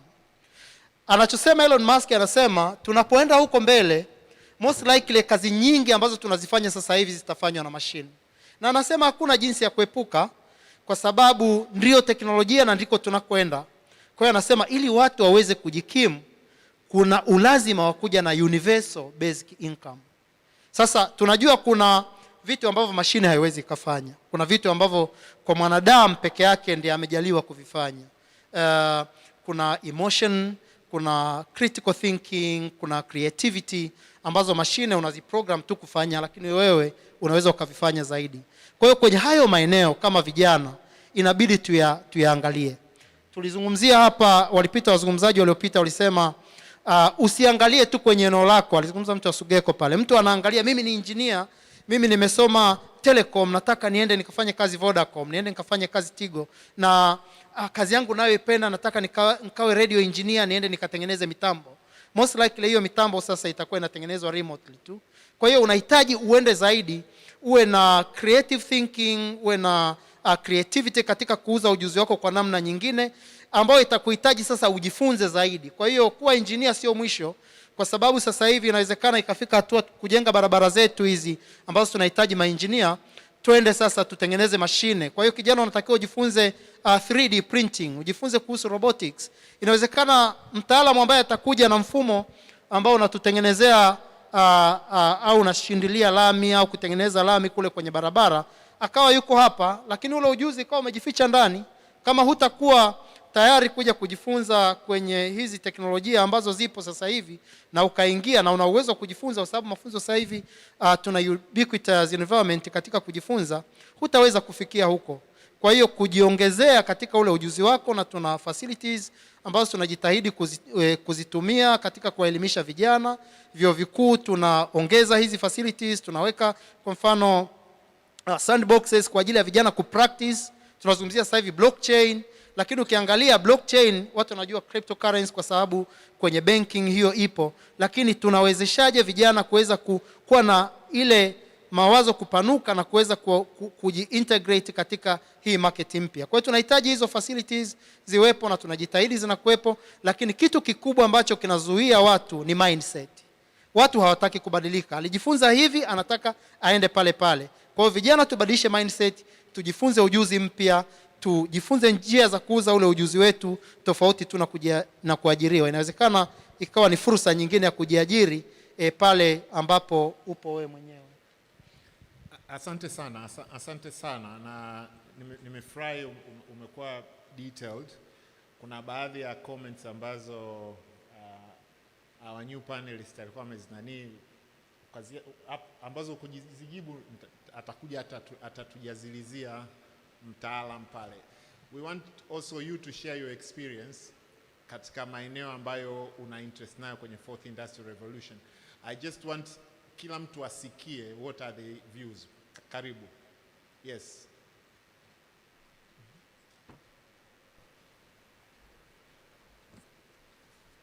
Habari ya jioni mabibi wa bwana. Hello. Habari ya jioni. Kwa majina naitwa Matiku Timothy, ni Electronics and Communication Engineer from DIT. Also from there I'm coming from Channel Cross Company Limited. Ambao tunahusika na bank cash solutions. Kama najua watu wengi tumetembea sana ATM nyingi hapa Tanzania za NMB na CRDB na benki nyingine. Katika mashine zote ambazo zipo kwa taasisi zote za mabenki tunahusika na hizo mashine kwa kuuza na kufanya maintenance. Sasa na kitu viwili. Kimoja ni kama kushare na maengineer wenzangu, na kingine itakuwa ni swali kwa profesa. Mimi nilibahatika kumaliza chuo 2017 pale DIT. Nikiwa na experience yangu kubwa sana ya masuala ya telecom. Nilifanya sana kazi na Smart, Vodacom. Lakini wakati namaliza kuwa na shida ya ajira, nikaa tu niko nyumbani. Kwa muda wa miezi mitatu nikapata simu ya rafiki yangu mmoja anafanya kazi ya SP, Internet Service Provider. Akaniambia kuna mtu anafungua kampuni ya betting. Atakuwa na shops kadhaa hapa Dar es Salaam. Kwa anahitaji mtu wa masuala ya internet service na masuala ya ICT. Kwa kama uko tayari unaweza kuungana naye. Mshahara 300,000 kwa mwezi. Remember mimi ni mhandisi na nilisoma diploma ya Electronics and Telecom then bachelor. Nishafanya kazi sana lakini hakuna ajira, lakini naambiwa kuna 300,000 mezani. Kazi ilikuwa unaingia saa 3 asubuhi mpaka saa 6 usiku, sababu hizo betting shops zinahitaji internet muda wote. So unahitaji uwe available kusupport. Lakini nashukuru Mungu nilifanya hiyo vitu. Katika hiyo kazi, ndani ya miezi mitatu nikakutana one the friend ambaye nilikuwa naye chuoni. Nilisoma diploma, anafanya kazi hiyo kampuni anafanya kazi sasa hivi. Mbona kuna kazi kule lakini hapo pia mshahara ni mdogo, 600,000. Nikamwambia hiyo ni kubwa kwangu. Sasa nikaanza nayo. Nikajoin hiyo kampuni 2018 mwezi wa pili. Pale kuna mashine nyingi sana za benki. Karibia biashara zote za benki. Kuna mheshimiwa mmoja hapo kwa CRDB. Sasa hivi tunafanya baada kumwona nikakumbuka sasa tunafanya integration ya Forex ATM CRDB.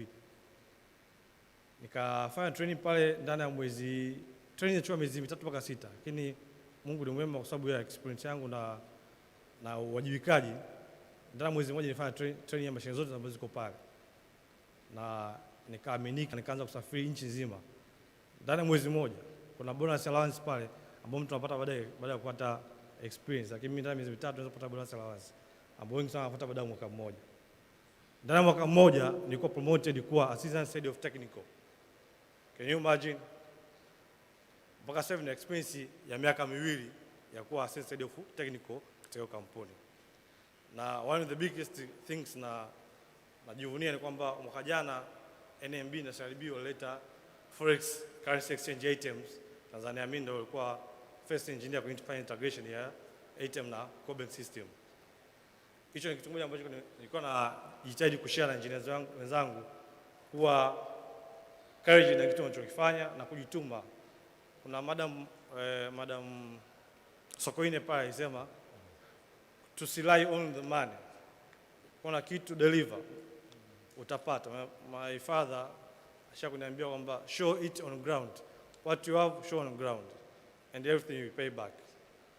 Hiyo ni kwamba ni kidogo cha kushare na nyie.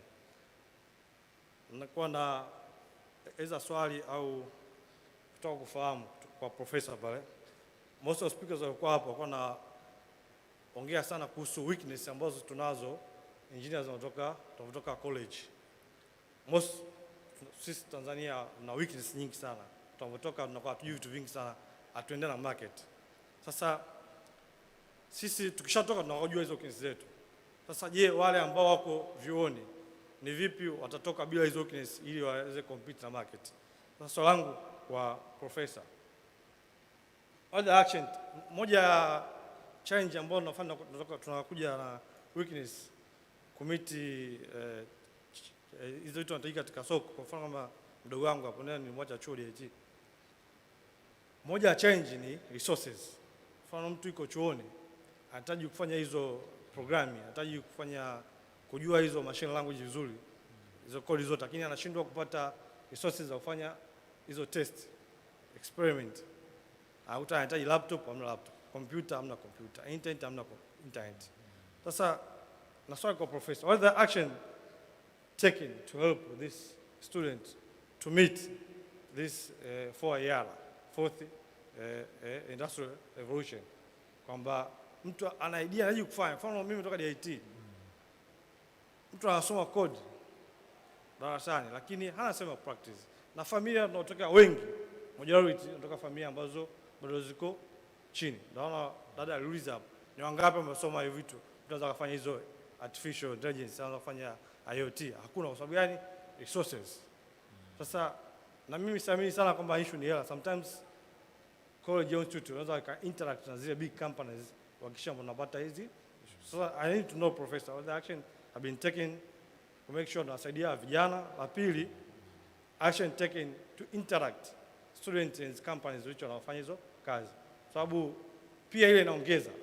Mimi nakumbuka nilibahatika wakati nasoma tulikuwa tuna interact sana na TCL, Vodacom, na kuongezea experience na hali ya kujiamini. Kwa hata leo ukikutana nao issue wana idea to share inakuwa ni rahisi. Lakini naona ni kwa udogo sana.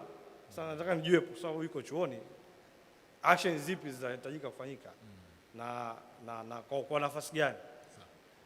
Pili ni pongezi kwa ERB kwa event, na natamani naonaga kwenye media inaniuma sana nakuta social arts na event nyingi sana ambao wanapata nafasi ya kuongea na kudiscuss na kuendelea mbele, lakini engineering ambayo ina lead the world, na lead the nations, hatuna platform nyingi. Kwa ningeomba ERB at least tuna hizi season seminar at least 2 times in a year or 4 times a year. Asanteni sana. Sana, nashukuru sana. Naomba swali ambalo liko directed kwa prof libakize kwanza kwa sababu nilitaka kwanza kumkaribisha engineer Martin David. Yeye katika maeneo ambayo tunasema ni areas of competence ni mambo ya consulting engineering. Tunapotoka kwenye third industrial revolution kwenda kwenye fourth industrial revolution, one of the areas ni mabadiliko ambayo yanatokea katika field yetu ya engineering, na consultants are in the forefront, ndio mnaonaga mapema nini kinachoendelea. So one of the areas za fourth industrial revolution ni mambo ya smart cities, smart communities na kadhalika. I want to hear your views on one area ambayo ni intelligent transport networks. Juzi nilikuwa nasoma an article ya watu wana experiment integrating charging system kwenye barabara. Yani wanaweka loops za umeme, alafu ukipita na gari la electric car, ile loop inakupa wewe charge ambayo itakupa finally utakuwa na uwezo wa kudrive indefinitely bila kufikiria kutafuta any charging point. So that's where the future is. Lakini unfortunately or fortunately kwa sasa hivi kama ambavyo mmemsikia mzungumzaji aliyopita, 2 years experience is a lot. Yani maisha ya mnaoishi nyinyi haitakuwa rahisi kufanya kazi kwenye taasisi moja kwa miaka 40.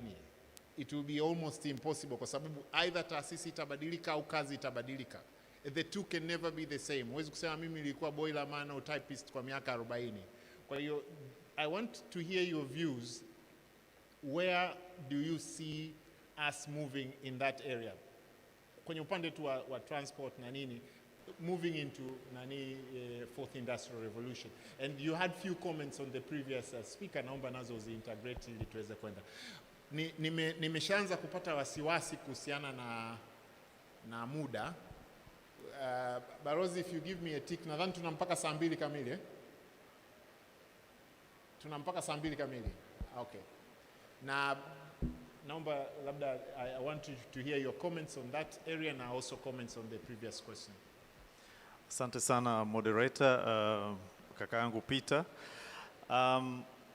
Ningependa kuanza kwa kujazia nafikiri swali la panelist wetu mpya binti pale kuhusu nafikiri majibu mengi ameshatoa panelist mwenzangu, lakini nafikiri swali lake nilivyolielewa ni kuhusu preparedness ya taasisi za training kuhusu hii fourth industrial revolution, kwamba ana wasiwasi kwamba hii ngoma itakuja alafu sisi tutakuwa caught unawares. In 10 years time hatutaweza kureact to the requirements na itabidi tuwe tuna import products au vitu kama hivyo kwenye hii fourth IR. Mimi nilikuwa nataka kumuondoa wasiwasi kwa sababu tumekuwa na situation kama hizi huko nyuma. Kama tunakumbuka kabla ya mining companies kuja hapa, kina Barrick, kina Ashanti Gold, Ashanti sijui wanaitwa Gold Ashanti na kadhalika, GGM na kina hizi Vodacom sijui na makampuni ya simu haya, pale chuo kulikuwa hamna mining engineering course, haikuwepo. Kwa hiyo walipokuja GGM sijui kina Barrick walikuwa wanaajiri maengineer kutoka nje. Kwa hiyo as a result, although serikali tulichelewa na kama nchi tulichelewa, lakini wakaanzisha course za mining na zingine na support courses kwenye vyuo na kwenye tertiary institutions. Kwa hiyo sasa hivi tumekuwa na mining engineers wa kutosha na wamekuwa absorbed kwenye nani, na sasa hivi nafikiri it's about 3% ambao ni foreigners wanafanya kazi kwenye mining, hizi big mining conglomerates ambazo zina operate kwenye nchi yetu. Kwa hiyo my comment ni kwamba institutions, training institutions, vyuo na vyuo vyetu vya kama UDSM na kadhalika vianzishe vione hii fursa ya 4IR na kualign courses ambazo zitaanza kufikiria kwenda kwenye hiyo opportunities ambazo zitaletwa na fourth industrial revolution, yani katika kudevelop vijana wetu wawe na hizo skill sets ambazo zinatakiwa. Vile vile upande wa government, serikali lazima itengeneze ecosystem ya kupokea hii 4IR, kwa sababu haiwezekani tu tukakaa vitu vikajiendesha vyenyewe. Kwa hiyo my thinking is that tumeshaanza, kwa sababu mwaka jana nafikiri imeanzishwa Ministry of ICT ambayo iko chini ya Dr. Ndugulile nafikiri. Faustin Ndugulile. Wenzetu kwa mfano jirani hapo Rwanda walianzisha sijui mwaka 2005 au nini. Kwa hiyo wao walishaona mbali. Kwa hiyo sasa ecosystem, yani katika policy level lazima tutengeneze policy, lazima tutengeneze sheria na mambo kadhaa ili kutengeneza ile ecosystem ambayo sasa kila kitu, kwa mfano lazima tu train, au kwa mfano tunaweza tukasema one laptop per child, kwamba mtu anavyoenda chuo sekondari kila mtu awe na laptop. Haiwezekani siku ya kwanza ukaanza, lakini unakuwa na program labda ya 5 years. Kwa hiyo mwaka huu na mambo kama hizo, au lab kama za nani. Kwa hiyo my thinking is that as a country we need to prepare better, na stakeholders tunaweza tukawaeleza serikali kuhusu preparedness, lakini we can see some light in the right direction in terms of the ministry that has been formulated last year. Back to the question ya moderator kuhusu anasema transportation systems. Interconsult bahati nzuri tuliconceptualize the BRT system in Dar es Salaam. Kwa concept yote ya phase zote tuliifanya katika concept level, na tulifanya phase 1 ambayo ilikuwa mwanzoni ni barabara ya kutoka Ubungo kwenda Ferry. Ilikuwa kilomita 10, lakini baada ya kuiingiza kwenye economic models ikaonekana kwamba wananchi watalipa nauli kubwa kuweza kurudisha zile pesa. Kumbuka kwamba any infrastructure projects lazima kuwe na costs na benefits, na benefits lazima zi outweigh costs. Kwa hiyo kuna kitu tunaita internal rate of return, lazima iwe zaidi ya 12% ili huo mradi uwe feasible. Kwa ili uwe feasible ilikuwa kwamba wananchi walipe nauli ambayo ni kubwa kuliko ile ambayo wameizoea kawaida kwa wakati ule, kwa sababu tulianza nafikiri 2006. Therefore tukaamua na World Bank wakaongeza kuanzia Ubungo kwenda Kimara, na tukawa na leg nyingine kutoka Magomeni kwenda Morocco, na nyingine kutoka Faya kwenda Kariakoo. Kwa hiyo baadaye tulivyoingiza kwenye ile modeling transportation model, tukapata sasa kwamba nauli zitakuwa nzuri na internal rate of return itakuwa well above 15% and therefore feasible. Sasa nikikumbuka kwenye systems ambazo tulikuwa tumependekeza kwenye ile concept ni kwamba kwanza kungekuwa na IT control room, kungekuwa na control ambayo actually wangekuwa wana monitor demand ya, kwa mfano kituo cha Manzese kina watu wengi. Unajua asubuhi tunaita peak na jioni tunaita another peak. Alafu hapa katikati watu sio wengi. Kwa ile fleet size tumeiplan in such a way kwamba kuna mabasi fulani yatatoka asubuhi na mengine yatatoka jioni ili kuabsorb wale watu wengi. Lakini hapa katikati kunapotokea demand imeongezeka kwenye certain stations, ile control inapata signal, wanaona wale watu, wanatuma mabasi. Kuna signal inatumwa kule kwenye depo, wana discharge mabasi kuweza kuabsorb ile nani. Kwa hiyo kwa mfano hiyo control room, control center haikufanikiwa. Kwa mfano tulikuwa tumependekeza kwamba kuwe na card system, kuwe na operator ambaye atakuwa ana wewe badala ya kulipa nauli cash, huo unaweka hela kwenye kadi, alafu unachanja, una tap kadi yako, alafu ina deduct kwenye kadi. Kwa hiyo ndio vitu kama hivyo tuliviona wakati ule kwamba katika hii smart transportation system, these are the few areas that I can share with the group. Kwa sababu ya time nafikiri ni share hapo. Moderator. Asante sana. Ulichojibu ndio kile ambacho nilitaka kizungumziwe, kwamba there are bits and pieces za fourth industrial revolution ambazo tayari ziko tayari. Unajua kitu kimoja ambacho ningependa ni share na nyinyi kuhusiana na fourth industrial revolution ni kwamba the building blocks tayari zipo. Tunachohitaji ni kuzitumia kuweza kubuild what we want. Professor alizungumzia mambo kama ya Internet of Things, ilizungumziwa mambo kama ya artificial intelligence or machine learning or whatever variations of that. Hivyo vitu tayari vipo. Tunavyovisubiri ni vile vya next, labda quantum computing iwe katika commercial level. Tunasubiri 6G ambayo itatokea miaka kama 10 ijayo na kadhalika, lakini most of the building blocks they are here now. The opportunity mlionayo nyinyi kama vijana ni kuangalia ni kitu gani ukipick leo ujifunze, na uzuri ni kwamba haiko limited only to ICT industry. Nitoa mfano huu kwenye upande wa transport, kwamba gari litakalotengenezwa mwaka 2030 ambayo ni miaka 10 kuanzia sasa hivi, most likely litakuwa by default ni autonomous, halihitaji dereva. Tunaliendesha sasa hivi linahitaji dereva, lakini na miaka 10 ijayo litakuwa halihitaji dereva. Tumejiandaa vipi?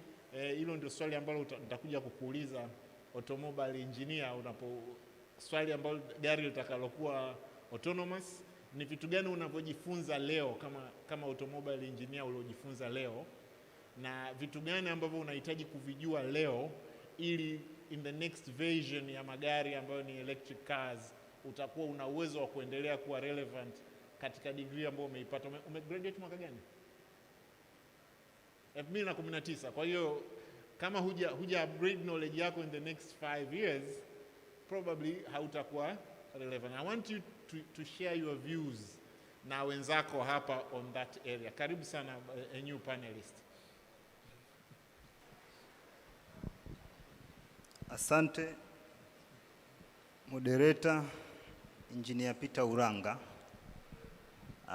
Kama nilivyojitambulisha hapo awali kwamba mimi ni mhitimu wa uhandisi wa magari kutoka Chuo cha Taifa cha Usafirishaji. Nimehitimu mwaka 2019. Mwanzoni pia uliniuliza kwenye masuala ya nitoe mchango wangu au maoni yangu kwenye emergency ya magari ya umeme, electric vehicles. Kwa upande wa kuzungumzia magari ya electric vehicles, kwanza tunatakiwa tukubali kwamba kadri teknolojia inavyokuwa kwenye industry ya magari, kunakuwa na dhumuni au lengo la kucontrol emission. Kwa hiyo hata yanavyogundulika magari ya umeme yanakuwa katika lengo la kucontrol emission, kwa sababu tunaona fuel zinazotumika kwenye magari ambazo zinatokana na hydrocarbon kama diesel na petrol, zinavyokuwa zinafanya combustion, inaweza kwa sababu kunaweza kutokea incomplete combustion na kuzalisha hewa chafu ambayo inaweza kuchafua hali ya hewa na mazingira. Kwa hiyo zinavyotokea teknolojia za kufanya emergency ya magari ya umeme na matumizi mengine ya alternative fuels kama compressed natural gas, tunakuja na solution za kufanya kukombati hii tunaita emission ambayo inaweza ikatokana na hii combustion ya hydrocarbons. Lakini kwa upande wa magari ya umeme sasa, yanahitajika kuna tuseme means mbalimbali ambazo tunaweza zikawa zinatumika kwa ajili ya kutengeneza umeme ambao unaenda kutumika kwenye haya magari. Na ziko means ambazo zikitumika moja kwa moja pia nazo zinaweza zikawa ni costful, lakini pia zitakuwa ni za wastage of time, kwa sababu unapotumia kama ni gari la umeme afu labda linatumia battery, manaki kuna wakati battery linaisha na litakuwa linahitaji kuchajiwa. Kwa lazima unavokwenda katika hiyo teknolojia, ina maana lazima kuwe kuna vituo kwa ajili ya kuchajia yale mabetri baada ya muda fulani gari linavyokuwa linatumika. Lakini pia inawezekana tukatumia umeme lakini unaotokana na sola. Kwa hiyo ili gari la umeme linakuwa ni solar powered, na ile kazi ya sola inakuwa ni kwa ajili ya kwenda kuchajia betri ambayo linatumika kwenye hilo gari la umeme. Kwa kwenye best solution kwenye magari ya umeme, kama mkakati ambao tunaweza tukautumia ni wa kutumia solar powered vehicles. Lakini hasa kwa nchini kwetu labda kwa sasa hivi tunaweza tukatumia alternative fuel nyingine ambayo inaweza ikatumika, labda ni compressed natural gas, ambayo pia na sisi wenyewe kama taifa tuna hivyo vyanzo vya gesi asilia ambayo inaweza ikatumika kwenye magari. Kwa hiyo hayo ndo maoni yangu kwenye upande huo kwa sasa. Asante sana. Kuna mambo mawili naomba mjifunze. Nimemnyanyua kama panelist, hajajiandaa, ameweza kuzungumza haya. Hiyo ndio self initiative ambayo mnabidi muwe nayo. Msiingie uoga wa kushiriki katika midahalo, wa kutoa your views, na ameweza kueleza mambo mengi ambayo yamekuwa ni mazuri. Profesa, nililiweka swali lako on hold. Labda nikuombe ulizungumzie briefly, alafu nitamuomba Diana achangie mambo fulani kuhusiana na mambo innovation. Nitakuuliza swali please. Asante. Palikuwa mwanzoni sana kuna mtu nilitoa keynote, palikuwa na swali jingine toka kwa Abdul Majid Musa, huyu mechanical engineer student. Alikuwa anaulizia what industrial revolution is Tanzania currently in and how to go there. But I think ushagusia hapo kwamba kuna bits and pieces tayari zipo.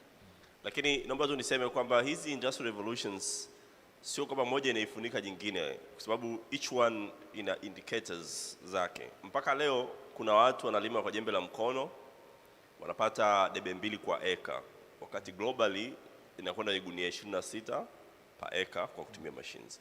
Kwa bado some parts of us tuko even hatujafika first industrial revolution, wakati tayari tushaanza kuingia on the other part kwenda fourth. But what we can do, nadhani tumeshaongea sana kwamba we need to prepare.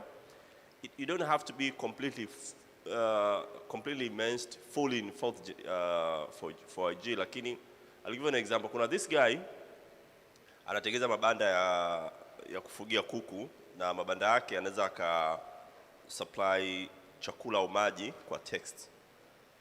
So you can see ameweza ku bring some innovation kwenye very simple solutions. So there's so many ways. It's cyber physical. Just look on the actual world and what can technology assist in making it better, faster, more efficient, and therefore more profitable. Kwa ndugu yangu wa engineer wa DIT na banking, kwa walio chuo hapo pagumu kidogo. Mimi nilipokuwa nasoma computer science undergrad, my first year nilikuwa nazima laptop nilikuwa tunaweza kujiombeza.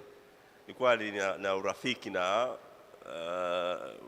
ndugu mmoja kwa na laptop. Kwa mimi ndo nilitumia mwaka wangu wa kwanza kukaa mpaka saa 8-9 writing programs. By then chuo walikuwa wanafunga labu saa 4.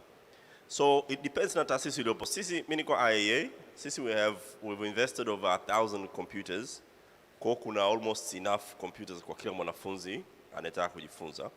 Lakini I think nilikuwa nawaambia wakati nafundisha nilikuwa FM kabla sijaenda IAA, nilikuwa naambia mwanafunzi wa third year computer science ambaye hana laptop literally amepotea njia, is in the wrong place at the wrong time. Naturally, if you are patient with that, you would have. Ukiosha gari kwa siku, magari yako 3 na 10,015, ukizichanga, in 6 months you buy your own second-hand laptop. So if you really want it, you work for it, you get it.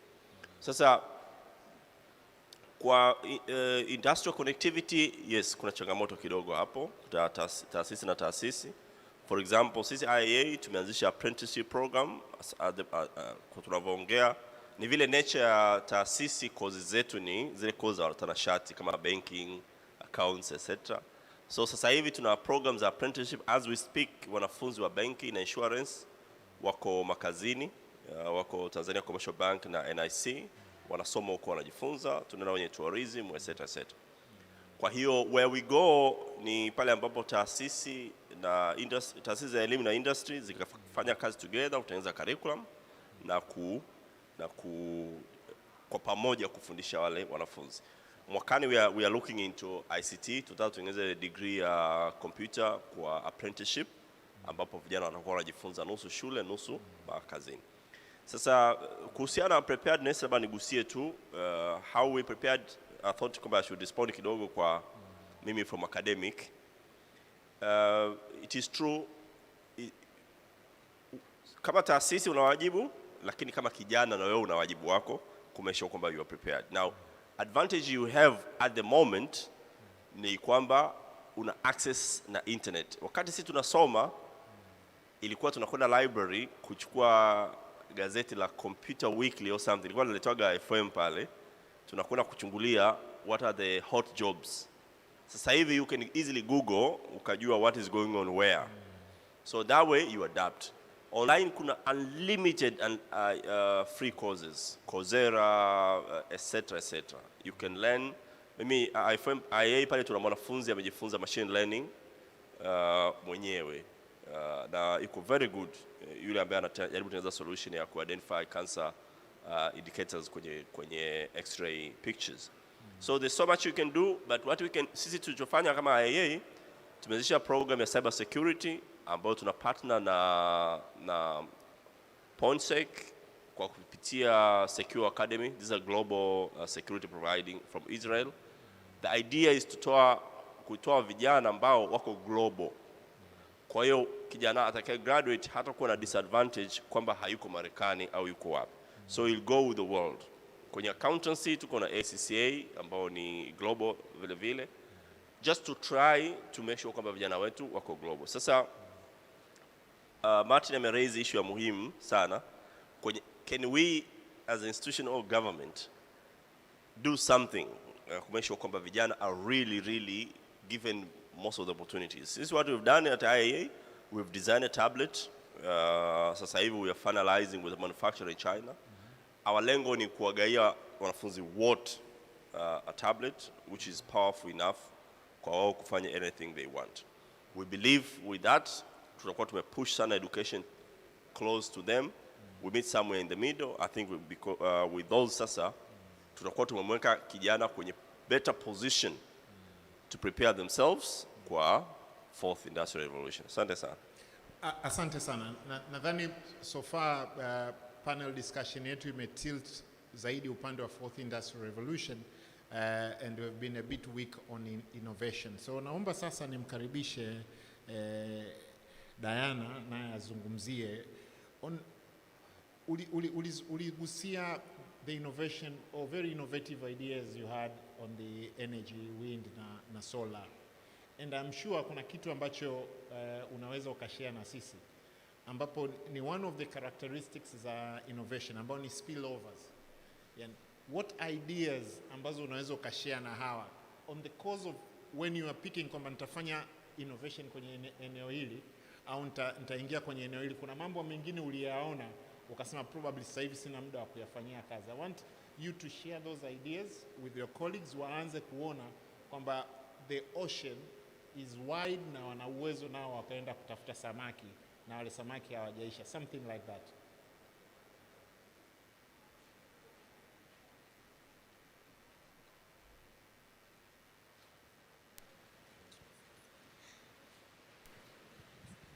Asante. What I can add to, kwa sababu I know most of the panelists wameongea mengi ambayo yana uzito mkubwa sana. What I can add to ni kwamba Madam said kwamba kwa sisi Afrika tuko nyuma. Ni kweli, tuko nyuma. And tuko nyuma kwa kitu kizuri sana. Wanasema what I believe is where there is lots of challenges is where a lot of opportunities exist. Sisi tukiwa zamani 2-3 years back when I was traveling a lot, nilikuwa nasafiri sana in terms of pitching the idea, kujaribu kutafuta funding. Ukikaa na mataifa mengine, European countries, American, Asia, ukisikia solutions zao, mimi nilikuwa narudi nyuma kidogo. Nirudi kwetu kwanza. Maana solutions zangu ninazoenda nazo ni vitu ambavyo wao labda walifanya 10 years ago. But this is what actually works in Africa now. Kwa hiyo that shouldn't disturb us. Hicho ndo cha muhimu cha kuelewa. The fourth industrial revolution is here already. Lakini sisi gurudumu letu liko wapi? Tuko first, tuko second, tuko third, tuko fourth, zote kwa pamoja. It means there is opportunity in every sector. Africa is one of the it's the only continent in the world ambayo inaangaliwa kama the biggest market. Yani sisi tunagombaniwa kati ya America, Europe, China. They are all scrambling for Africa because it is the potential for their solution. It's the market for their solutions. Solutions ambazo engineers wetu tunaweza tukazidevelop. Because they cannot know more than what we know of our problems. Then how do we start kujua? Tunaangalia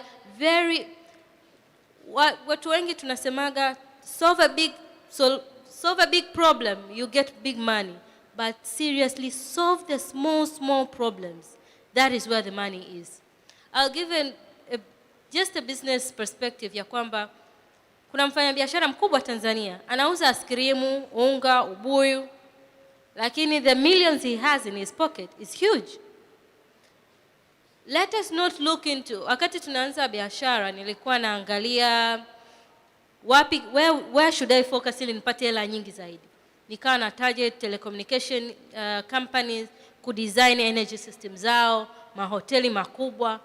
Lakini nikagundua kumbe kuna mvuvi kule ambaye nikimpa yeye kwa mkopesha yeye kwa shilingi 2500 kwa siku, 2500 akiwa ananiletea mvuvi mmoja kwa ajili ya taa moja. Kila boti ina taa 8. Wavuvi wako 650 kwa eneo ninalo target. Tayari nishakuwa zaidi ya yule ambaye nilikuwa na target eneo moja ambayo ni industry kubwa. Matatizo ni mengi. I'll give you an example. Tukiwa 4th year tulikuwa tunaangalia chapati making machines. Vibao vya kukunia nazi. Vimekuja juzi tu, Mchina amevileta. Vibao vya kukunia nazi. Vile vya automated, unaingiza tu pop. Small machineries that are effective in terms of time, helping our communities. Those are the areas we should be looking into. Tusiangalia vitu vikubwa sana. Hivyo vitakuja. Tutaenda at that pace. Lakini we can look into 10 years ago. Ukimwambia mtu akutumie hela, it was a whole huge process. Unaweka kwenye bahasha mpaka ikufikie, it's a whole thing. Lakini sasa hivi kutumia, yani one phone call, it's done. Going forth, it means that's a big innovation imeingia katika mobile payments. Innovation katika spaces mbalimbali. Sasa hivi it's very easy. Watu wengi wanatengeneza hela kutumia digital marketing. Instagram, Facebook, WhatsApp. Kuna watu wanatengeneza, mtu ana cooking class. Unaingia WhatsApp unalipa shilingi 2000. That's innovative. Unalipa 2000 akipata watu wake 10 au 20 kila siku. How much is that? Na ni knowledge transfer. Kwa hiyo katika kuangalia kama engineers, we should broaden our focus. What is already being done? What can be done? What are the small areas that we can actually innovate? Hizo ndo spaces zenye uhitaji. Asante sana. Asante sana. Nashukuru umelizungumzia hilo, very important kwenye eneo la innovation. Nitalink na kwenye presentation ya professor. Ukienda online utakuta kuna a lot of designs, zipo tu watu wamezipost kule, ambazo unaweza ukazitumia kutengeneza kitu chochote. Yani kama hiyo mashine ya kukunia nazi, unaweza kukuta kuna mtu ametengeneza schematic yake ambayo unaweza ukaichukua ukaitengeneza ikatokea kitu chochote unachokitaka.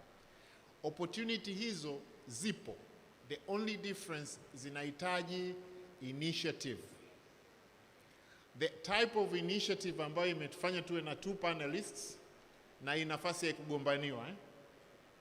Mligundua kwamba hawa hawakugombania, they did not, yani it seems it was there lying waiting for them to take initiative ya kunani. Kwa hiyo this type of desire, next time nikiwa kwenye youth forum nikisema jamani kuna mtu aulize swali, I would have expected waje watu 50 after nianze kusema kwamba how do I get the first person, and muwe driven ili muweze kugrasp hizi opportunities which are always there. Nimeshukuru kwamba umeiweka wazi kwamba the space is empty. It requires innovators kuja solve these problems ambazo zipo. Umechukulia mfano watu mfanyabiashara anayeuza ice cream na ubuyu, ni kweli. There are so many examples ya watu ambao wanafanya vitu vidogo kabisa ambavyo ni very innovative. Engineers mna opportunity ya kuweza kuvichukua. Our last panelist hapa mbele aliuliza swali. Sasa mimi namwandalia swali moja, wakati naomba nipate maswali 2 au 3 from the audience moving forward. Jamani, 3 questions. Good evening. Swali fupi ili tuweze kwenda na muda, maana naona muda wangu unakaribia kuisha tena. Habari za jioni. Salama kabisa. Yeah. Kwa wakubwa shikamooni. Ila mimi nilikuwa labda nina swali au na pendekezo kwamba attend forums na tuambia kwamba tujitokeze kwa ajili ya ku learn new knowledge. Lakini for instance mimi mwaka jana mimi niko DIT, ni mwanafunzi na expect to graduate diploma in civil engineering. For instance mwaka jana mimi nilikuwa na only kwamba nikikosa kwenda SGR niweze kwenda bwawa la Nyerere, lakini sasa cha ajabu nimezunguka kote nimekosa assistance. na sikuanzia hapo, kwa sababu nilianza kwanza nilienda Sabasaba, nikajaribu kuongea na TANESCO wenyewe, akaniashua kwamba ukienda ofisini utapata. Nikaenda ofisini nikaambiwa hamna, niende Ubungo. Nikaenda Ubungo bado sikupata assistance. Nikajikuta kwamba mwisho wa siku muda umeisha na I'm running out of time, nafanyaje? Nikabidi tu nitafute placement ya kwenda niende. Nikajaribu kuulizia, akasema kwamba eti kuna swala la malazi sijui nini. Sasa sio kila mzazi unakuta na uwezo. Unaweza kukuta opportunities there, lakini sasa anayekugharamikia huduma zote, malazi, chakula, usafiri ni nani? Ni changamoto pia. Sasa nyinyi kama taasisi ya wahandisi mnatusaidiaje sisi hapa wanafunzi yaani kuweza kuzitumia hizo nafasi fully? Kwa sababu hata leo mchana nilikuwa na mwenzangu tunajaribu kutafuta sema kwenda kufanya intern. Tukamwambia mwalimu kwamba hivi tunaweza tukapata either SGR au kule kwenye bwawa. Akasema bwana wewe peleka tu barua watakuchukua. Lakini nikamwambia mwalimu mimi mwaka jana nimezunguka nimekosa. Ikanibidi nirudi sasa Estim nikawaomba na wakaniruhusu kufanya kwenye barabara ya ile Kimara Kibao. Lakini that was not my dream kwa sababu mwaka juzi nilifanya sehemu hiyo hiyo. Kwa sasa nyinyi kama ERB na wahusika ambao wako mnatusaidiaje kwamba hizo nafasi tuweze kuzitumia? Asante. Asante sana kwa swali zuri. Nadhani nilikuwa natafuta kama msajili wa bodi ya wahandisi yupo. Kuna swali jingine jamani? Pangeni tu foleni, msio na wasiwasi. Wewe simama, mradi weka mita moja nyuma yake ili hapo sawa kabisa. Shusha kidogo mic. Hapo sawa. Habari jioni. Salama. Kwa jina naitwa Jubilee Nyakunga, ni graduate telecom engineer kutoka UDSM. Swali ninalo kwa especially kwa bodi, lakini pia na kwa wadau wote wanaoshughulika na mambo ya engineering. Swali langu kuu ni jinsi gani ambavyo wanajiandaa au wamejipanga kupushi engineering production kwa Tanzania. Labda nielezee ninavyosema engineering production na maanisha nini. Ni kwamba tumeona wataalamu wengi tunatoka machuoni tukiwa tumejifunza vizuri, lakini wengi wetu hatufanyi kutengeneza vitu. Wengi tunakuwa tukiajiriwa tu kufanya kama ambavyo dada alisema pale, tunakuwa ma system administrator. Kwa tumekuwa wengi hatu produce, tupo tu tunazunguka, tuna monitor, tunafukua ma site nje. Kwa mfano kama mimi nimekuwa nikizunguka na ma telecom constructors nikifanya tu vitu vya kawaida site. Kwa hicho ni kitu gani bodi imejipanga kuhakikisha tunaweza kufanya na sisi kuzalisha vitu hicho tu. Lakini nitaka kushare kitu ambacho nimekutana nacho kwamba watu wengi ukiwaambia nataka kuzalisha kitu wanakupa na mindset wanakupinga. Kwa mfano mimi nimefocus sana kwenye issue ya drone. Nimekuwa na tengeneza drone tangu nipo chuoni hadi sasa hivi nimemaliza, na it was ilikuwa ni my final year project. Sasa nikakutana na mdau wa drone, nikamwambia bwana okay, nataka nitengeneze flight controller ambacho ndo engine ya drone. Akaniambia bwana hauwezi kufanya hicho kitu, pia hauwezi kucompete na Wachina na Wamarekani, wenyewe wanafanya sana hivyo vitu. Kwa hiyo wewe acha.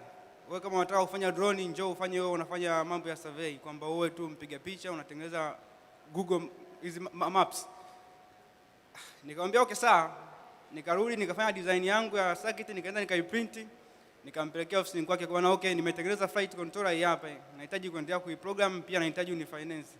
Akashtuka akasema umeprint hapa Tanzania hii circuit? Nikamwambia ndio. Akasema nilikuwa sijui kama hata Tanzania unaweza ukatengeneza circuit yako. Akaanza kunisaidia.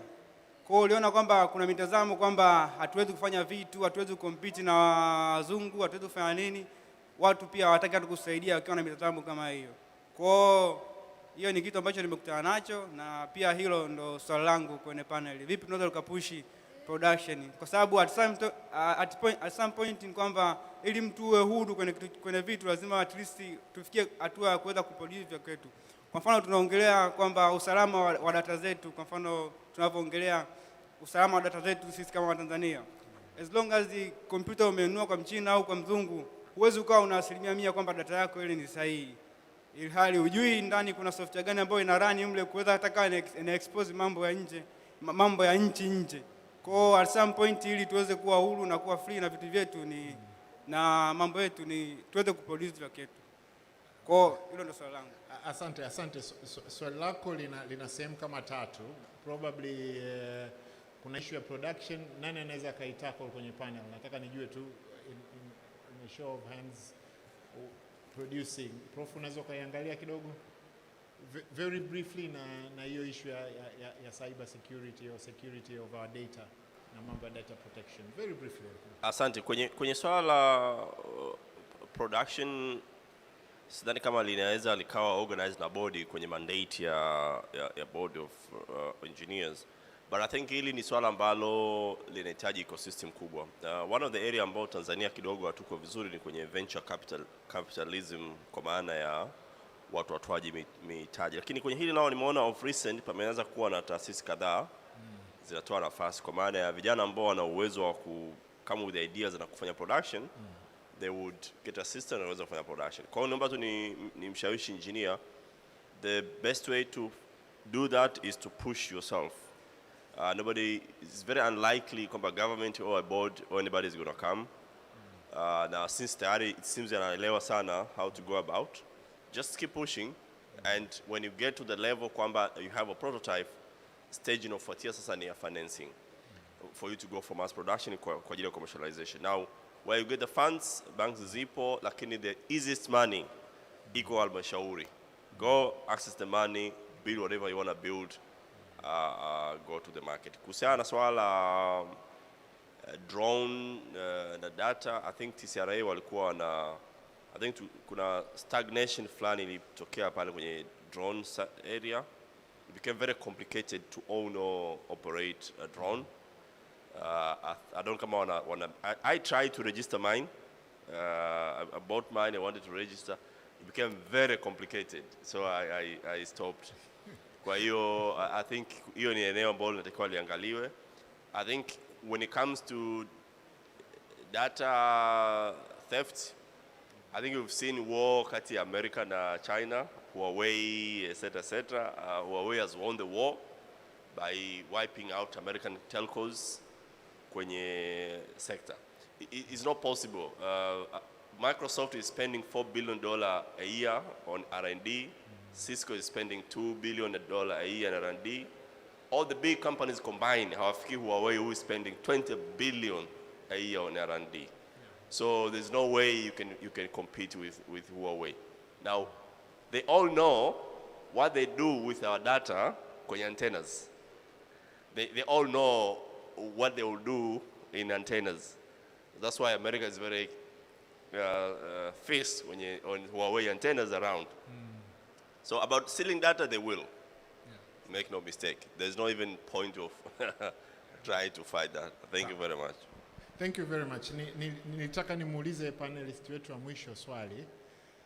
Ulipokuwa unauliza swali lako, ulizungumzia the way you see level of unpreparedness and few ideas ulizokuwa nazo. Specifically naomba nikuulize wewe mwenyewe. You seem to know a lot about fourth industrial revolution or something about it. I want you now to share 2 points. Moja, how did you get to know this information? Kiasi kwamba wenzako wajue. Na la pili, where do you see yourself in the coming 2 or 3 years? Karibu sana.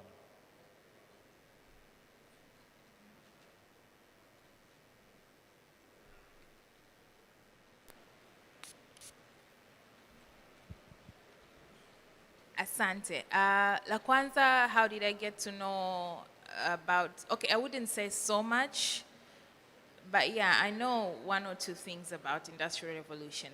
I mean the fourth industrial revolution. Kwa sababu, mimi, I'm a good reader, honestly. I read about everything. I Google about almost everything. Like, I can tell, I Googled most of the panelists here. And I found out Professor Sedoyeka wasn't in I mean in the Google results. So I mean I do read about, once I hear anything new, I search, I read, I try to get relevant information, especially when it's in my area of practice. I love technology, so anything related to technology, I will invest a lot of my time reading and understanding. Even if I won't take any further initiatives, but at least I get to read and understand the things around. I mean, the current technologies. And then swali la pili. 2 years from now, where do you see yourself? Using that knowledge, how are you going to focus now going into fourth industrial revolution? Okay, right now I'm employed. I'm trying to dig into starting a startup. So probably 2 years from now, maybe my startup would have kicked off and I will be fully into entrepreneurship. I know it's not easy, but I am making my way there. So probably 2 or 3 years from now, I will be out of being employed. Thank you very much for your response. One thing I wanted it to come clear, that is the knowledge which we are talking about here is readily available. We need your initiative as much as possible to try to look what is available so that you can integrate it in your knowledge and be able to use it for your career development. If it's entrepreneurship or innovation, those are the areas I'm sure you should be able to look into. There was a question, please. Karibu sana, naomba nawe uulize swali. Naomba liwe brief, manake sasa hivi nataka niende kwenye closing part of my panel. Karibu sana. Shikamoni. Maraba, maraba. Swali langu na maswali mawili. La kwanza, ni sana linadili na invention part. Not innovation part. Swali langu la kwanza ni issue ya usajiliji wa patent. Kama nimejaribu kufuatilia procedures za jinsi ya usajili wa patent,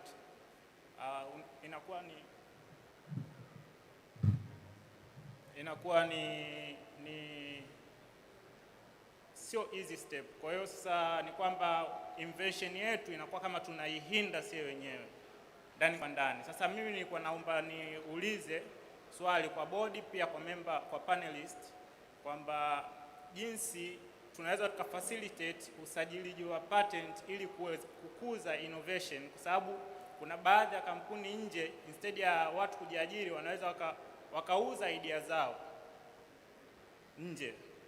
Na swali langu la pili nilikuwa napenda niliwasilisha kwa profesa, ni kuhusiana na kasema kwamba mikopo mingi inapatikana halmashauri, lakini ukiangalia halmashauri pia nijaribu kufuatilia nyuma, halmashauri wana provide to 6.5 million. Unaweza kukuta mwingine wamejiorganize watu, lakini idea yao ni washafanya survey, wamefanya hivi, lakini financially hawapo bado fit.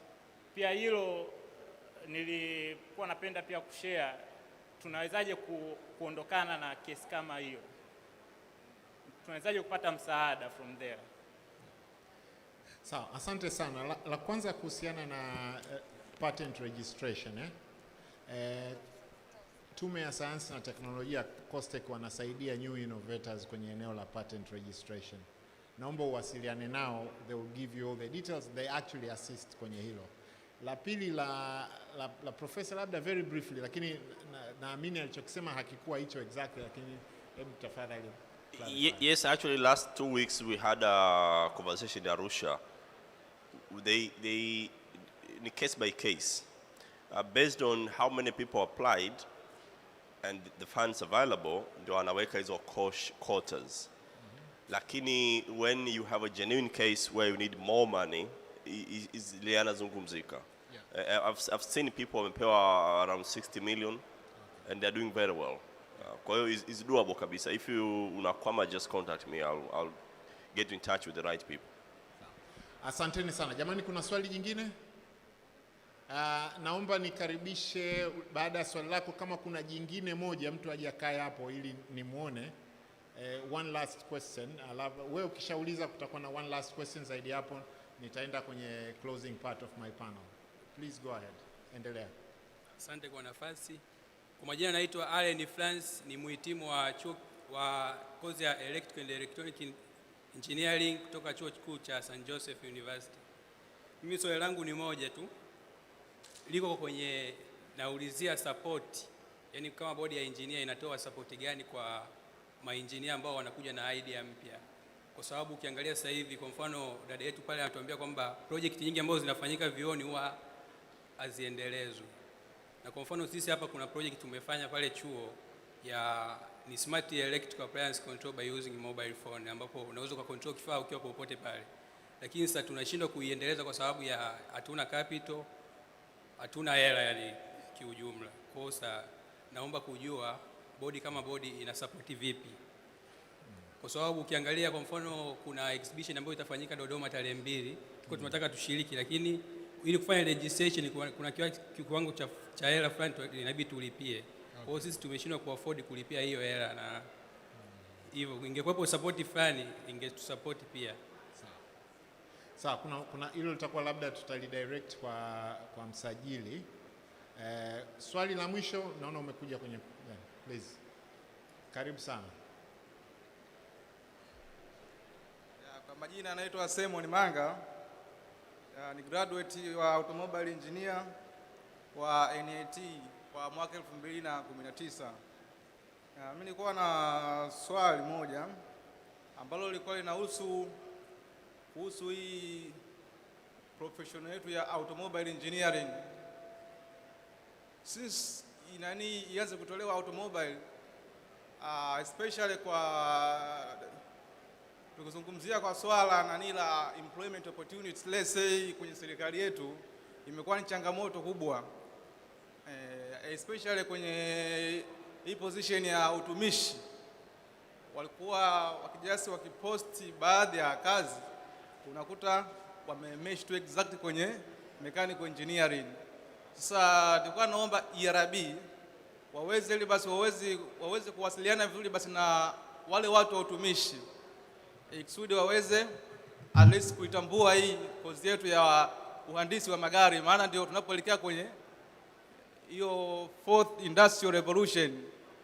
Tunatarajia tuweze kupata magari kama tunawazungumzia ma electric vehicles na hii ya sevi ilopo ambao ni CNG. Yes, kwa hiyo mimi naomba sana ERB pamoja na waweze kuwasiliana na sekta binafsi, sekta ya utumishi kuweza kuwasilisha hii changamoto yetu. Asanteni sana. Asante sana. Msajili, nadhani umelisikia hilo la categorization ya automobile engineering. Nilisema hilo litakuwa ni swali la mwisho. Labda kwa kipekee kabisa ningeomba panelisti wangu wote in 30 seconds watoe closing remarks au kuaga wasikilizaji pale ili tuweze kumaliza, alafu nitatoa closing remarks of the panel. Tunaanza na madamu. 30 seconds please. All right, in my 30 seconds, kwanza kuna mtu aliuliza swali nadhani alisahau kujibiwa. Naomba ni address kwenye hizo sekunde 30. Yeye alikuwa anaomba field afanye either kwenye hydropower project au wapi? SGR. Nilikuwa nataka ni encourage vijana wenzangu, tukiwa tunataka kitu, we should know who to talk to. Wengi tunakwama kwa sababu hatujui ni nani wa kuongea naye. Now, how do you get to know who to talk to? You find the right connection. So I would close with that. Know who to talk to, find the right connection. Thank you. Asante sana. Next. I would like to also address one of the core questions that was given concerning funding. Funding opportunities for ideation stage, funding opportunities to develop in terms of production au invention zenu. We also started with ideation stage na nilikuwa mwanafunzi. What I can tell you, there are a lot of platforms available sasa hivi Tanzania for the past 5 years. Walianzaga Costech, kulikuwa kuna what we call Buni Hub, which is we usually call is the mother of hubs kwa Tanzania. But there are other hubs available Tanzania across different regions ambazo zina provide entrepreneurship skills, not just to UDBS, not just to business people, but to engineers as well, because you are the core innovators actually. Kwa hizi platforms zina access to knowledge in terms of how to start your business, in terms of how to develop your technology, how to patent it. It goes further to even give you access to funding opportunities. Now, easy trainings goes from Tanzania to all over the world. Kwa hizi platforms ziko online, you can actually access it. Kuna kitu kinaitwa Opportunity Desk. If you just Google www.opportunitydesk, it has opportunities all over the world, accessible to anyone, from ideation stage, and from the moment you just have an idea to actually bringing it to fruition. Kwa hiyo zitumieni hizi platform. Zote zina access to grants. Grants ni yale ambao unapewa, you do your work, and you just bring out KPIs, as in kwamba output in terms of impact au donor anataka nini. But otherwise, that is why it's your stepping stone to now develop your business or technology and even sell it. Kwa Tanzania bado hawatoka katika ile feature ya kusema you take somewhere your technology inauzika. Nje, like in Europe and US, that's a big deal. You just have your technology, you sell it fast, you move to the next technology. Wanasema fail fast, fail cheap. Lakini kwa Tanzania, know how to get to those skills in such a way kwamba at a very, let's say in 5 years, you can easily sell your technology, take your money, go back, invest something else. That's it. Thank you. Engineer Ngwisa. Asante. Na asante moderator. Nime notice kitu kimoja, na maybe it's because of the topic. Katika wauliza maswali 6-7, I think none comes from civil, or is the traditional fields. So I would like to encourage, and I want to believe kwamba hata wale waliokaa nyuma maybe sio civil engineers, kwa sababu they are not really interesting, or this subject is not interesting. Kwa hiyo we encourage those who are in other fields like civil engineering, mechanical, kwamba there are a lot of opportunities in the fourth industrial revolution. Now we have an advantage kwamba wamesema wataalam, our country covers probably all, kuanzia first mpaka fourth. Kwa hiyo everyone has a space. Kama alivyosema panelist mwenzangu hapa Diana, look for information. Because if you don't look for information, you will become irrelevant. Na tutapitwa na wakati.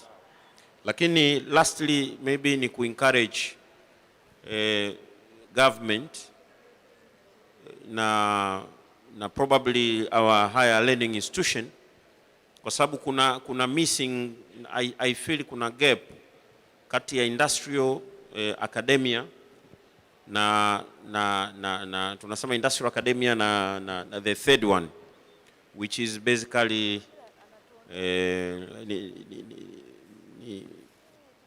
ile 3 pillars. Government. Kunatakiwa kuwe na investment kwenye research ambayo inatoka kwenye government.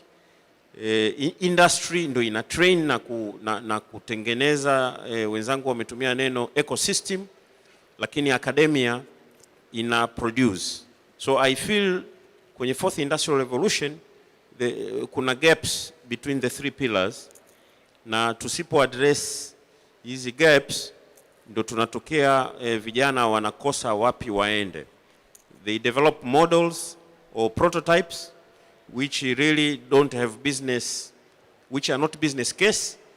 Industry does not really get information from what is produced from academia, and the government probably funding plans and policy are not adequate.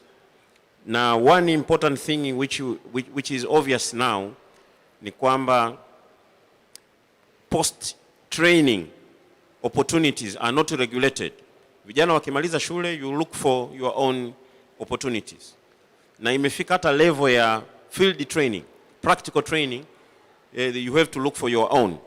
So these unregulated and structured processes have an impact. So I think the government still has a role to play. The industry has to invest in supporting development, lakini pia academia has to look what is practical in the industry so that the three pillars supports graduates and ongoing students who are in colleges. Asante sana. Asante sana. Next engineer. Asante engineer Peter. Naomba kwa kifupi kuna jamaa anaitwa Julio. Nimepatia jina lako. Flight controller. Ulizungumzia mindset kwamba tuna mindset ambayo sio sahihi katika ubunifu innovations hapa Tanzania. We believe that anything that comes from a foreign country is actually better than our own innovations. Sindio?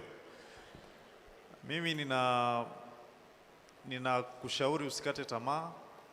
Yani watu wenye mindset mbaya, tumepata inspirational speakers wengi wameeleza kuhusu hayo. Kwa hiyo just be inspired by this a very beautiful forum ambayo imekuwa organized na ERB.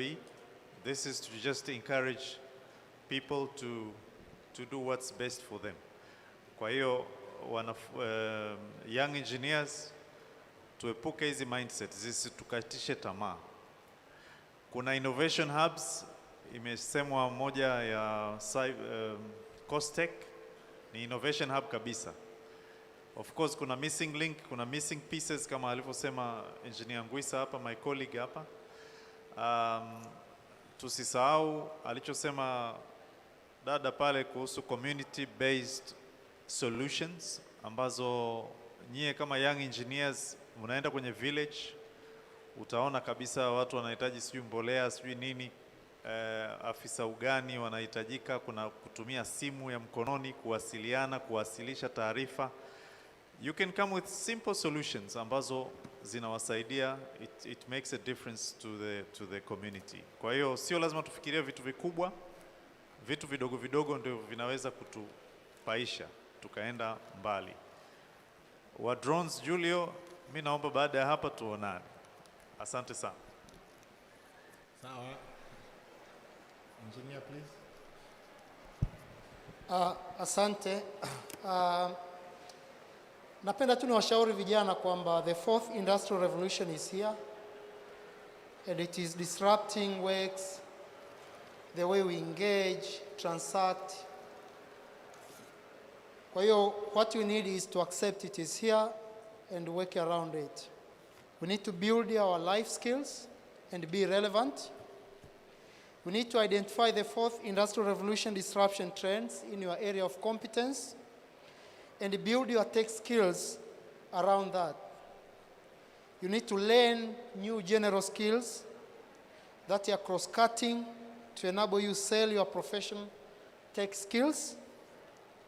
Na ningependa tu kutoa quote moja ya Steve Jobs, alikuwa anaipenda sana, anasema stay hungry, stay foolish.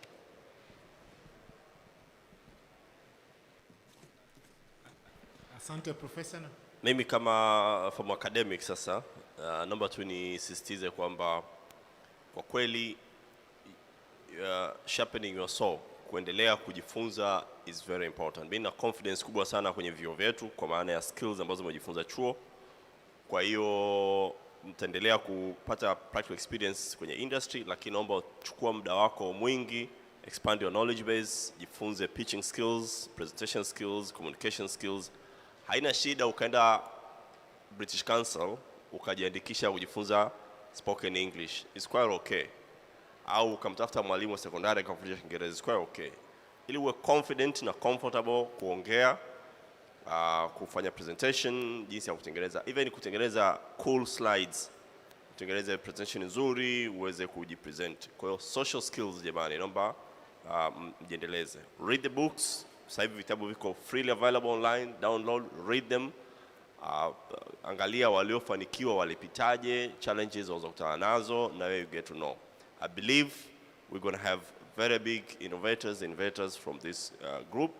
Natakia kila la heri. Asante sana. Asante. The last panelist.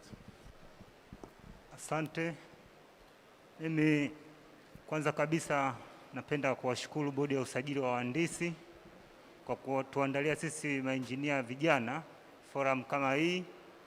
Hakika kweli inaonyesha ile dhana kwamba wanaendelea kutujenga. Ya pili, naungana na panelists wengine katika kuhamasisha na kusisitiza vile vitu vyote ambavyo vimezungumzwa, kwamba sisi wahandisi vijana tunatakiwa tuendelee kujifunza, tusijifungie ndani, tuendelee kutafuta skills na kuziendeleza hizi career zetu. Cha mwisho kabisa, pia tusijiweke mbali na hizi taasisi zetu ambazo zinatu supervise, na maanisha bodi ya usajili wa wahandisi. Tujiunge katika bodi, tujiunge katika chama cha wahandisi wote, na maanisha taasisi ya wahandisi, kwa sababu hivi ndio vyama ambavyo vinatulea sisi wahandisi na hakuna taasisi nyingine.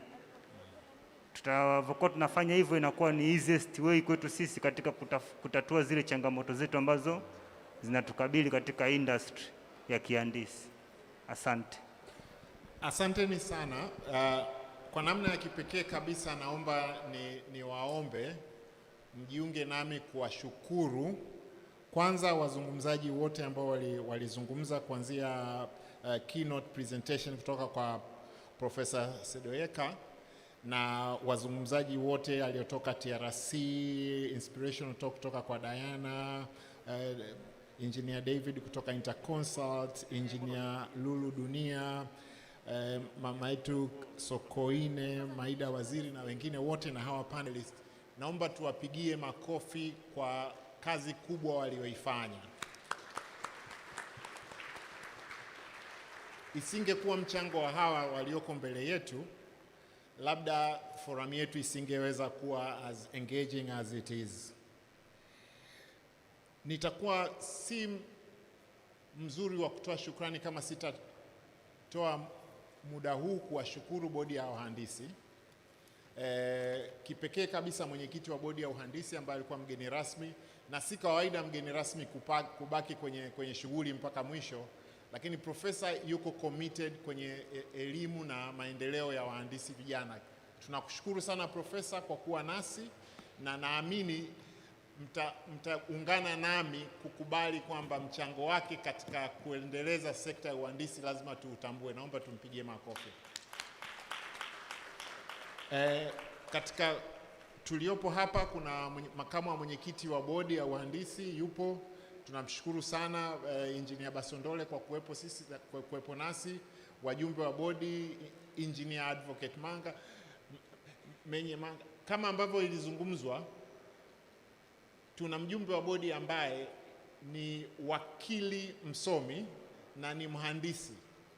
Kwa hiyo msifunge milango kwa kuamini kwamba mimi nimeshachukua degree ya uhandisi, nafunga milango, siwezi kuchukua kitu kingine na kujifunza jambo jingine. Hilo mimi naliomba liwe kama funzo kwa nyinyi wahandisi vijana, muangalie fursa na katika maeneo mbalimbali. Naomba nimshukuru sana msajili kwa kipekee kabisa kwa kuweza kuorganize forum hii ya wahandisi vijana, na katika mambo ambayo nitayasoma katika resolutions ambazo zimeandaliwa ni kuangalia ni jinsi gani tunaweza tukavuka hatua hii tulioanza nayo mwakani, tuwe na shughuli kubwa zaidi kwa ajili ya wahandisi vijana. Kwa hiyo tunaamini tunapozungumzia mapinduzi ya 4 ya viwanda, nyinyi ndio mtakaokuwa wafanyakazi na wahandisi katika mapinduzi ya 4 ya viwanda. Sisi ambao tumeshafanya kazi miaka 25 au zaidi, tutakuwa tumeshastaafu wakati nyinyi mkiwa mnaijenga Tanzania ya mapinduzi ya 4 ya viwanda. Kuna kitu ambacho panelists walikizungumza, naomba nikisisitize. Swala la mapinduzi ya 4 ya viwanda sio swala la ICT. ni swala ambalo linahusu kila sekta ya uhandisi, linatugusa wote. Kwa hiyo tusipotumia fursa ambazo zipo mbele yetu kujifunza na kuweza kujiendeleza, hatutaweza kufit in any field of engineering, hasa katika miaka 5 mpaka 10 ijayo. Na washukuruni sana. Naomba niyaseme yafuatayo kama namna ya kufunga panel yangu. Asanteni kwa kunisikiliza na nashukuruni sana kwa kunipa nafasi ya kuwa moderator wa panel hii. Katika yale ambayo nimeweza kuyakusanya, ambayo ni kuanzia mazungumzo ya asubuhi mpaka sasa hivi, naomba nishiriki na nyinyi kuyazungumza machache kama sehemu ya maazimio ya kikao chetu. Tunaamini kabisa nguvu ya taifa hili ipo katika wahandisi vijana ambao wamemaliza shule au wengine wa katika mafunzo, ili tuweze kuwapa mwelekeo kadri tunavyozidi kuendelea. Hilo lilizungumzwa wakati wa hotuba ya ufunguzi ya Profesa Lema, Engineer Profesa Lema, na tunaamini kabisa young engineers ndio cream na nguvu ya taifa letu kama Tanzania. Kila engineer anapaswa kujiuliza ni kitu gani anachopaswa kulifanyia taifa la Tanzania. Na jamii yetu tulionayo inatutegemea sisi kama wajenzi wa nchi hii kwenye kujenga miundombinu, kwenye kujenga huduma mbalimbali ambazo zitasaidia maendeleo ya nchi yetu kama ambavyo tunaishi hapa.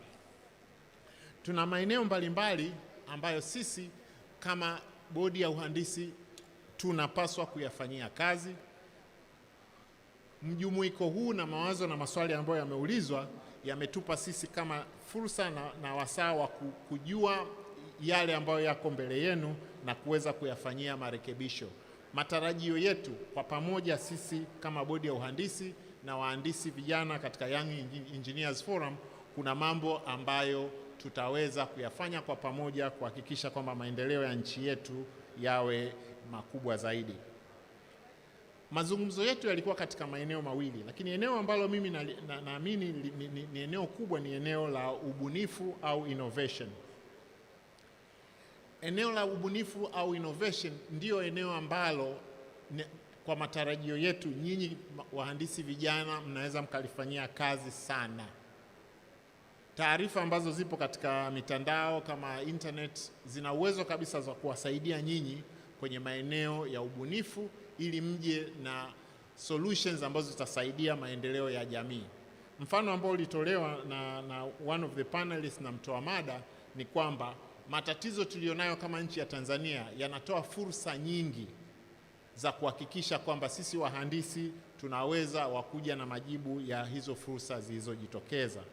Baada ya kusema hayo, naomba nitumie muda huu kuwashukuru kamati ya maandalizi na wengine wote ambao wamehusika kwenye maandalizi, na naomba sasa nirudishe microphone kwa event managers ili waweze kuendelea kutoka hapa. Asanteni sana jamani. Asante sana jamani, makofi mengi. Makofi mengi kwa mwenyekiti wa session Engineer Peter Ulanga. Engineer Peter Ulanga naye ana mambo mengi sana bwana, mengine ya kuyasema. Kuna yale mambo ya kuongeza uwezo wa kufikiria, itabidi tuyatafutie session yake. And thank you very much panelists for the nice discussion. Naomba niwaruhusu turudi jamani. Na wale co-opted panelists, makofi mengi kwa co-opted panelists.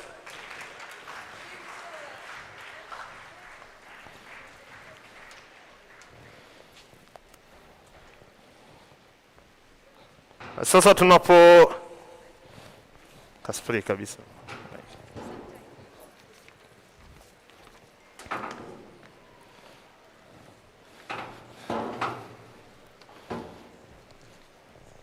Sasa ratiba yetu inaelekea ukingoni. Naomba nichukue nafasi hii sasa kumkaribisha msajili wa bodi ya usajili wa wahandisi Engineer Patrick Balozi. Halafu yeye mkaribisha mgeni ambaye atatufungia shughuli yetu. Karibu msajili kwa neno la shukrani na kuendelea kutoka hapa.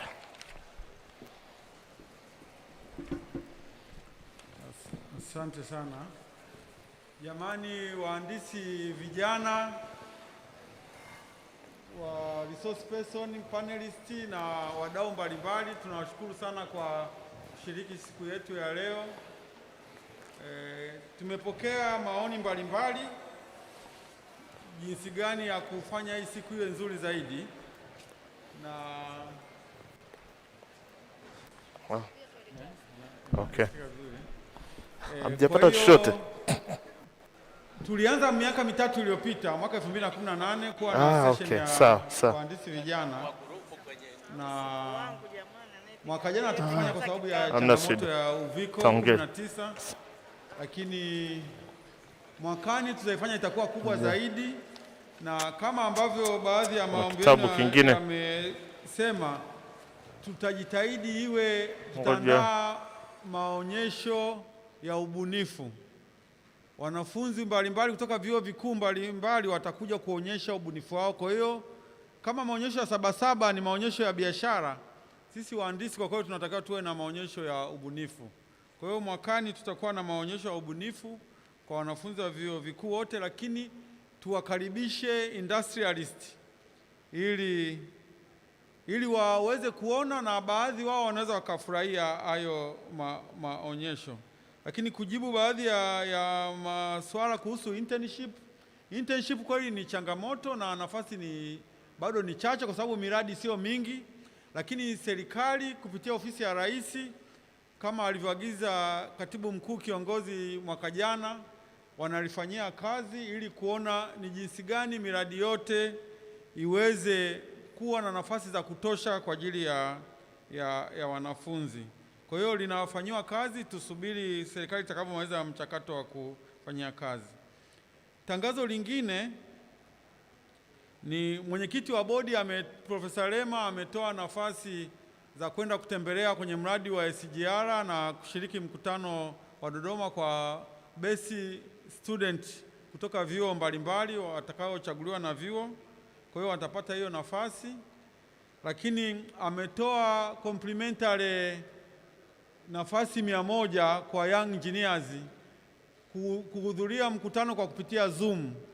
Kwa hiyo young engineers ambao wako tayari kutaka kushiriki kwenye mkutano wa annual engineer wajiandikishe majina yao ERB ili waweze kupewa linki ya kushiriki kwenye mkutano kwa kupitia Zoom. Kampuni ya shirika la Sugeko wametoa wana nafasi za kupeleka wanafunzi Marekani. Wataleta maelezo kuhusu jinsi gani mtu anavyoweza kupata hizo nafasi, tutaziweka kwenye website ya ERB, na mtu yote ambaye yuko interested ata-apply kufuatana na maelekezo yaliyopo, na Sugeko watawapa maelezo. Wale watakaoweza kuqualify wataweza kuchaguliwa kwenda kufanya internship Marekani. Baada ya kusema hayo machache, naomba nimkaribishe mkuu wa chuo wa College of Engineering and Technology COET, Profesa Bakari Munyiwiwa, ambaye vile vile ni mwenyekiti wa kamati ya maandalizi ya ERB, kuweza kutufungia mkutano wetu. Karibu sana Profesa Munyiwiwa.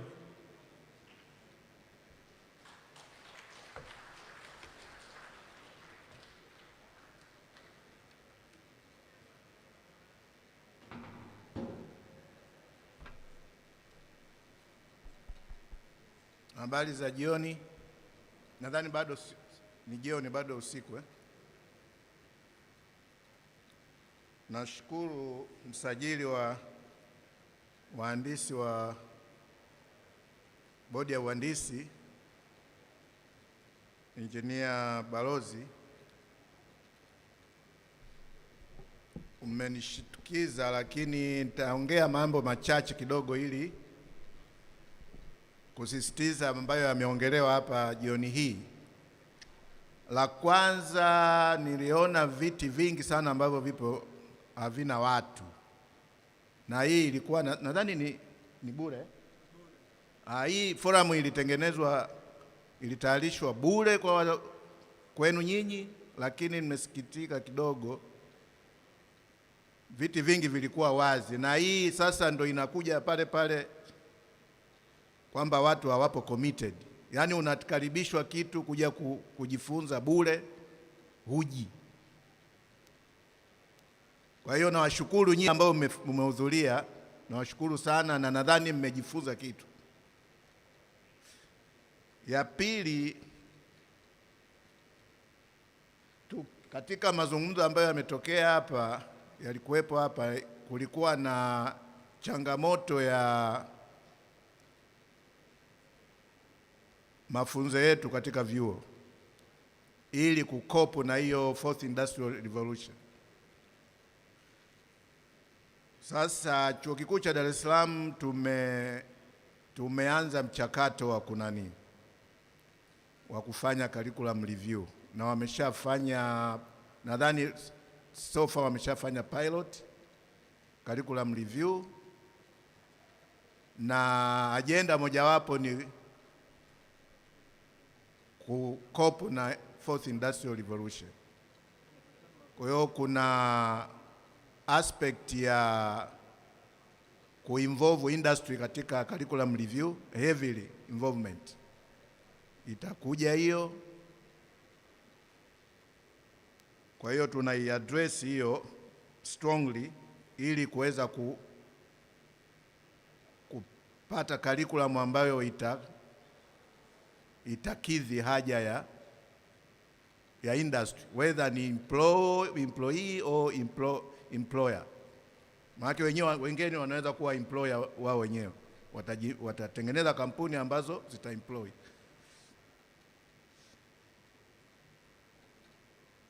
Vile vile kuna katika hiyo curriculum review itasisitiza sana industry university link, kwa sababu sasa hivi kuna very loose, nadhani mmojawapo katika panelist alizungumzia hiyo loose link kati ya industry na academic institutions. Kwa hiyo katika hiyo curriculum itazingatia hiyo industry university link, na vile vile competence based kind of curriculum, kwamba sio mtu unajifunza tu theory na nini, lakini lazima uwe competent katika area ambayo unajifunza. Lakini kitu kingine ninachotaka kusisitiza ni continuing education. Nadhani hiyo ni generally watu walichokuwa wanazungumzia hapa, ujifunze, ni kwamba unapata formal education lakini uendelee tena na continuing education, kwamba kila siku unapaswa ujifunze vitu ambavyo vinatokea, current issues. Hata wanasiasa wana hiyo continuing education, wanasoma current issues. Kwa hiyo engineer unahitaji kusoma zaidi na kujifunza zaidi, kama kuna new systems na kila kitu inabidi ujifunze. Kwa hayo machache, nadhani la mwisho, young engineers in few years utakuja kuwa either MD au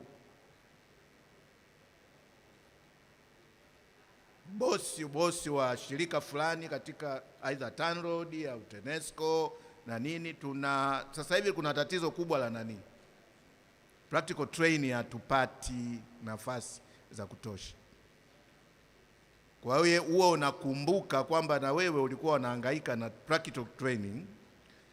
Ukimaliza, ukiingia kwenye kampuni yako, whether unaajiri au umeajiriwa, uwakumbuke wadogo zako kule wanahitaji practical training. Vile vile wanahitaji SIP. Nadhani msajili ataniunga mkono hapa. SIP training nayo inahitaji nafasi ambazo nadhani ni tatizo kuzipata. Kwa hiyo ukiwa kwenye nafasi, jaribu kuabsorb young engineers, kwa sababu very soon wewe utakuwa experienced engineer. Kwa hiyo jaribu kuabsorb young engineers ili kuwe na continuity and sustainability katika profession. Kwa hayo nashukuru sana, naomba nifunge hii forum. Asante sana.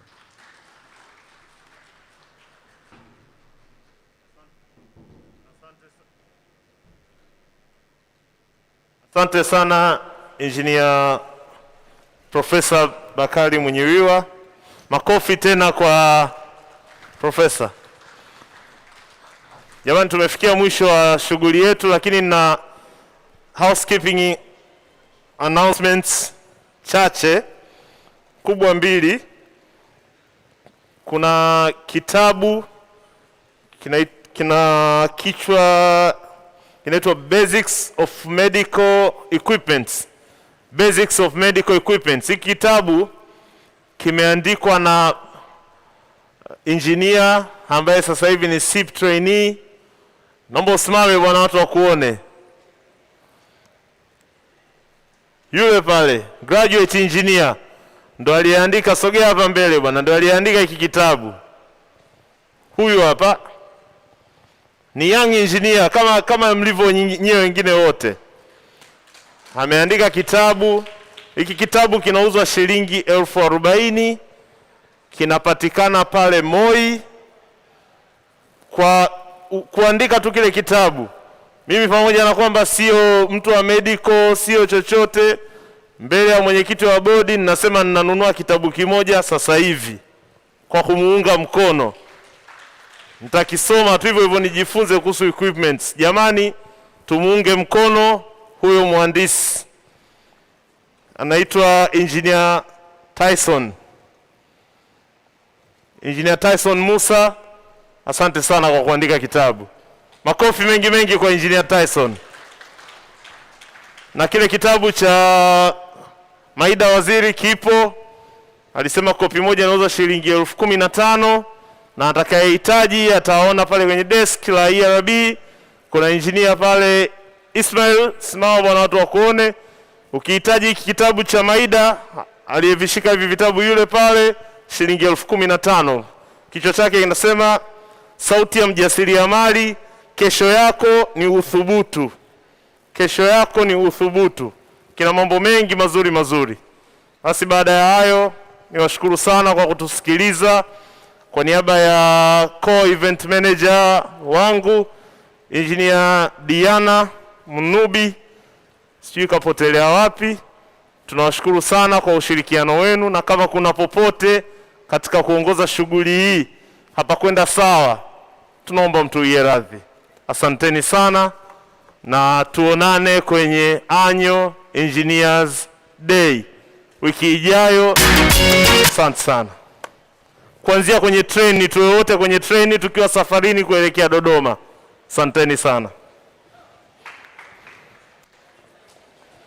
Imenikolea ni mbwa mbele ya tataline sogelea. Tupendane tuwe kati ya makumbusho, kale zijazo watu some. Ni wake wafuchaye wangu wa ndoto, kimasomaso wasitone. Kifumania poa tu, seme nina wandafia poa tu, mina ngangania poa tu, nishajifia poa tu, chuma kwa chuma na mwagaje poa tu, nisenu napewa weka tuweke watu, kini kimona napata kite watu. Hey, tamani katongoze mala ya pele hapo bomba, anitilie ni mwata kologe akele hapo bomba, hey, hapo bomba, hey, bwana